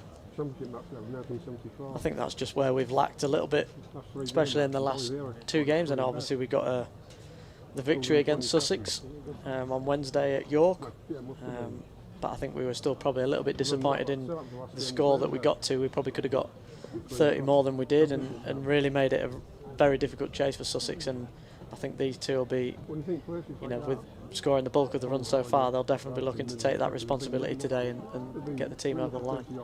Richards in goes short, nicely guided past the diving point there by Masood. There's a slight slip up by Shane Snater, but it wasn't going to prevent the 2 anyway. So Masood on to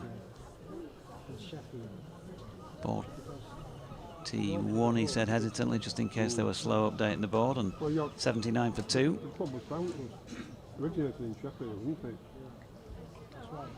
Afternoon to Andy Lee, who says he wishes he was here. Other duties, I'm afraid. Penny on, Andy. Marigolds, bit of washing up maybe, something like that. Richards in again, nicely worked off the legs, this time by Masood for another stroll of a single to the sweeper. Something that he does so well, Sean, is rotates the strike brilliantly.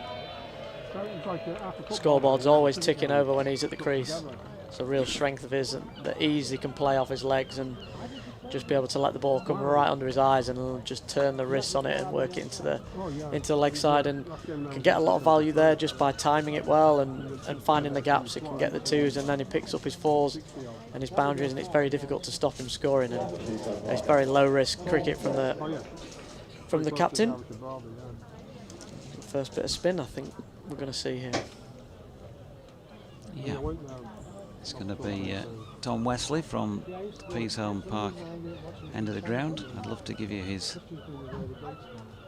rundown on his competition so far, but unfortunately at this moment in time the internet is not playing ball once again. What do they say about a poor workman blaming his tools? Wesley floats this first delivery up, bowling right arm round the wicket, and Masood, well, it hits him in the pad. Does a little check that everything's still in place. Shan Masood, 42. Runs, that is, not age. Not quite that old yet. Wesley in again, taking the pace very much off the ball, flicked into the leg side, diving half stop. Will bring Masood 1. I think the fielding on a whole from both teams so far has been a very good standard so far in this game. I think Will Luxton dropped a difficult chance at mid-wicket in the first innings, but it was at full stretch. But the ground fieldings look like it's been very good. Over the wicket now for Wesley to the right-handed Wharton, who steps back, and the languid sort of Johnny Tattersall style push really down the ground to long on for 1. You do that, don't you? Just Yeah, just try and Just work the ball there's into a gaps. little Yeah. touch fluency about your play. Masood trying to do the same himself and will benefit from doing so. Nick Brown round to do the fielding, but they took him on and got through for one. There's so much time left in this game, still 30 overs after this. It's a lot of balls to play, happy to just touch it around it. Wesleyan again, Wharton, sensible. Yawning gap down towards long on. Ball was in the air for a moment, but didn't matter, and he's picked up another one. Playing seemingly with a lot more confidence, James Wharton, almost with every passing match, really. You can go back to that moment when he put on the 100 in the T20 last year. In comes Wesley again, and Masood, easy single up to long on. This is, I think, what around the club grounds we'd call just playing cricket. Yeah, absolutely. Knocking it around. Absolutely, yeah, and I don't think there's any reason at this moment in time to do anything different, really. And I think, as you said about Warts there, his confidence is just growing and growing, and I think when you watch him play, I mean, we have the benefit of seeing him day in, day out, and you know, you watch him practice, and he's got all the skills and he's got all the shots, and I think now it's just really refining that down, and if he can figure out the game mentally and play to the situations that he's in and not get caught up in the moments of the games, probably what he's just fallen a little bit foul of in the last couple of games at York. Obviously just getting out the ball before drinks to a shot that was, you know, I'm sure he said himself that was pretty needless at the time, and then obviously when we were in a little bit of a rut and he just unfortunately managed to skew a drive to backward point in the last game, and yeah, made the chase even more uphill when he departed. So, but I mean, again, if he can marry up those mental attributes with the skill that he's got, he's going to be a fantastic player going forward. Thane switching then to the Trafalgar Square end, and Masood can't get bat on ball. I think the thigh pad on its way through out to gully, no run. Yeah, absolutely agree with everything you just said, really. You know, you could see that ourselves at the side without even being part of the, you know, the inner sanctum, if you like. It's just one of those things about cricket, isn't it? You've done the hard work this over, you've got the boundary. Just, you know, rein it in, keep the brain intact, don't have a brain fade type of thing. Oh, beautiful shot by Masood here. Noah Thane just over pitching on around about leg, middle and leg maybe, and flicked away beautifully down towards the covers through mid-wicket for 4. Yeah, terrific shot again. And this is exactly what we've spoken about. You know, the 50 over cricket, you have so long. T20 cricket, you see a lot of innovative shots, but the 50 over game is a lot more like the longer format, and you can just play low risk cricket shots like that, and you know, that's as good as you see in the red ball game. That just a nice flick off the pads there for a mid-wicket, fantastic shot. 89 for 2, and Shan now on 49, make that a half century for the 3rd time in succession. Then Shan Masood making it 250 with a little down through square leg. Super effort from him. I think you could probably argue that so far today he's looked at least as good as he had in those previous 250s. Yeah, 100%. It's been fantastic again. Come out and been scoring from ball 1. Excellent off his pads and working the scoreboard over, and I'm sure he'll be very keen to make sure that this sticks for the rest of the innings now. 90 for 2, Wharton on strike, short ball and pulled, but with control. One bounce and into the hands of deep backward square. They get a single. Yeah, there was a moment last week in one of the York matches where James Wharton hit a 6, I think I'm right in saying, trying to reverse sweep. Was it the following delivery? It just fell out. He hit slog sweep against Gloucestershire for 6 and then tried to drive one out to deep cover and thick outside edge and was caught back at point. Yeah, oh, lovely shot again. Shan Masood down the ground this time. Thane just over pitching, straight delivery. And he's just angled that back past the bowler for a lovely 4 up towards the Trafalgar Square end. There was another moment, I'm sure it was a boundary of sorts, and then the following ball he tried to play reverse. He didn't get out, tried to play reverse sweep. Yeah. but I think Shan was batting with him at the time, and he walked straight down the pitch, and you can only imagine that he was saying, you know, you've done the hard work, pal, don't give it away. Yeah, and I think that's the fine balance of, you know, the lads can play these shots and, you know, they've got the confidence to play these shots, but it's just being able to pick and choose to play them at the right times, and when you play them at the wrong times and it leads to a wicket, then it just brings the pressure back on the team. And again, Masood, as he does, gets things in that sort of compact way of trying to run it down towards third man. Couldn't get it through this time. No run to complete that over at 95 for 2, so 10 runs coming from it. 4 fours and 46 deliveries in that Shan Masood 50, as the golden voice of Howard Ferguson has just announced. And at the moment, everything tickety-boo out there for Yorkshire, having been 18 for 2. I think it just shows as well how good this Scarborough pitch is. Always excellent for batting if you can get in. Obviously does a little bit with the new ball and offers a bit for the seamers, but when you get in, you can score heavily. Wesley in, and that's punched through the covers by James Wharton. Another single out to the sweeping Ben Allison.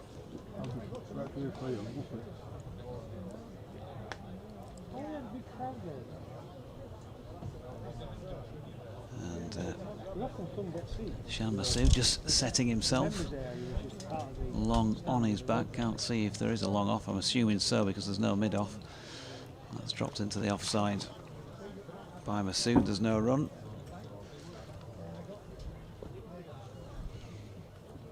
.96 for 2. 30 to number 23. James Wharton is a non-striking end. 54 to Masood as Wesley round the wicket to the Yorkshire and Pakistan skipper. That's turned into the leg side, no run. I guess there'll be a bit of an element of uncertainty among the players now with the announcement of the departure of Otis Gibson come the end of the season. Johnny, not asking you to comment on that particular occurrence, but everyone's spirits seem okay at the moment among the squad, do they? As Masood cuts one out into the deep for 1. Yeah, absolutely. I mean, I think credit to Otis and their coaching staff, and I think over the time that he's been here, he's been able to create that atmosphere and that culture, and you know, that's just where we're at. We're missing a few players, but you know, lads are stepping up to the plate. As he's in again and bowling there to Wharton, who dropped it out into the offside for Snater to field, and there's no run. Yeah, still plenty to play for this season as well in this competition. Hopefully if we can get the win today, and obviously in the championship later on. As Wharton goes back foot, pushes into the follow through of the bowler to complete that over at 97 for 2 then, so 22 overs in. Just a reminder, 244 needed at the outset, and the 2 players dismissed so far. First man to go was Harry Duke, well caught as well by Thane off Snater for 3 from 21 deliveries. That was when the score was on 5 in the 5th over, and then in over number 7, Finley Bean, his opening partner, followed him 7 off 16, caught by Cushy, also off the bowling of Snater. Ben Allison coming back on, having opened the attack at the Peasholm Park end, is now going to return for a spell at the Trafalgar Square end. We'll ask bowlers about how difficult, what the differences are from a bowler's point of view from one end and the other here. Obviously, the commentary position that we're in exaggerates that gentle incline, doesn't it? It makes it feel more exaggerated, and if the bowler really is coming down a hill here, as Allison comes in right arm round the wicket and Masood punches to mid-off, no run. But what about from your point of view, from a batter's perspective, is there any difference facing it one end to the other? Is viewing good, and what about from a keeping point of view as well? I think viewing's pretty standard at both ends, really. It doesn't necessarily look it with no sight screens at the top end, but obviously the canvas is up to date. But yeah, in terms of viewing, that's all right. There's just obviously more bounce from the top end, from the Trafalgar Square end bowling down the hill. Allison maybe trying to exploit this now, and Masood does what he tried in the previous over from that end and runs this one down successfully to third man, to Thane, 1 run. Yeah, I think the lads have actually said that it's actually played a lot slower down the hill. Normally it plays, it seems to play a bit quicker, and I don't know whether that's maybe because of the wind direction today, but normally down the hill it tends to come through quite well and get quite a lot of bounce, and you have to pitch the ball right up, almost you think to sort of a long half volley length to be able to actually hit the stumps, the amount of bounce you get. But obviously then coming up the hill, it just, as we saw in the first over when Ben Cliff bowled, if you get a little bit short, it just sits in and it can sit up to be hit to the boundary. Yeah, this one from Allison wide of off stump, and Wharton leaves. Ben Cliff, I think, has shown a fair degree of promise in this comp so far. Yeah, he's been excellent, and you know, full credit to him as well. He played obviously a couple of championship games towards the end of last year, and I thought he did a fantastic job in those games. You know, and I think he obviously did himself a lot of good in those matches that he played. He might not have necessarily got the statistics on his side, but he performed well, and then obviously he's had the chance in the 2020s this year and made it count when he's played in the 50. Allison in, and Wharton working off the hip down to long leg for Thane to field. 1 run. Yeah, it's good to see, because you're always looking for the next cab off the rank, the future, somebody who you've developed yourself at the county.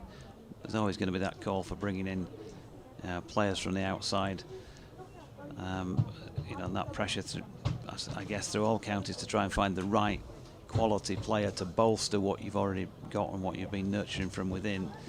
Very difficult job for every county to be able to produce all their own players, particularly with people developing at different stages. Ball round the wicket, just back of length, and Masood cuts firmly out to the sweeper backward point, and that single takes him to 57, but Yorkshire to 100 to 2 at the end. No, not quite the end, or in the 23rd over. Yeah, I think it's very difficult as well as a young bowler, and being able to get the chances. And you know, I always go back to when Cody got his chance to play, and you know, he was an exception of, he took those 5 wickets and it was a case he couldn't be dropped. Short ball wide of off stump, and James Wharton pulling his bat underneath that one, having thought about the pull. Academy versus Derbyshire 3-day game. 306 for 2, Yorkshire at Wheatwood. Tom Frayne 157 not out. Will Bennison 123 earlier. Great stuff.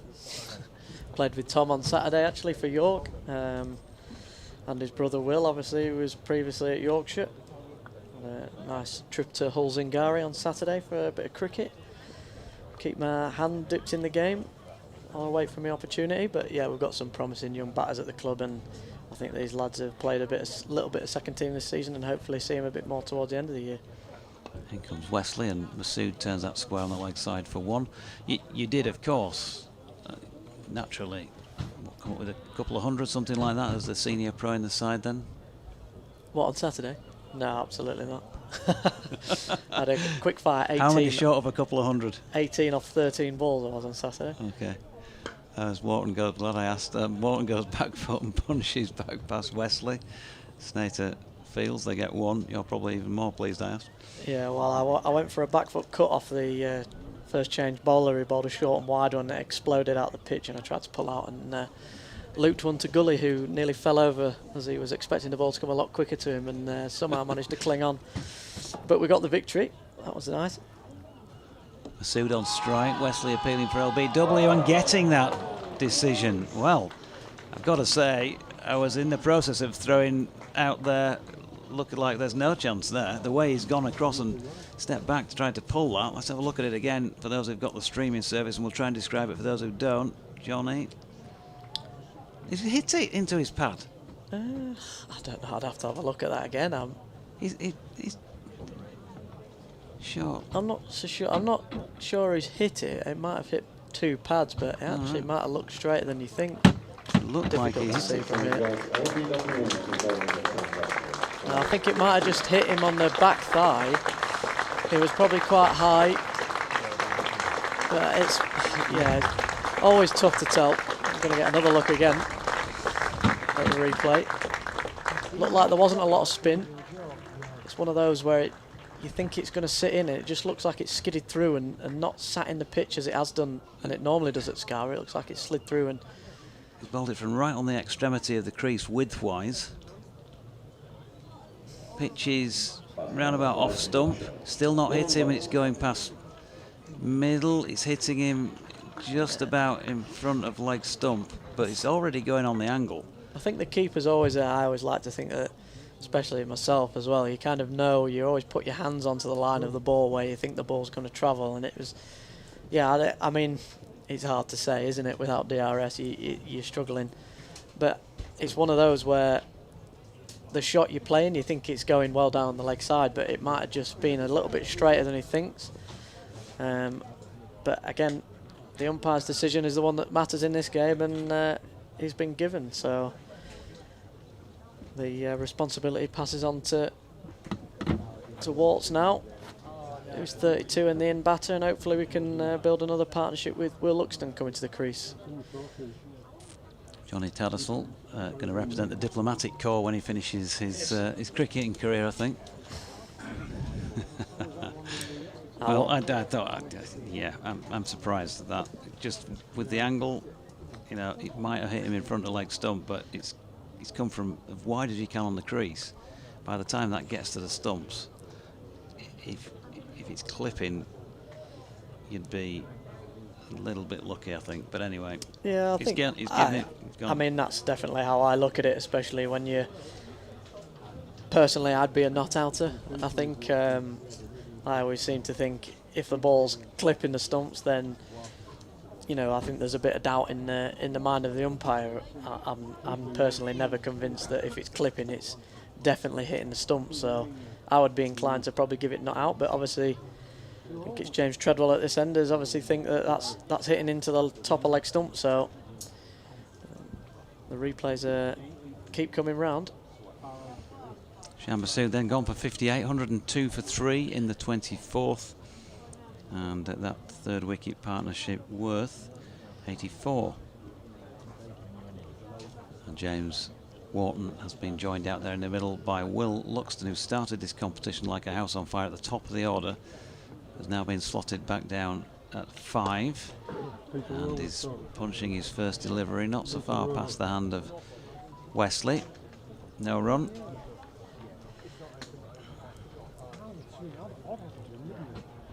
Seem to have lost connection again, unfortunately, as Luxton goes back foot to this next ball. Yeah, just as I said a few overs ago, I think Essex will obviously be trying to get a wicket just before the drinks break, and that's what they've done, and it looks like those fielders in the ring have just come really tight and really trying to squeeze on that quick single. Wesley tosses this one up. Luxton not tempted to play a rash shot early doors here, pushes into the offside to complete that over then, with the score on 102 for 3. And just to give you the full gen, that third wicket falling after 23.3. Shan Masood's 58 came from 56 deliveries and included 5 fours.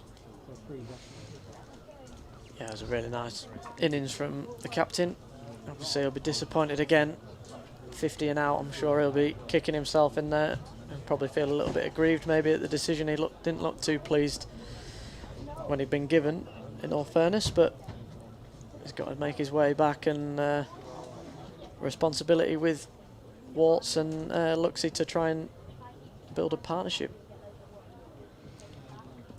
Yep, it's going to be Allison bowling to Wharton. Bit of bounce about that. James Wharton is one of, if not the tallest player in the team. Yeah, he'll be definitely climbed up there. on him there. It's funny, isn't it, when it just seems every time there's a wicket, it just seems to think to. I know it's only one ball, but it just everything seemed so easy before. Really nice partnership between the two highest run scorers for Yorkshire so far in this competition, and then a wicket, it all just changes a little bit. Allison again. Wharton sensible, just using the pace of the ball to run it down to third man for 1. Great memories for you here as well, JT. That stellar 180. Yeah, it was championship. Yeah, it's a great place to come and play. Scarborough, the lads always, when the fixtures are out, they always look to see who we've got at Scarborough and when we're playing there. It's especially when the weather's like this and sunny. It's there's almost as if there's no better place to play in the country. Allison in, and Luxton drops into the offside, no run. We all love a cricket tour, don't we? I'm sure we've all been on something somewhere. I can remember going on a few when I was younger in particular. It's a bit like that. It's like having a tour on a home ground, really, because, 40, 50, 60 miles from where a lot of the lads live. Yeah, it's nice to be able to come over and stay over. We've been here, obviously travelled over for training yesterday, and then we're staying over obviously until the game finishes on Thursday, so it's nice to get away and spend a bit of time with your mates. So Luxton drops one into the leg side. Richards does the fielding, no run. Do you get much time to do that when you're at away games, or is it very much just sticking to that professional routine of doing things and getting your preparations right? Yeah, I think so. I mean, it tends to be, especially for away matches, mainly in the 4 days, where it tend to be, depending on what time you finish, it can be sort of quite late finishes, so it's very much get some food, back to the hotel, and then you're in bed. Short ball, oh, Luxton, it's not so far past the outstretched hand of Ben Allison in his follow through, and he certainly hasn't timed that as well as we've seen him time some in this competition this season, because it nowhere near had the legs to get to the boundary, but he's back for 2, and he's got through it, and he's got going for this innings. Yeah, I think he was trying to get that over towards the leg side, but I think the line was a bit too far outside the off stump, and it just climbed a little bit, and all he could do was flat bat it straight past the right of mid-off. 105 for 3, Allison to Luxton, who tucks this one away nicely into the vacant square leg area and picks up another one to complete that over, from which there were 4 runs. 106 for 3 at the halfway stage, needing a further 130 yeah 138 to win in the last 25, which is clearly eminently gettable with 7 wickets in the tent, but it's no gimme, is it? You've still got to bat well. Yeah, absolutely, and I think that's what Essex will be fancying. They're just really trying to apply the squeeze here with this fresh partnership and try and see if they can sneak another wicket, and then the old adage of put 2 wickets on it, 120 for 5, it's looking very much in Essex favour then. Wesley in and bowling, and Luxton tucks square off his legs, picks up a single. I think that's what these two have just got to realise here is, what does the team need from me in this situation? There's nothing, the run rate's not too much of an issue at the moment, but the wickets are the key thing to keep intact. Wesley in again. Ooh, Wharton pushing forward and beaten by this one. Yeah, nice delivery. That just looked like it just slid on. Again, pitch is obviously been a little bit slow, but Wesley's getting a couple to just slide through. And this time goes back foot, and there's a bit of turn this time, and follows James Wharton, who chops down on it, and it looks slightly surprised in pulling out of the shot at the end of it. Yeah, I think that's the two contrasting ones. That first one was probably just a little bit quicker, and then that one just looked like it had a bit more overspin on it, a bit slower, and it just gripped and turned back into the stumps. Wesley in again, and Wharton right across and pushing into the leg side. As you might imagine, for a tall player, those of you who can't see him, James Wharton, he's quite sort of all arms and legs at times when he plays some of his shots. Wesley in again, and he's gone back foot. There's a stifled appeal, and surely that wouldn't have hit any varnish in a month of Sundays down the leg side. Still the crowd absorbed here. These ice creams that the lads are walking around with down the bottom looking tempting, as Wesley's final delivery of the over wraps James Wharton on the thigh pad and runs away, and there's no run. So again, just a tight over from Essex, 1 run from it, conceded by Tom Wesley. 107 for the loss of 3 wickets. You're listening to BBC Radio Leeds, the BBC Sport website and app. Jonathan Doidge with Jonathan Tattersall at this moment in time. Paul Newton and David Townsend on the team as well today. And yeah, developing still into a great game of 50 over cricket. Fish and chips now as well down here. Look at this, fish and chips, mushy peas. Can't beat it at Early Scarborough, tea for the can lady you? down there. Can't No. beat Scarborough fish and chips. Change of bowling. And it's going to be Shane Snater back on at the Trafalgar Square end of the ground. Ben Allison having left the field, according to my colleague. Snater in then, bowling to Luxton, who's pushing forward positively but can't get it past the infield. Did we see you out there in the field? Yeah, I had a 3 over stint. 3 over stint. 3 over stint today. Benko just came off. Needed a quick toilet break. So I managed to sneak on for 3 overs. Too much information. Yeah. To be fair, they've lads have been quite good actually since the. Normally the lads love to come off for a little breather, but they've been quite good in the last couple of games. Snater in. Oh, lovely shot. Lofted down the ground by Luxton. He's so far, he's obviously showed a lot of ability in his matches. There's the frustration sometimes of youth, of playing a shot that's not really there.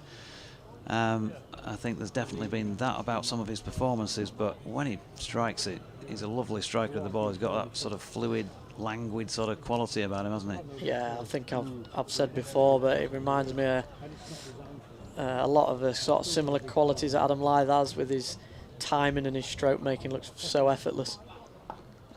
That 4 down the ground, followed up by a little dink backward of point, no run. Obviously he's got a long way to go to replicate the career that Adam's had, but yeah, just the way he strikes the ball, and he strikes it so clean, and especially like you said when we were at the Oval for the first game, obviously on a terrific wicket, with some good carry and nice pace on it. Just watching him hit through the line is, you know, quite reminiscent of when Adam gets on one of those good decks at Headingley and just literally throws his hands through the lines, through the covers, and makes it look so effortless. Snater in again, short, and he's not tempted to take this one on. He did that down at Nottingham, didn't he, the other week, and that was that. So maybe there's a bit of learning building up there as well. Where would he bat ultimately? If you could say that you were going to see the best of Will Luxton when he goes out to bat every week, where would you be sticking him in the batting order, in either Championship or red ball cricket or both, or T20, whatever you want to tell me? Yeah, I think he's obviously very good T20 cricket at the top of the order. He waits here. Nice punch off the back foot. Lovely shot once again. There we go. Seeing the best of Will Luxton with a lovely stroke through the covers for 4 more. He's into double figures. 12 on the board, 115 for 3. Got really on top of the bounce there. It was a terrific shot. Saw a couple of those from Benkenstein, I think, in the first innings, and Lux's just matched him there, just a couple of steps down the wicket, and then adjusted really nicely with that back of a length and played a lovely full blade through the covers. It was a great shot. Snater again, short, and again he's ducking underneath this and not been tempted to take it on with a man set back in front of the bleachers. So an opener in T20 cricket. What about 50 and Champo cricket? Yeah, I think he's probably got the flexibility in the 50 over cricket. I mean, obviously we've seen him you know, down the Oval in these first 4 games, but especially down at the Oval we've seen what he's capable of at the top of the innings, and he was, you know, he got off to a really good start, and his strike rate was obviously above the 100 mark, and you know, I think if we'd have not had any rain delays in that, I think we could have seen him polish up 150 there. You're on camera, give him a wave. I think you're going the wrong way. There we go. Shot. Wesley continuing at the P-Zone Park end, and that's the punch down the ground by Wharton for 1. I think in the Championship he's probably more of a lower order player, I would say. Maybe that 6 mark is probably a good place for him to bat at. As he stretches 4 for this one, he's going to get 4 there. Well, I know 1 or 2 people on commentaries have had a chuckle at Yorkshire's Dan Moriarty when he's not been able to get to a ball, but Nick Brown, I'm not sure he covered himself in glory with that one. Yeah, it was a really nice placement from Luxie there, splitting extra cover and mid-off in the ring, over pitch from Wesley, and got right out to that and smothered it well and really used those wrists to generate the power, place it in the gap. 20 for 3, Luxton 16 now, and back and across, and punches back to the bowler. So number 6 in I think so, Championship yeah. I cricket mean, uses his feet well against spin. Yeah, he does, and again, when the ball's probably not doing as much, he's probably at his best and he can really counter-attack the opposition. And he's right over the top of this and smothering it. But you know, he's obviously still young, and I'm sure he'll develop his game and his technique that bit more in red ball cricket, and then I'm sure he could definitely make himself probably into that number 4, number 5 position. Wesley in, and he's turned this one. He tried to off the pad into the leg side. No run. It would be handy if he did get a few today, because maybe I should have got him a signed agreement from him, because we're doing a piece for the cricket paper. So 50 would be handy at the very least. Not there, no, because he's gone. He's hit it straight to extra cover, and he has been caught by Robin Das, stretching for it. So he stretched for one earlier in the over and got over the top of it, didn't he? This time he's clearly just held it back a little bit more. He's got underneath it, and Will Luxton has gone for 16. It's 120 for 4. And that's the fine margins of batting. I think it's just a slight misjudgment of where that ball's pitched. It just wasn't as full as the previous ball, that he managed to squeeze through the gap and couldn't get on top of that one. And that's, again, the risk you probably run a little bit at Scarborough. If the ball's a little bit slower through the air, it can normally get a bit more bounce off the surface. It just holds in, be a bit tennis bally, as we say in the trade. And it just looks like that's what's happened there, and it's just bounced a little bit more than he's probably anticipated. And he just mistimed, and nice catch taken by Robin Das there at extra cover. And I said 120 for 5. You feel like you could be in the Essex's camp. 120 for 4 now. Yeah, so that heightens the importance of the innings of the man just walking in, George Hill, really. Can he make a contribution here? 7 and 3 from the openers, 58 Shan Masood, 34 not out James Wharton, and Will Luxton now gone for 16. Having got himself a start there, he'll be disappointed with that, because he certainly looked to be in good touch. Yeah, I completely agree, and I think this is exactly what we've spoken about and where we've been in previous matches, especially the last game against Gloucestershire and even against Sussex. And it's about seeing whether we can react and see what we've learned from these last 2 games, and hopefully we can learn from the mistakes we've made and put them right in this game. Big partnership coming up. Wharton on strike, Snater bowling, and Wharton turning that one into the leg side. First up, no run. Norman Waterhouse, good afternoon to you, who's listening and watching in southern Spain. Seen so many games at Scarborough over the years, would love to be at the ground. All the best to you, Norman. Thanks for your message. It's BBC West Yorkshire Sport at gmail.com, or you can get in touch on at Sporting Lives 1 or at DO_cricket on X. Snater to Wharton, who angles that one down to Gully, and there's no run. And the chairman of the Jonathan Tattersall Appreciation Society has been on. Wants to know, can you ask Tats if it's easy to play red ball and then white ball 50 over, or the other way around, and is red ball cricket much more of a mental game? Is that changing formats? Is it changing from one format to the other? Yeah. Snater to Wharton, who runs it down to third man for 1. So yeah, is it easier to change from red ball back to 50 over white ball, or is it easier to go back from this to championship cricket? I think it depends on each individual, I suspect, but I personally have always preferred going from red ball into white ball than going from white ball back into red ball, whether that be T20 or 50 over cricket. I just, obviously with the ball that doesn't do as much, you can get into certain habits or against the white ball and on pitches that maybe don't do as much. Snater in, and Hill dropping into the offside, no run.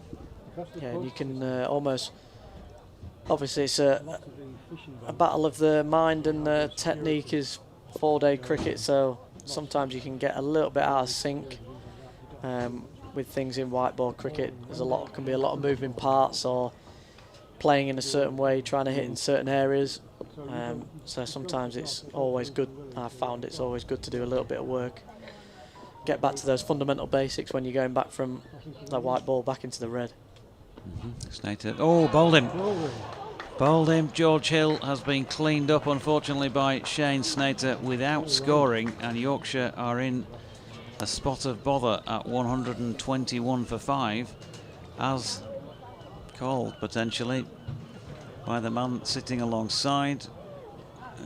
Has he got an inside edge? He's just missed a straight one. A little bit late on it, wasn't it, really? Looks like it's probably just come back in a little bit with the angle of Snater's bowling, and just a bit of a gap there between bat and pad from George, and I think it's just clipped the pad on the way through and taken the top of off stump. So a disappointment for George. Matthew Revis going in at number 7, and not for the first time in this competition, and probably not the last. At 7, clearly a recognised batter, but there's some pressure on him now to come up with a serious contribution. Yeah, we're up against it, and that's how quickly it can change in this format.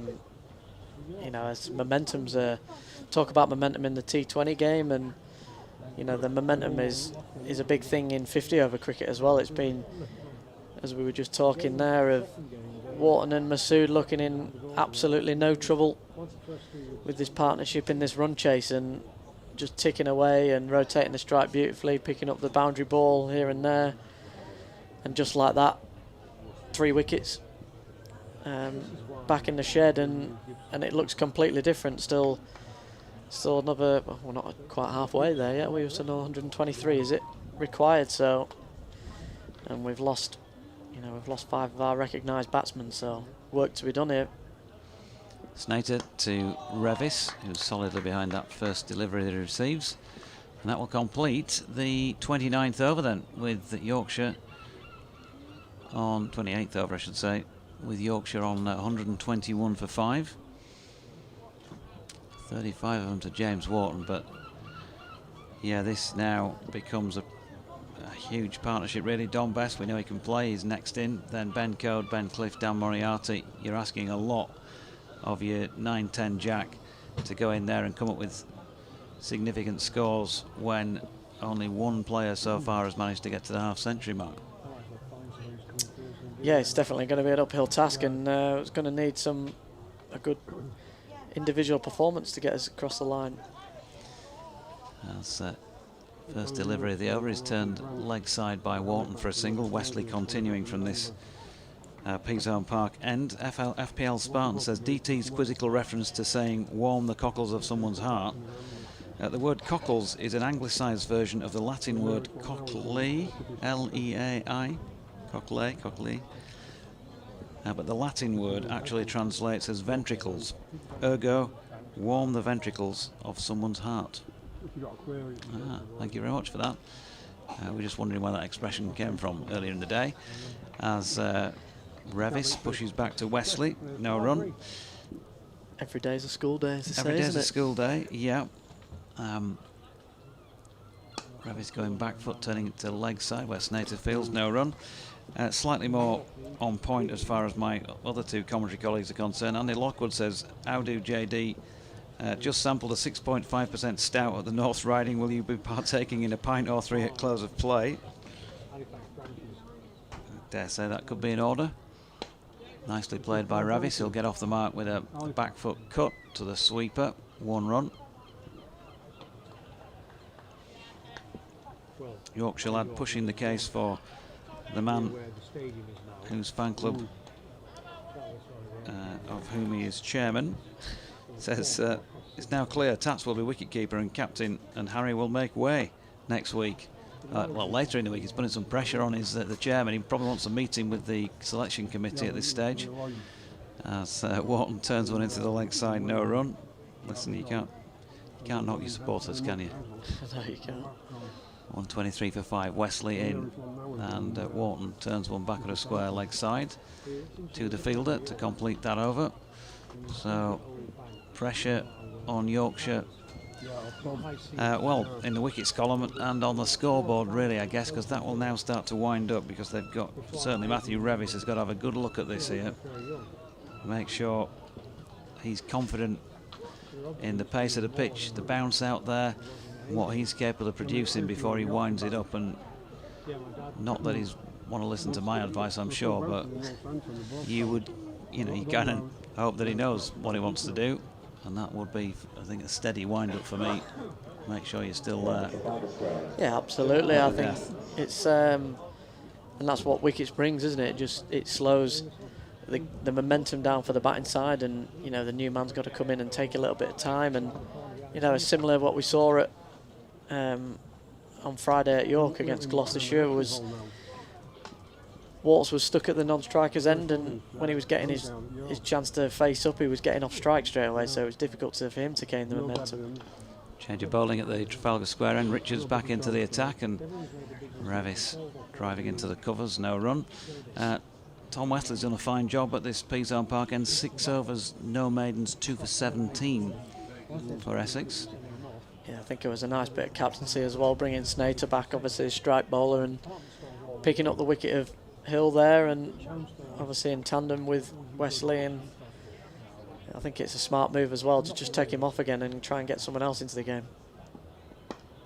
Revis solidly behind this Richards delivery, pushing back to the bowler. Dutch Bird Kate says DT wouldn't be very good at pointless. And Lily, who's sitting, I think, or has been, down to our left, says, shame Harry Duke got out. Hope Finley Bean and Shamasu build a good partnership. This is obviously a while ago. Enjoying the sunshine at Scarborough.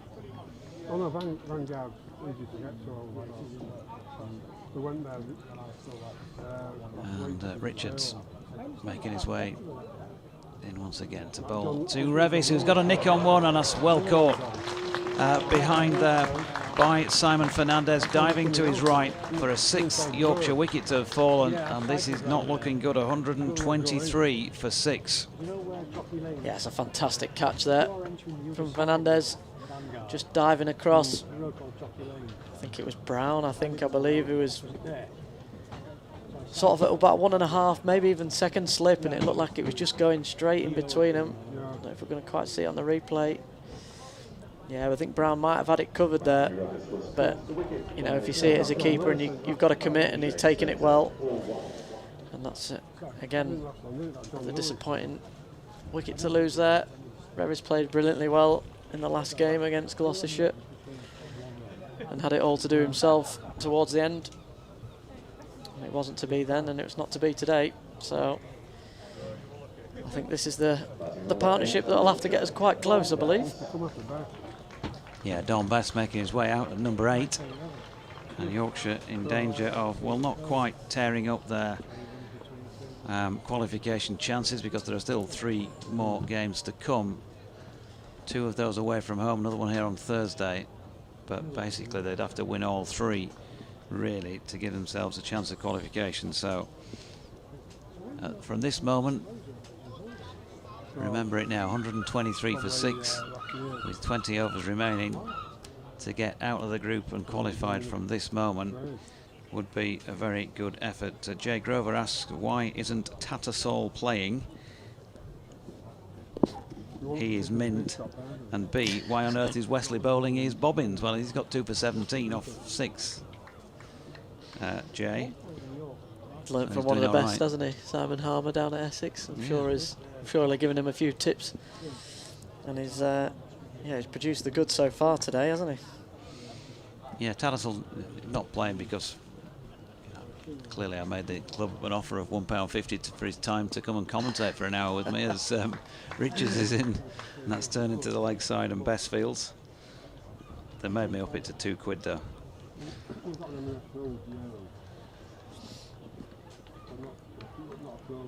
What else have we got? Sylvia says you can highly recommend the fish and chips from On the Ground Fish Bar at North Marine Road, which is just away to our left. Phil Stevenson's enjoying the coverage despite the sudden wicket flurry. Looking forward to a couple of days at the championship game from the 21st. How about those Robins? Now then, Bess off the mark here, pulling one through mid-wicket. There's a sweeper out there doing the fielding. They get back for 2.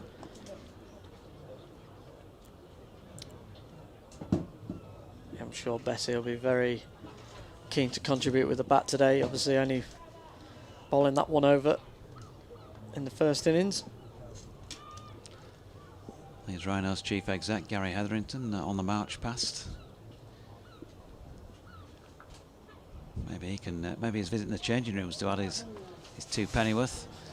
You're not scrummaging well enough out there, boys. As Bess runs one down to third man for a single. And that will complete that over. That's 31 of them.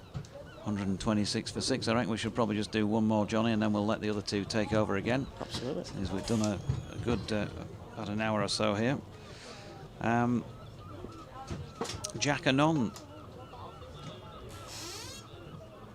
says, one thing which always warms the cockles is the Bonzo Dog Do Da Band. Not sure on that one. And then quotes, in the canyons of your mind I will wander through your brain, to the ventricles of your heart, my dear, I'm in love with you again. A bit of romance at North Marine Road on a Tuesday afternoon. What else? So 36 to James Wharton, who's non-striker here. For Don Bess on 3 and Tom Wesley bowling 2 in from the Peazone Park end. That's worked into the leg side, and in comes Snater to do the fielding. No run. Yeah, really nicely anticipated there by Snater at mid-wicket. Just looked like Bess was going to just try and turn that in, and made a couple of good quick yards and nearly had a bit of confusion there with the running. As Bess pushes one out into the offside. No run. David Coleman says, please ask JT what's his favourite ground and why and who's his role model for wicket keeping. Great question. I mean, Scarborough's definitely up there, top of the list in this country. Oh, Bess has got underneath one here, on its way towards Nick Brown, who's it won't be winning the fielding point today, I don't think. That's gone for 1 out towards wide of mid-off after it hit him. Yeah, I think I love playing at Headingley. I think it's a fantastic ground, especially with the addition of the stand back in 2019, and the oval as well is a magnificent ground that we've played at so far. Floated up this time, lovely shot by Wharton, but there is a man positioned down at Cow Corner, Thane, and so he's just going to get the 1. I think role models, my brother and my dad were pretty good role models for my wicket keeping, to be fair. Didn't come to it till late, but Ben Folkes is obviously a fantastic wicket keeper. Always look up to that, see what he's doing in the game. As Bess turns one around the corner and they pick up a single. Yeah, when I first met your dad, he said, I think it was Yorkshire lad Mark Bailey who introduced us, and there was some comment to the effect of, this is Richard, Johnny's dad.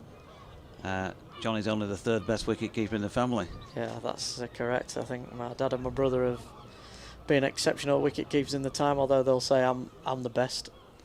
Wesley in, that's run down through vacant 3rd man by Wharton.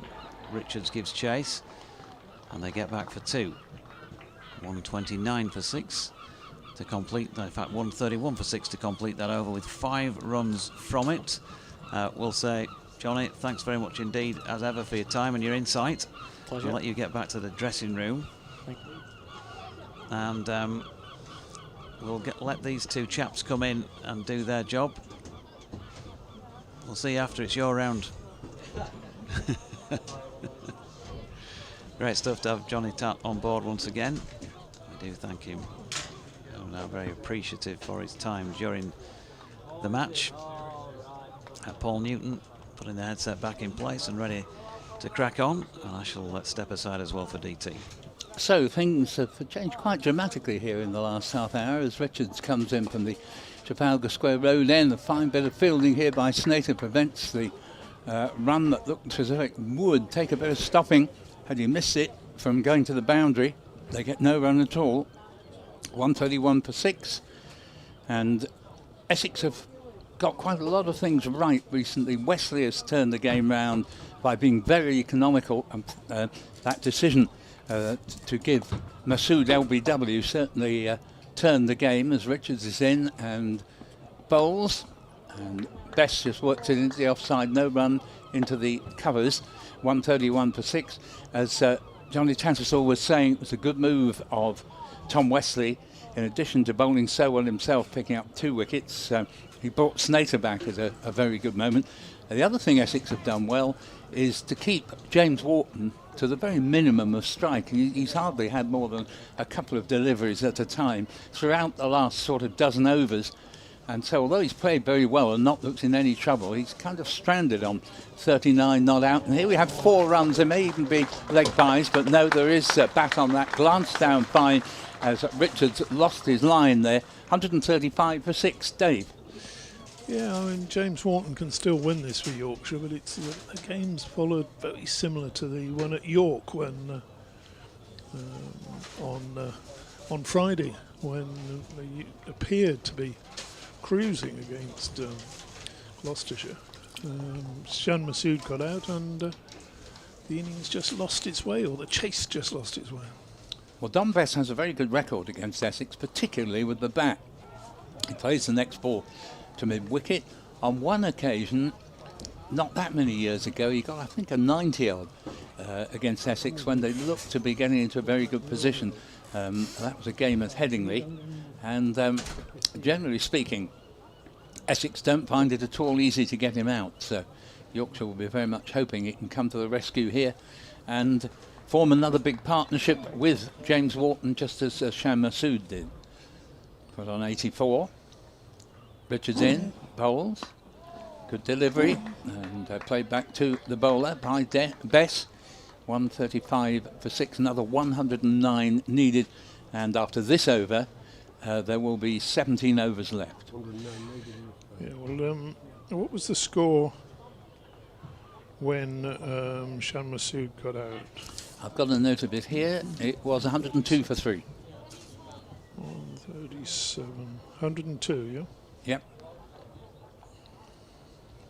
Meanwhile, Richards, nice, slightly hazy sunshine, bowls, and the ball is played to mid-off. Once again, there's no chance of a run there. So apart from the one that went to the boundary, strained down leg side, a good tight over from Richards, 4 runs off it. And after 33 overs now, 135 for 6. 109 more needed, with 39 to James Wharton and 9 to Dom Bess. You'll have to join in and help me with this little nugget. When Shan Masood got out on Friday against Gloucestershire, Yorkshire were 137 for 3 in the 27th over, so 23 overs, and they needed another 115 only to win and didn't get up. Next delivery from Wesley is attempted reverse sweep and didn't get hold of it. And here, what he said, 103 for 3 when he got 103 for 2. 102 for 3. 102 for 3 when he got out, so a little bit further away. 100 needing 142 when he got out. Oh, well though, Wesley, isn't he? He's bowled terrifically well. As I say, he has turned the game effectively. It was a sort of questionable LBW, I thought, against Masood, which isn't to say it was a bad decision, but I've seen many like him given not out. Next delivery from Wesley just pushed into the onside by Wharton for a single. Wharton was the man who was batting with Masood in that chase against Gloucestershire, when Yorkshire were in a much stronger position than they were today. Yes, obviously, one of the interesting things about this, which I'll come to perhaps at the end of this over, because Wesley gets through his overs very quickly. Wesley pitches up, and that's well stopped in the end by Richards, because that ball was bobbling and squirming and spinning and just drove it behind point. Yes, he sort of dived to his right and then had to reach up because the ball bounced right in front of him. Next delivery is struck very, very cleanly by Bess, just to the right of mid-wicket, who gets a hand on it prevents it being any more than 1 run. Very similar patterns with the innings losing its way, as it has done here today. Although Wharton did go a lot earlier in that I'd say collapse. It was just a sort of stumble and sort of faded out on Friday. Next delivery quicker and shorter from Westerly, and that ends is over. So yes, just a comparison there that the Yorkshire middle order, if you like, the as it was on Friday, it was Hill. They were all young players, but Hill, Duke, who came in at 6, and Revis 7. Today it was Luxton, Hill, and Revis. And between them, they haven't really picked up and got going, and that's, although they're young players, I mean, they have been around 2 or 3 seasons, and maybe should be doing that more often. Richards, Trafalgar Square end, bowls. Single taken as the ball's played sufficiently just to the left of Robin Das, and scored to 138 for 6 in 34.1 overs, just over 15 overs to go. Point I was going to make, Essex habitually put the opposition in when they win the toss, but in every game they've played so far, and this is looking as if it could go the same way, the side batting first has actually won.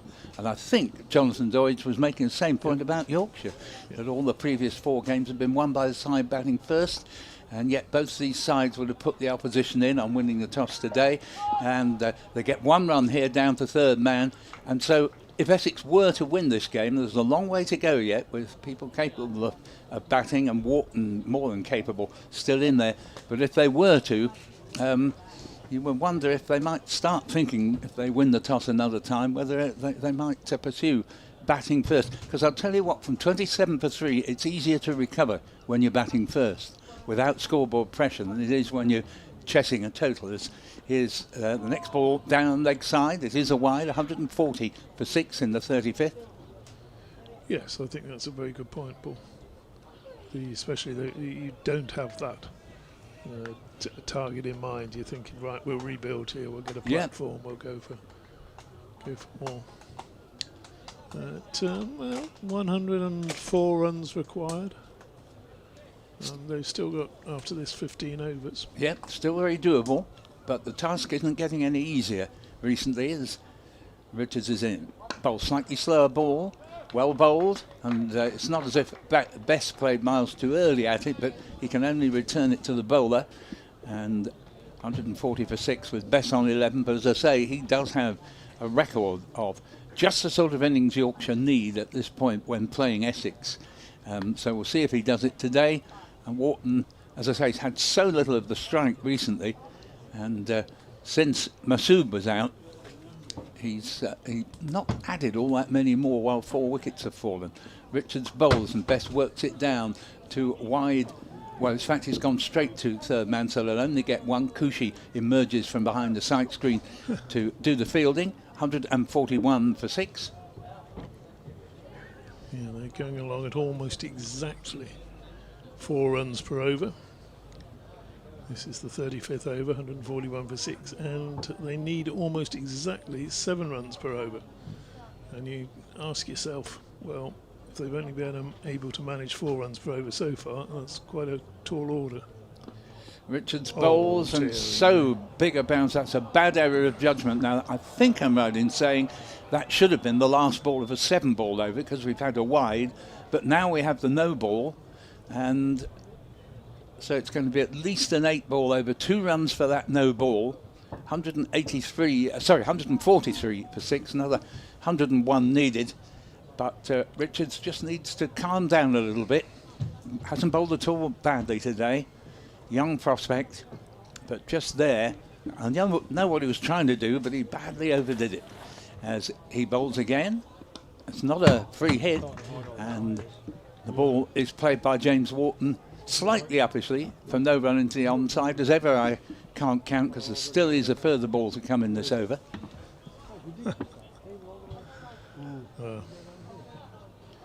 it'll end eventually. Yeah. Or Yes, maybe sometime tomorrow morning. I can't see that was a free hit. No. Richards in and bowls. Ooh, and that one's edged through where first slip would have been. Might well have been a catch to first slip. It's gone to the boundary, as the applause will tell you. And 4 runs there to Dom Bess. Takes him up to 16. No, in fact, perhaps that was Wharton on strike there. 147 for 6. So that ended up as being an expensive over. Largely, in fact almost entirely, because of the wide and the no ball, with 4 runs coming from the 8th ball of the over. 147 for 6, 97 more needed, and just a hint of Yorkshire fighting back with this partnership. 45 to Wharton and 12 to Bess. Yeah, and I'm a more generous man than you. I think James Wharton actually angled that down, obviously intended to get a little bit more on it than he did, but he was looking to just use the pace on the ball. Wesley in bowls, and again that's angled towards third man. Best thinking about a single, which is a bit daft, because there was certainly wasn't one there, and the last thing Yorkshire want at this stage is a run out. Goals are starting to get noisy. Wesley bowls again, and that's struck away backward a point. He's got one. He'll probably come back for the. Oh, he's thinking about coming back for the second, but good fielding out there in the deep. That's And Allison. Ben Allison, the tall, easily spottable figure of Ben Allison. He's fielded superbly out there on the cover boundary today. Wesley again bowls, this time to Wharton, who just punches that through the leg side, just waited for it and gave it a little short arm jab at past mid-wicket. Wharton playing cannily here, because he isn't panicking and thinking, oh, I've got to hit a few 4s and 6s. Not at this stage as yet. Bess back to this next ball after feigning to come forward. And Wesley dropped it a little bit short, and he's just helped it down to around to square leg. 150 applauded by the very good crowd here, North Marine Road. Wesley bowls again, and again that's punched into the onside, but can't get it past mid-wicket. What could help Yorkshire here is that Essex don't have a lot of top bowler overs left to them. So Snater, who's got 3 wickets, has only got 2 left.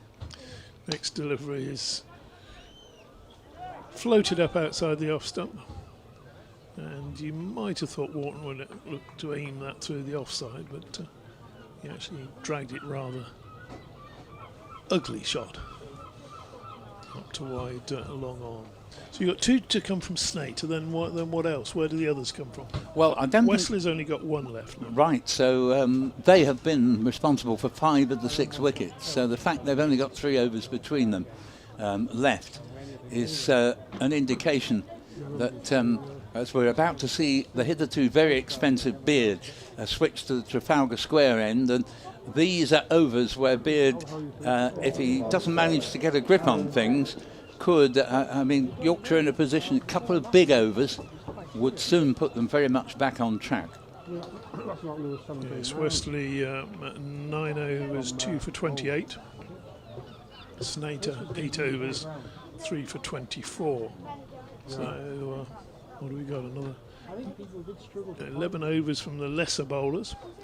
Beard's in bowls. Sorry. And played out to deep cover for a single, and the score goes to 151 for 6 as Wharton moves along to 48.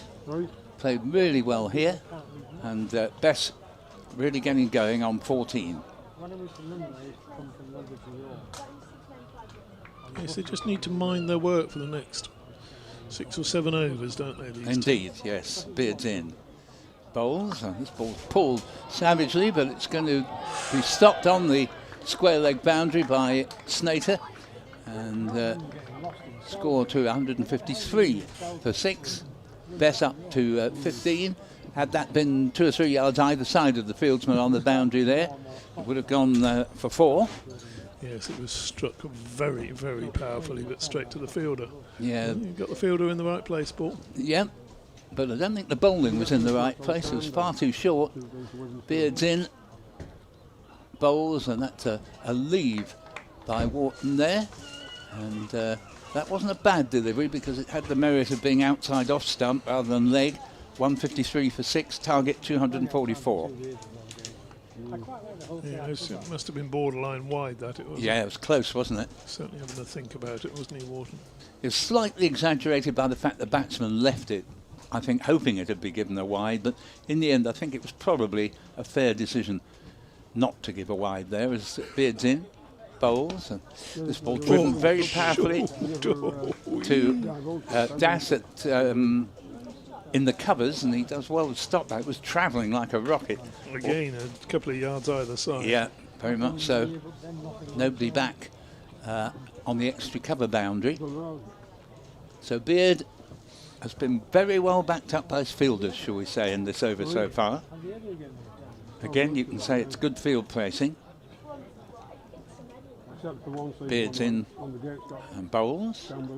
Oh, and this one has been hit way over mid-wicket, and that has gone all the way.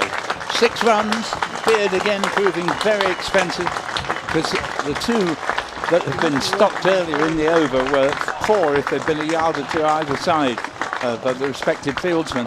6 runs added and 50, very good 50 to James Wharton, who's been so much deprived of the strike in recent times, but he's gone on to 54. He's never lost his control here.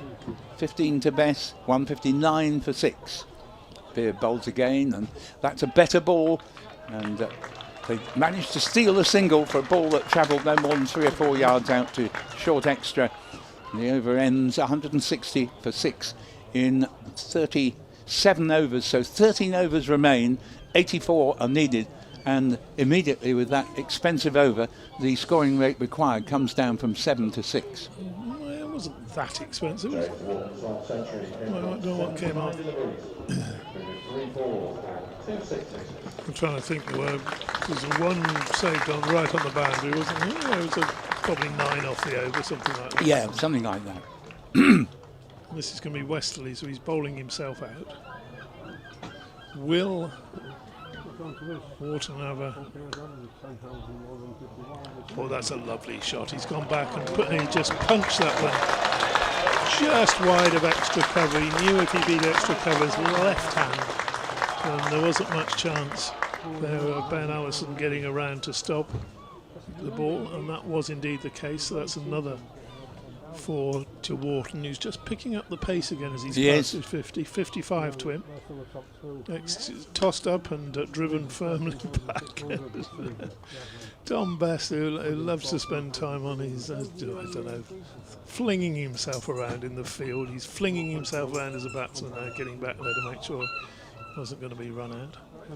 Next ball is hit high and wide of deep mid-wicket. A powerful pull by James Wharton. Again, he feigned to come down the pitch and just waited for that ball and muscled it really to cow corner for 4. And the Yorkshire supporters just starting to come to life again. Next delivery is on the back foot again. He could have actually, I think, played a similar shot to that, but he didn't. A straight batted shot, sensible. He's got 2 4s in the over, pushes that one down to long on for a single, moves to 64 now. Next ball is quietly pushed back by Don Bess, and Bess is experienced enough to know that with Wharton going well at the other end, he just has to nudge the singles around, get the main batter back on strike. Pulls short, and Bess just squirts that one round the corner for another run. The score moves to 170 now, I believe, if the scoreboard ticks over. And Bess on to 16. Oh my goodness, yes. I thought I was getting ahead of myself there, Paul.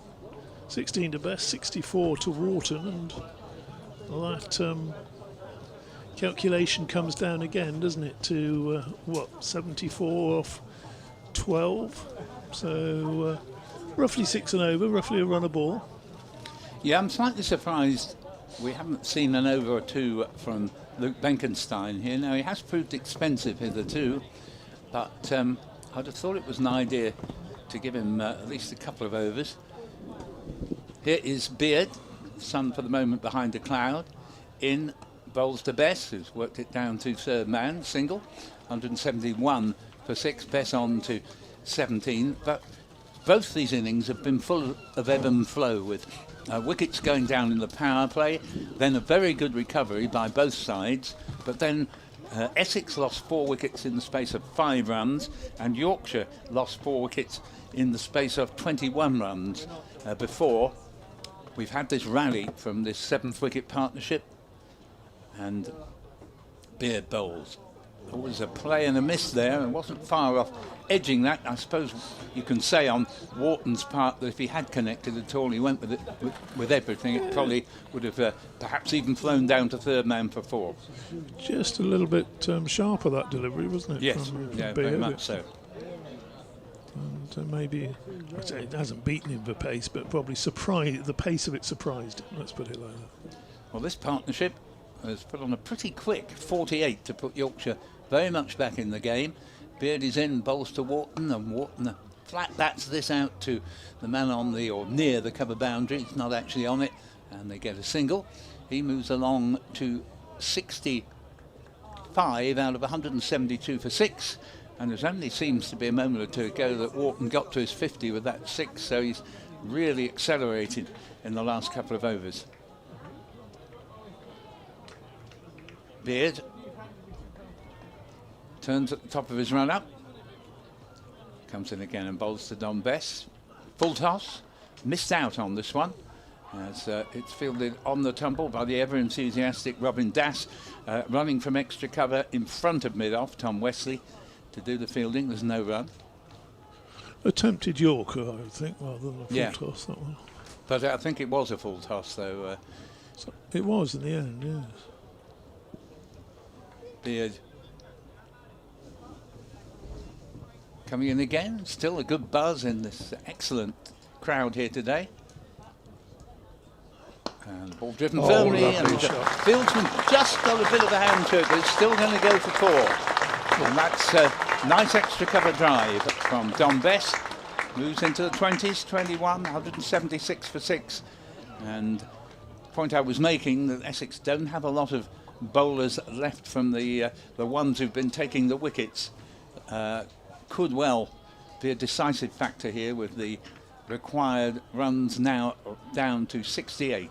It's almost as though you know what you're talking about, Paul. Yeah, only almost though, as Beard is in and bowls 50 partnership up now, by the way, and this could be 4 more, although Snater's herring round the boundary and will in fact cut it off at mid-wicket. But another expensive over from Beard, 178 for 6, and he has really struggled in this tournament this season, as he did last, to be honest. And Essex are very short. I have noticed that Jamie Porter, who's broke a couple of fingers, I believe, in the last championship match at the Oval, but he is here today and has done a bit of 12thing, coming on as 12th man to give various Essex bowlers a breather. So it looks as though he's on the mend. They wouldn't let him out on the field if he weren't so, and hopefully he might be able to come in before this tournament ends. Yes, well, we got an update from Kibworth for the Surrey-Leicester game. Leicester 185 for 6, requiring 297, so that's going to be a tough ask as well. Oh dear, Wharton gets away with it. He's gone for the pull there, skied it down towards fine leg, and is that Richards coming in quickly? It is. Couldn't quite cling on to it, and Bess is going down and having a word for him and saying, "No, come on, not too, don't be too extravagant now." Looking at the replay, it wasn't in fact a drop. He did everything he could to get to the ball, but it bounced just in front of him, and in the end he had to make sure that he at least got his body in the way of the ball to stop it going for 4. Noah Thane bowls a short again, and that one's hammered away. My word, you don't bowl there for James Wharton when he's in that sort of form. Dear me. Short of a length, and he's swiveled onto that and hammered it through mid-wicket for a boundary, and the crowd now is starting to almost get a bit vocal, Paul. Yeah, they're getting gung-ho. 60 runs required exactly, and Wharton moves on to 71, 23 to Bess. But the point I've made at various stages of both innings is that if you put the ball in the right place, there's enough help there for the bowlers. But if you don't, if you bowl half trackers, and that was a classic example, the ball's going to end up in the crowd. You have to bowl right areas, I think. Yeah, exactly. That's the terminology, absolutely, yes. You've got to bowl your right areas, Paul. And there have been too many cases where both sides have been guilty of not putting it in the right areas, and at the moment the balance has shifted completely. At 123 for 6, it looked as though with Yorkshire only just over halfway to the total, they were in big trouble. But as I say, Dom Bess has a very good record with the bat against Essex, and James Wharton had kept his head all the time when he wasn't getting much of the strike, didn't panic when he did start getting the strike again, and at the moment he is poised potentially to play a winning hand here, but things can always change again. 60 more needed, the ball's been lost, so we have a delay while they agree upon a replacement. Yeah, I was going to say as well, after a couple of ferocious shots like that and sort of real acceleration, real momentum building, this might not be a bad little break for Wharton, just to settle down, think where he is. And yeah, no, good point. Dom Bess changing his gloves and getting a bit of spray. I think he had a bang on the hand earlier. Oh, just one other little point. There was that Leicestershire game that we're talking about, where they're chasing the runs against Surrey. There was an all-run 5 in that. No, we don't know it was an all-run 5. It was they've just had a 5. But the recent test match between Ireland and Zimbabwe, there was actually an all-run 5, which is a rarity, isn't it? So Thane in again, bowls. And Wharton hits that one in the air and is caught. Absolutely brilliant catch from Nick Brown, who has been a donkey in the field today, and he's gone up, he's gone like well, I don't know what. If it had cleared him, it was 4 runs. If it had been a couple of inches higher, Yorkshire in a wonderful, wonderful position, and James Wharton just failed to clear Nick Brown. And I think his teammates are going to forgive Brown that, forgive those couple of misfields early on, and big applause for James Wharton as he comes off. But well, a little bit, you'd think a little bit. Still too much to do, and well, that's the wicket, isn't it? That Essex wanted. And he said what he said about Bess, and he can still, of course, get these runs. But well, it's just the margins of this game. You and I were sitting here, and I guarantee you thought that's over Brown's head. Yes, and I thought it as well. And he's gone up there like the proverbial salmon. And well, he has. It's a fantastic catch after a series of lamentable blunders in the field, and he didn't get many with the bat, and it just looked sort of, matey, this just isn't your day. And then he takes an absolute blinder to get the key batsman out. Again, it couldn't completely changed the game. Couldn't be put down to good bowling, I'm afraid. It was another half tracker, and he didn't quite get hold of this one the way he had previously. Possibly tried to go at it a bit too wholeheartedly, and it just lobbed up in the air, but 9 times out of 10 he'd have got away with it and had gone to the boundary. But Brown had other ideas, so he redeems himself. And well, you were saying that break might help Wharton in the end. It's proved his undoing. Yeah. Thane again bowls, and that's off a thickish inside edge by Ben Code, who can. He knows one end of a bat from the other, but he's a man that's possibly a sort of 15 or 20, and he's made his contribution. So yes, he did. It's a little bit far. It's one of these. If he did come in with maybe 30, 35 required, you'd think, yeah, he can do this. But 60 is he's a little bit far away. He did feature in a big last wicket partnership for Yorkshire in a championship game a couple of years back. Next delivery is punched nicely through the offside for a single out to the sweeper on the cover boundary. But this game of cricket, how it can change, a couple of 3 inches higher, that ball, it would have been over Brown's head and away to the boundary, because he's at deep mid on. Yorkshire would then have needed 56 off 10.5 overs, and you'd think, well, yeah, a man going well on 75 as he would have been. As he would have been, and he's out caught Brown. That's why this is such a fantastic game. Noah Thane bowls again, and oof, Bess is a ball a little bit too close to him to attempt to cut, really, but he plays and misses. It goes through to the keeper. So the odds, I would suggest, back in favour now of the visitors. 59 required off the final 10 overs. That wouldn't be a problem at all if Yorkshire were 4 down. They're not 4 down, they're 7 down. Yeah, I think I'd make it pretty much absolutely even at this stage. Well, there you hear it from one of life's great pessimists. But no, I think it is. I think it's very even. I think Yorkshire can still win it. I think Essex could win it. The one point I would make is tailenders can have quite an effect. We saw after Essex went to 190 for 8, they weren't bowled out and they got another 53 runs. In roughly the 10 overs as well. Yeah.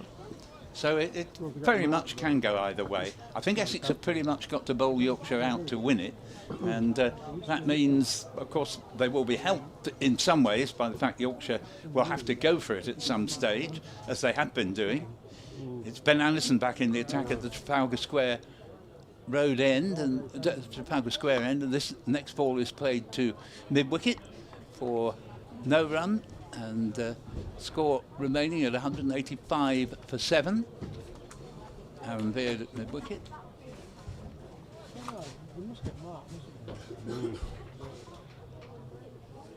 Sun for the moment has disappeared, but it's not because we've got heavy cloud appearing, as Jonathan Doidge joins me, and Ben Allison bowled pretty well on the whole today, comes in.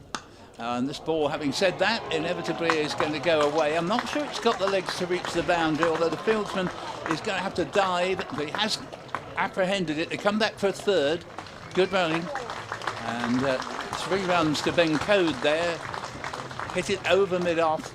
And 188 for 7, another 56 needed. And we're in the 41st over. Jonathan. Yeah, just rearranging the desk after DT departed. But God knows what his bedroom was like when he was a child. Indeed. Probably very, very tidy, I would imagine. As here is Allison again. Bowls to Bess, who's pulled this one and just over mid-wicket's head. Aaron Beard, who's a very good fieldsman, reached up, couldn't do a Nick Brown, and he's not as tall as Nick Brown. They get 2 runs. But it wasn't a well-timed shot. The score is 190 for 7, with 54 more needed. Yep, still it's a big ask for your last 3 wickets. But I've not to say it can't be done. There's certainly time in which to get him. It's not like they've only got 4 or 5 overs here. Still got best part of 10. Allison to Bess. Works it nicely. Just behind square on the offside. Goes out to the boundary rider, and they just get a single. That's Luke Benkenstein down there. Surprised he's never had a bowl.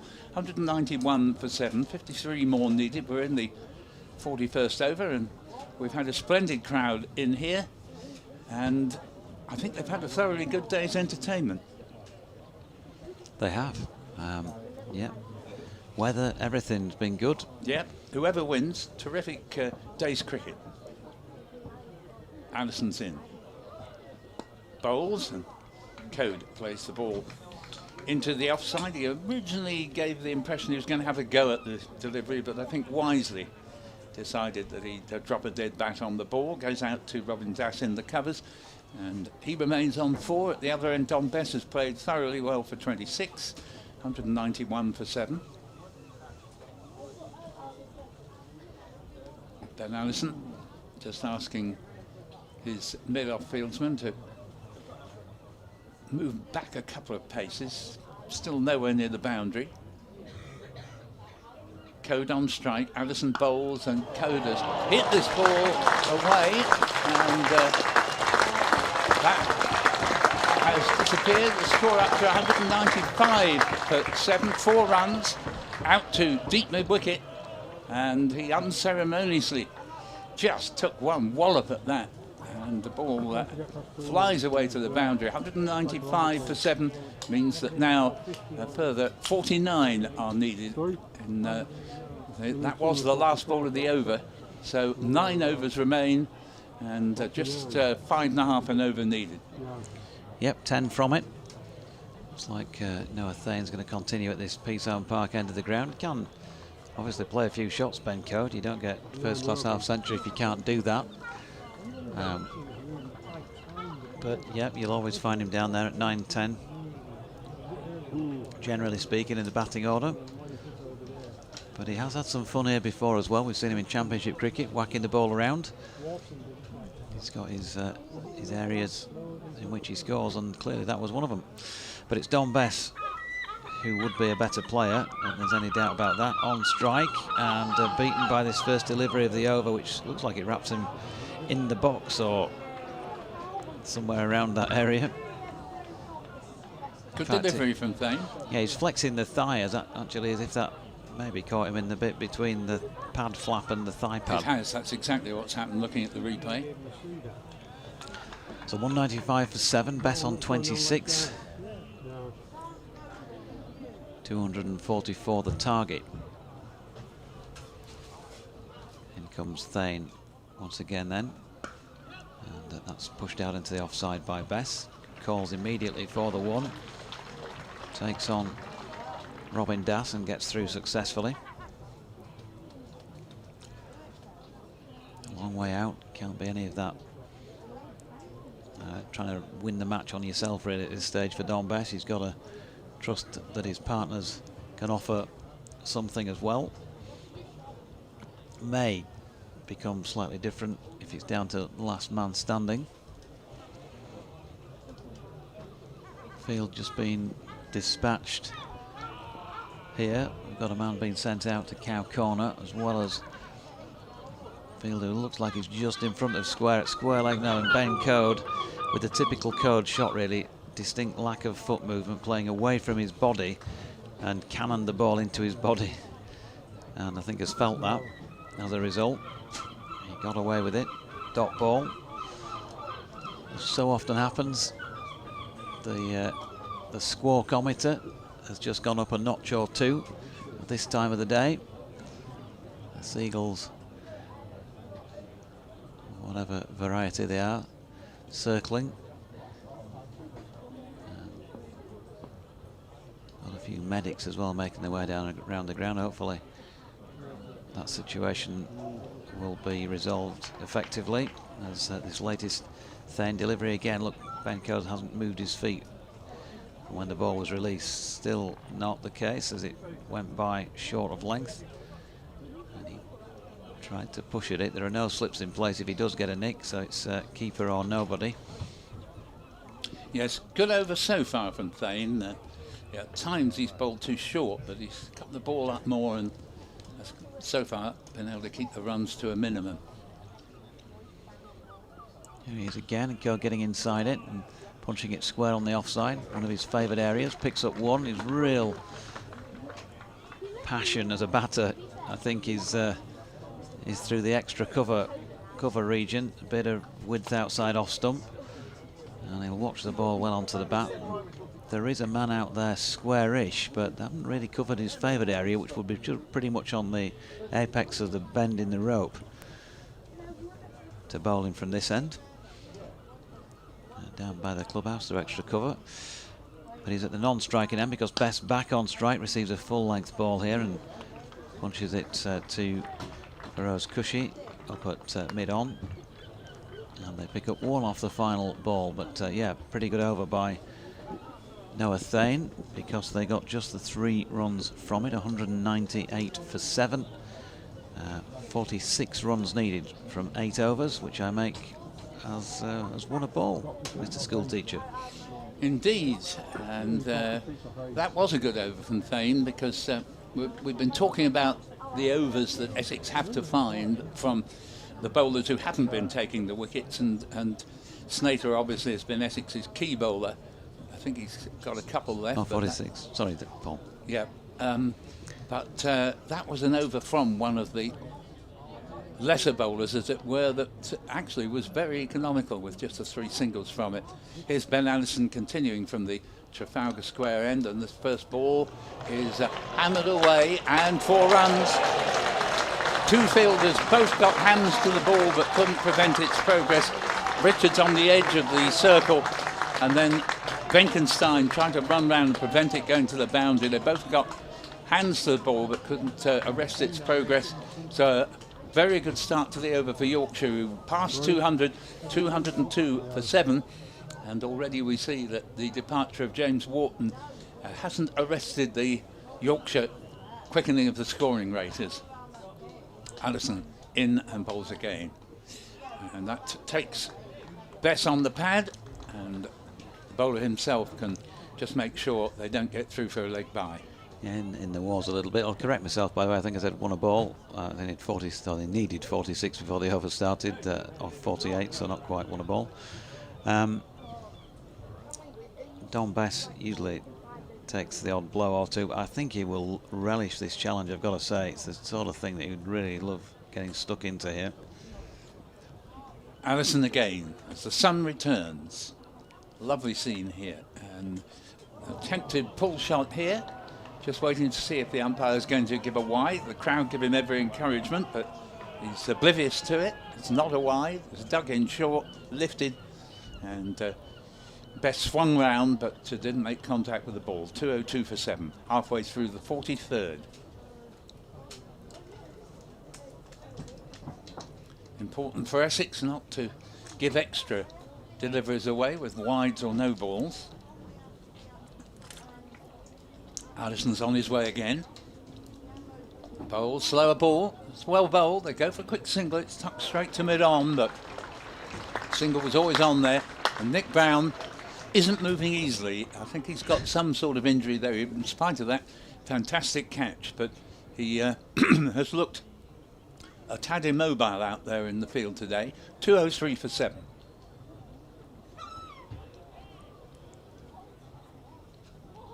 So 41 more needed. A little over 7 overs remain. So if Yorkshire don't lose more wickets, I feel certain they will win the game. Can Essex get any more wickets? What a strange thing here. It was dug in short, got up, hit a sort of leading edge, but went to ground toward third man. They get the single and score up to 204 for 7 with 9 now to code and exactly 40 needed. And I think Don Bess is calling for something here. Not quite sure what.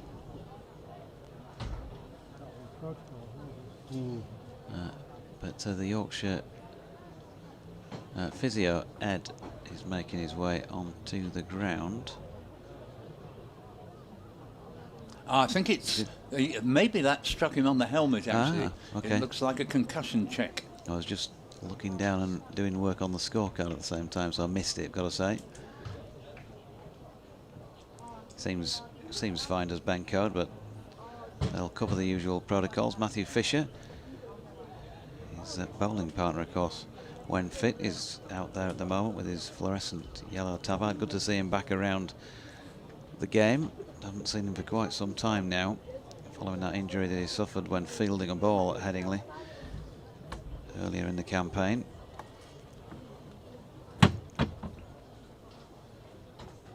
Code just having a drink, but Ben seems absolutely fine, and Dom Bess has made his way further over before returning back to the little scene out there in the middle. Yes, I think the physio has to ask a player who's been hit on the helmet several difficult questions, like where exactly are we, and roughly what time of day is it? Who's going to win the 420 at Ayr? Yeah, well, that's a pretty tough question, actually, unless you've had a sneak look at the result. as we're well past 4:20 by now. But he's going to be all right and fit to continue. The check has been completed. And Essex, who formed into little gaggles of 3 and 4, are beginning to get back to their positions. So 40 more needed in a little over 7 overs is the equation. And I think Essex do have to more or less bowl Yorkshire out to win this. So my money at this stage, I have to say, would be on Yorkshire, because I don't think it's that easy to remove tailenders here. The Essex tailenders made it look more than possible to see out the final overs. But very good game with every prospect of an exciting finish.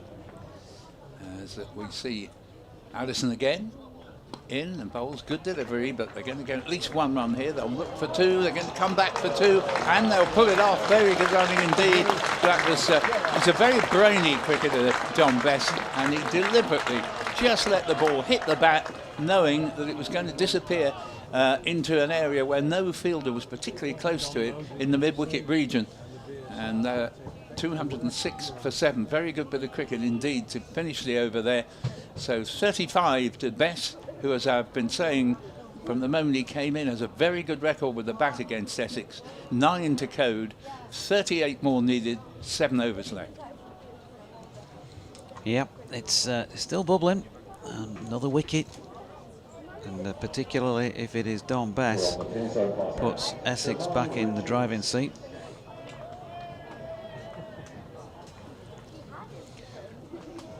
And it's going to be Jamal Richards then to take up the cudgel on behalf of the visitors here. Switching to the Peasholm Park end, I think it's the first time he's bowled from this end. Yep, right arm over the wicket, it comes in past umpire Treadwell. There's Ben Coates' favoured area, and there's the result. 4 runs, a bit of width, throw it up there and offer him a little bit of room in which to free his arms, and you will very often see that result. He's on to 13, 210 for 4. Hard work done for the over. You only really need 1 boundary, yeah, that's and right, run the ball around and tick 2 points, but that's easy to say. We'll see how they fare. Always good to get a boundary off the first ball of an over. Pressure on Richards here. Tosses the ball up and then comes in with that athletic run up. And Code is going to take on the field, pushing 1 to mid-on, and really has done the hard work in the over for Yorkshire here, because 4 and 1 off the first 2 balls is a good result. He can rest easily at the non-striking end for a moment or 2 and watch his partner have a go. Good delivery actually from Jamal Richards, sort of Yorkerer, and just dug out, but of course the field is fairly well spread, and there's every chance that even if you're not hitting a particularly attacking shot, you can at least get a single. Richards in again. Bess, lovely drive straight, but fielded by Richards off his own bowling. That's going to hurt in the morning sun. I think it probably hurts already. And, yeah, but nevertheless, he had to get a hand down to stop that, because it might well have gone to the boundary. He's just been counting 1, 2, 3, 4 and a thumb on his left hand. They are all still there, Jamal, but probably feeling a little numb at this moment in time. 211 for 7. Richards in again. Bess tries what Code did earlier in the over, but this time Cushy is up to it at mid-on in quickly. No run. Richards still very much in pain from stopping the previous delivery, which Bess drove back so firmly. Followed up with a decent ball though. Dot ball.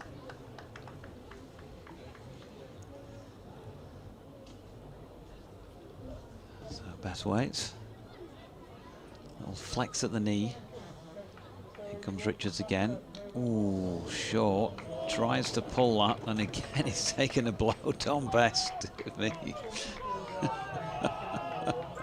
Yes, I think he should walk out to bat with a first aid kit.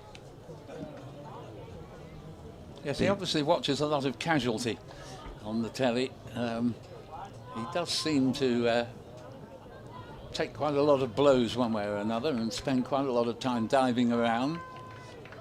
I think that's the third painful blow he's taken in this innings. Shall we call it wholehearted? Richards in, and he's turned this one around the corner. No need for the first aid kit here, unless to ease the pain for Essex, because Jamal Richards bowled a short one, and Bess timed that beautifully, just used the pace of the ball and steered it away backward of square leg for 4 more. 39 to him, and an over that's gone for 9 is not what's required by the visitor at this stage. 215 for 7. And I make that 29 required. You're right, spot on. And Yorkshire very much favourites at this moment. I'm afraid this is Essex's big problem, really, because he bowled 3 pretty good deliveries prior to that. And then wide as the last ball, be a virtual half tracker and down leg side. And Best didn't even try to hit it very hard at all. He very cleverly just worked it round the corner for 4, timed it nicely. I think benefited precisely from not trying to hit it too hard. We're going to see Shane Snater come back into the attack for Essex, and this is the last throw of the dice, really. He got 2 wickets in the power play, another one when he was brought back. By this time he was bowling his 8th over. Another wicket when he was brought back at a very good moment by Tom Wesley, and now he's really going to have to be responsible, I would suggest, for getting at least 2 of the remaining 3 wickets for Essex to have a chance of winning this game, as the cries of Yorkshire go up. Snater, Trafalgar Square End.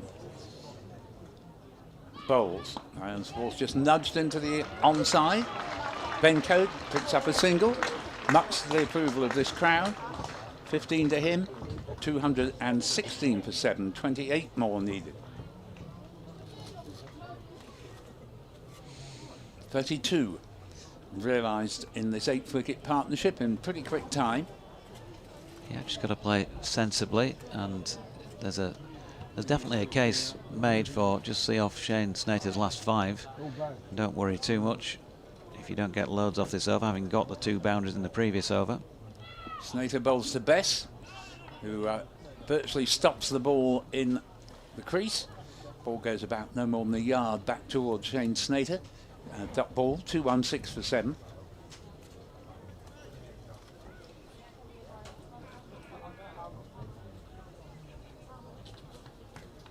Lovely evening sunshine here beside the sea. Superb, isn't it? What a cracking game of cricket, great conditions, fabulous atmosphere, good crowd. Who could wish for anything more? Snater.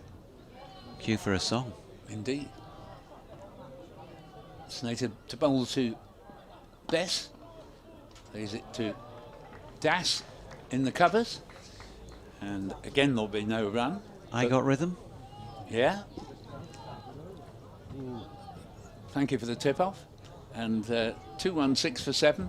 39 to Bess, 15 to Coate, who's played a very good part here in this 8th wicket partnership, doing his equal share of the run scoring. 45th over being bowled. Snater to Bess, strays onto leg stump, single, turn round the corner, and Aaron Beard on duty at fine leg. 217 for 7, and 27 more needed. The board for one slow to put up that latest run. Leg by, apparently. Leg by, but either that or DT's auditioning for a panto because he had his leg up and he was slapping his thigh. Ah, I thought he was going slapping along to I Got Rhythm from your previous comment. Snater into bowl to Ben Coate. Oh, it has a heave at this. It's not particularly cleanly taken by Simon Fernandez, but there's no run. And another 27 needed in, I think, 1 ball left of this over. The 45th, another 5 to come. Just a matter for Yorkshire not to try and be in too much of a hurry and open the back door for Essex by seeing this partnership broken. They've played very well indeed so far. Seagull above, Snater in, Bowls to Code, who's pulled this. It's not going to go to the boundary. They may only get one, and indeed that's all they will get. Thane fields in the deep, sends in a good return. Single was indeed the end of the over from Snater. 5 overs remain, 2 on 8 for 7, 26 needed. Yeah, and still at this moment in time, while these two are together, Yorkshire probably hold the cards and are favourites, but not that it's huge, but there's just a little bit of scoreboard pressure about the thing, of course, because you're chasing. You've got your number 9 on strike, and you've got a man set on 39, the non-striking end, and Noah Thane, who last bowled over number 42 at this Peasholm Park end, is back on for over number 46, so Tom Wesley just chopping and changing things here, trying to keep Yorkshire thinking. Thane to Code, gets leg side of the ball as ever and punches it up to Wesley himself at mid-off, and they get through for a comfortable one. Tom Wesley fairly deep back towards the 30-metre discs there. And the recipe, the prescription for Noah Thane is don't bowl down leg side and don't bowl a half tracker somewhere in this over. Good first ball. I thought you were going to say Noah Thane, use your brain. But here is Thane. Ooh, Best stepping right across and trying to paddle almost head down over his left shoulder. There was an element of risk involved in that. You could see that with the field set with a wide long leg down on the apex of the bend by the marquee there, that he was trying to get it finer, and any sort of contact, and it may have run away. Yeah, but there was also an element of risk, wasn't there, walking so far across there? Well, yes, it was, I thought, quite a good shout for LBW. Maybe there was a little edge into the pad. And with that in mind, Thane has just moved his long leg, I'm going to say about a dozen yards or so to his right. So he's gone finer at fine leg. Thane in. Best tries again. He's got that very, very fine, and he's done it this time.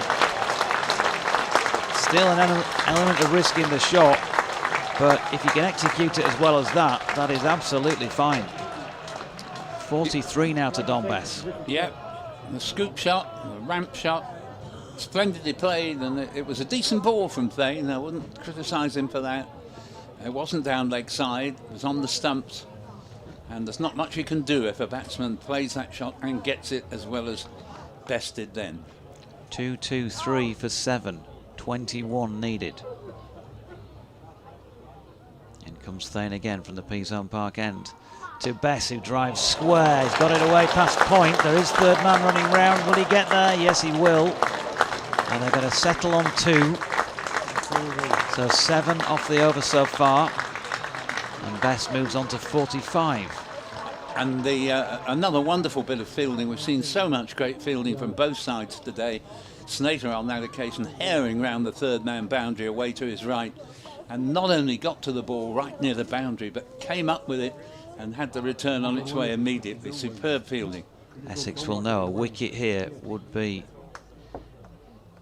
a massive fillip for them. Oh, and Bess, without using feet there, just trying to get inside one and run it down in the general direction of third man. Not so far from getting a top edge. No, it was a good delivery again. He's bowled well in this over so far, Thane. Can he just avoid the half tracker that he ended his previous over with? 19 needed, and we're in the 46th over.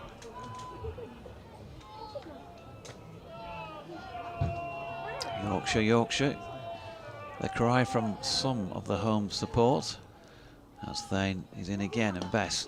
Oh, turning it to mid-on. He's going to have to be quick here. Cushy, though, once the batter has done that, dropped it and gone. It was a really good effort from Bess, because he just slightly took the pace off the ball and just steered it. And Cushy's got, what, 10, 15 yards to make to the wicket ends. To do that and to get the throw away and run somebody out is devilishly difficult, and he gets through for 1. So another productive over for Yorkshire. They got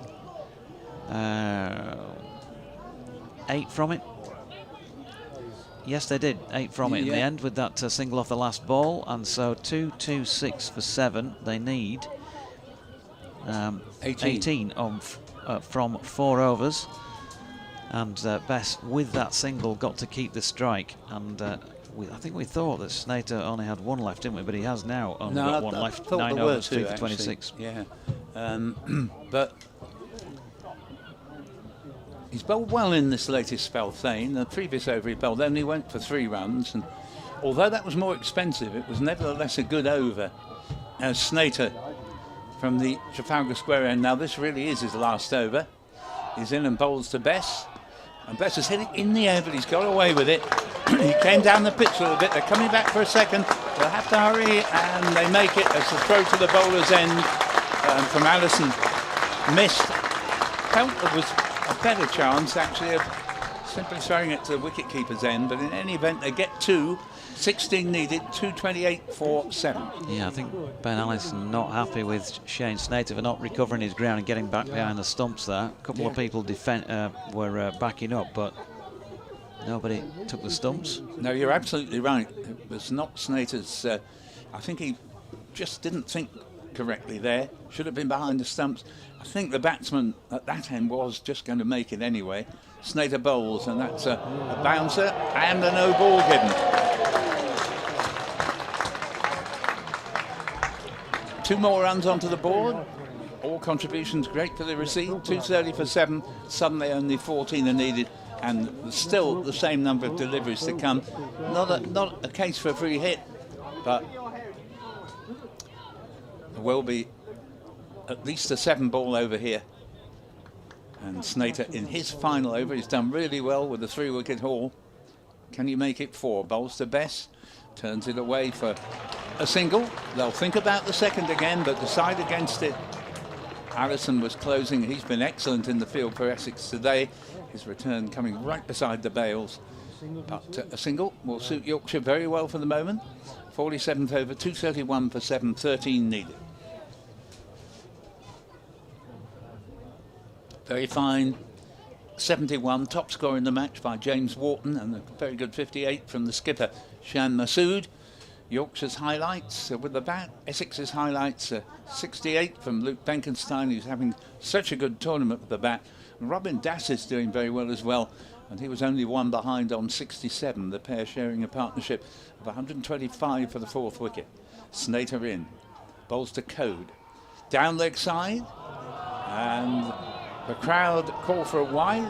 I must admit, I thought it was going to be given a wide, but it's not. Shuffled a long way across, didn't he? Did it just go over the top of leg stump? Totally did, yeah, that would be the explanation. You can see why, because there's a massive yawning, area on the leg side. In fact, now the man at Cow Corner has just been brought in, but the field was all set back, barring mid-on. Cow Corner coming into mid-wicket. Snater asking mid-wicket to get in a little bit closer. Nick Brown. Here is Snater. Bowls to Code, and Code has hit this. That's a good bit of field placing because it goes straight to, in fact, it's Noah Thane there, and there is no run, and score remaining 231 for 7. Slower ball, I think. He seemed to take an eternity to get to Ben Code, and he was through his shot a little too early. Very bright evening sunshine now. And this lovely ground at Scarborough, and Snater comes in again, and his last over bowls to Ben Code, and that comes off the back of Code's bat. It was dug in short, but yeah, it's a dot ball. No, had he left that would have been interesting to see what was decided, because it was very high, wasn't it? It was. So Code once again was through with the shot a little bit early, and it took the back of the bat as he followed through an attempt to pull it away into the vast expanses of the leg side. Final ball of Snater's 10. Yeah, provided it's a legal one. Comes in now. Long run up. And bowls to Code, and Code is going to get a single here as it comes off the bottom of the bat. Squirms out about 5 yards into the offside. Wicketkeeper runs round the field. So, end of the over, 232 for 7. 49 Bess, who once again has excelled with the bat. in matches against Essex, 18 to Code, and 3 overs remain, just 12 runs needed.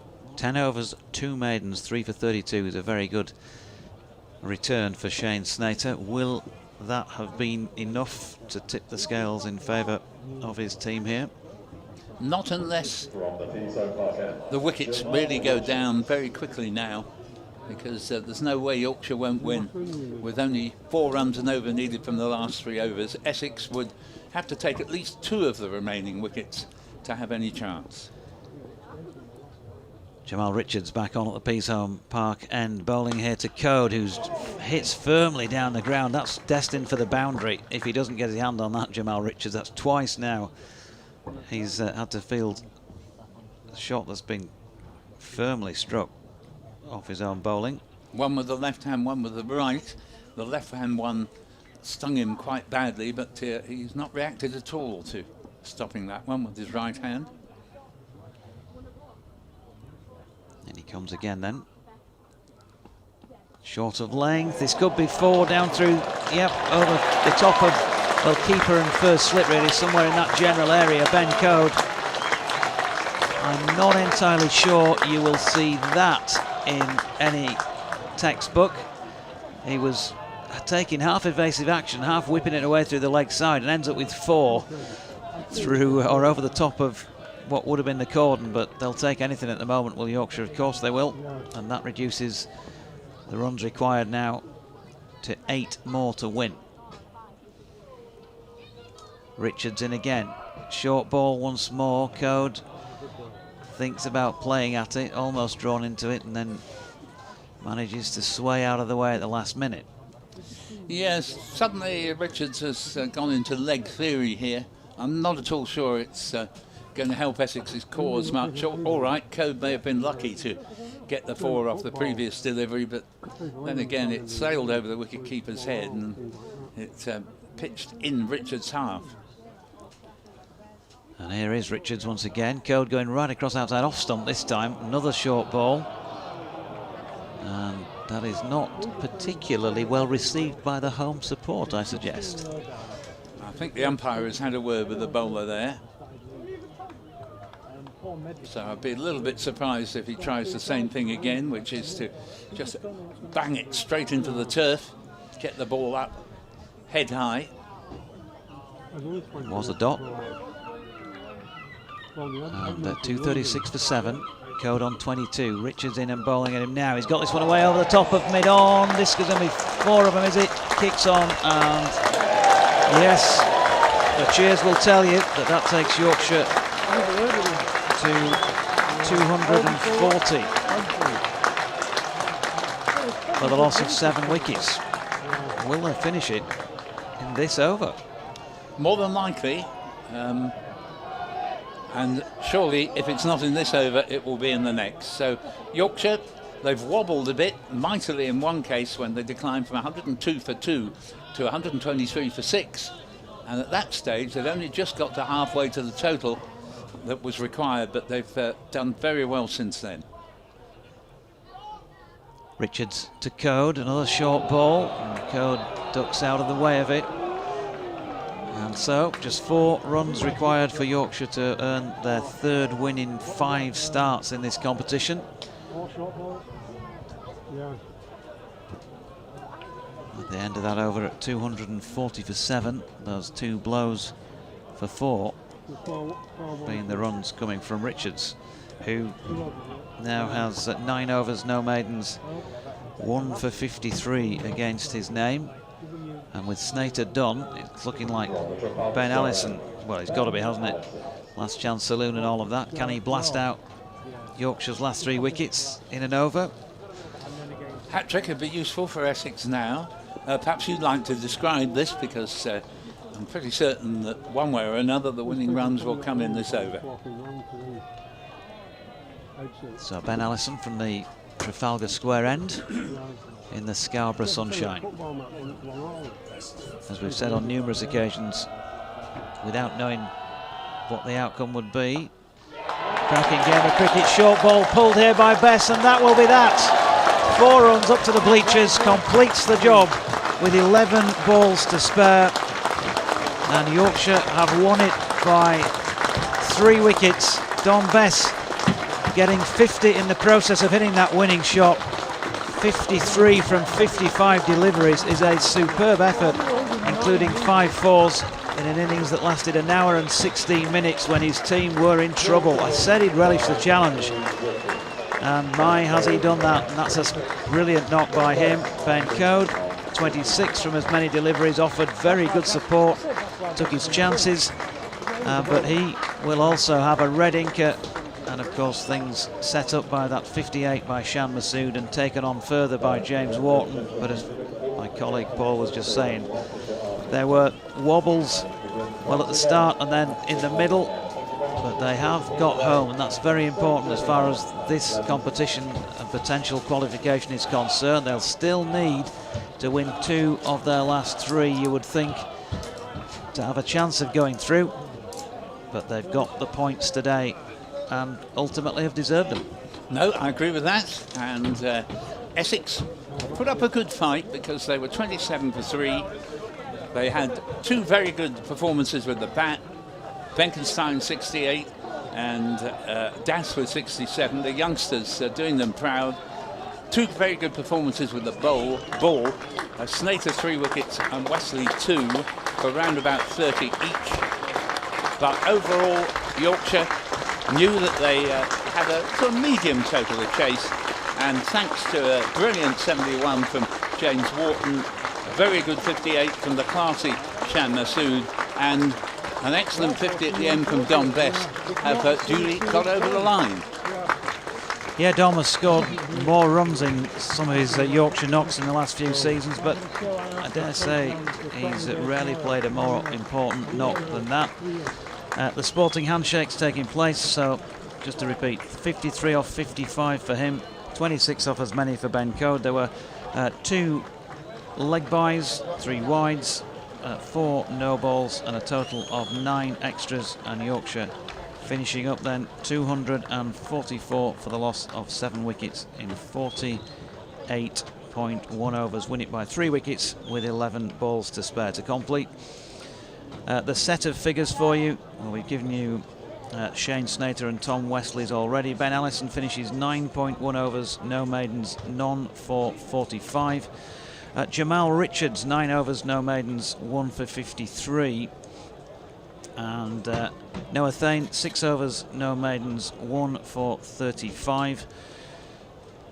And Essex, well, continue to struggle in the competition. I think their chances of qualification well and truly gone. It's okay, Paul. No need to address that one. And thanks for your company today, folks. Whether it's been on the BBC Sport website or app, apologies for those problems again earlier in the day, and of course on the stream. I think things have been plain sailing this time around. Yorkshire, well, it wasn't plain sailing for them, but they have got the points. Thanks to Paul Newton and to David Townsend. And from me, Jonathan Dodge, I'll say, with a reminder that we're back here for 5 to 11 on Thursday for the visit of Leicestershire. Another important game that Yorkshire could do with winning. Leicestershire looking like they may come out on the wrong end of that one today in their match against Surrey. We'll see how that one's gone. But yeah, back on Thursday morning from 5 to 11. And one other thing to mention before I go as well, if you are intending to come to the championship game here at the end of August that sees Yorkshire playing against Sussex, and on the first night the Yorkshire Cricket Supporters Association and I are doing a joint effort of a quiz at the Railway Club just up, surprise surprise, at the railway station in Scarborough. I'll be bringing you details of how to get hold of tickets and all of that for that, but we are going to do a sports quiz, Yorkshire Dads v Yorkshire Lads, and I think there's going to be quite a competitive edge to proceedings there. I'll give you more details on Thursday, but from all of us at North Marine Road, Yorkshire win by 3 wickets, and it's good night.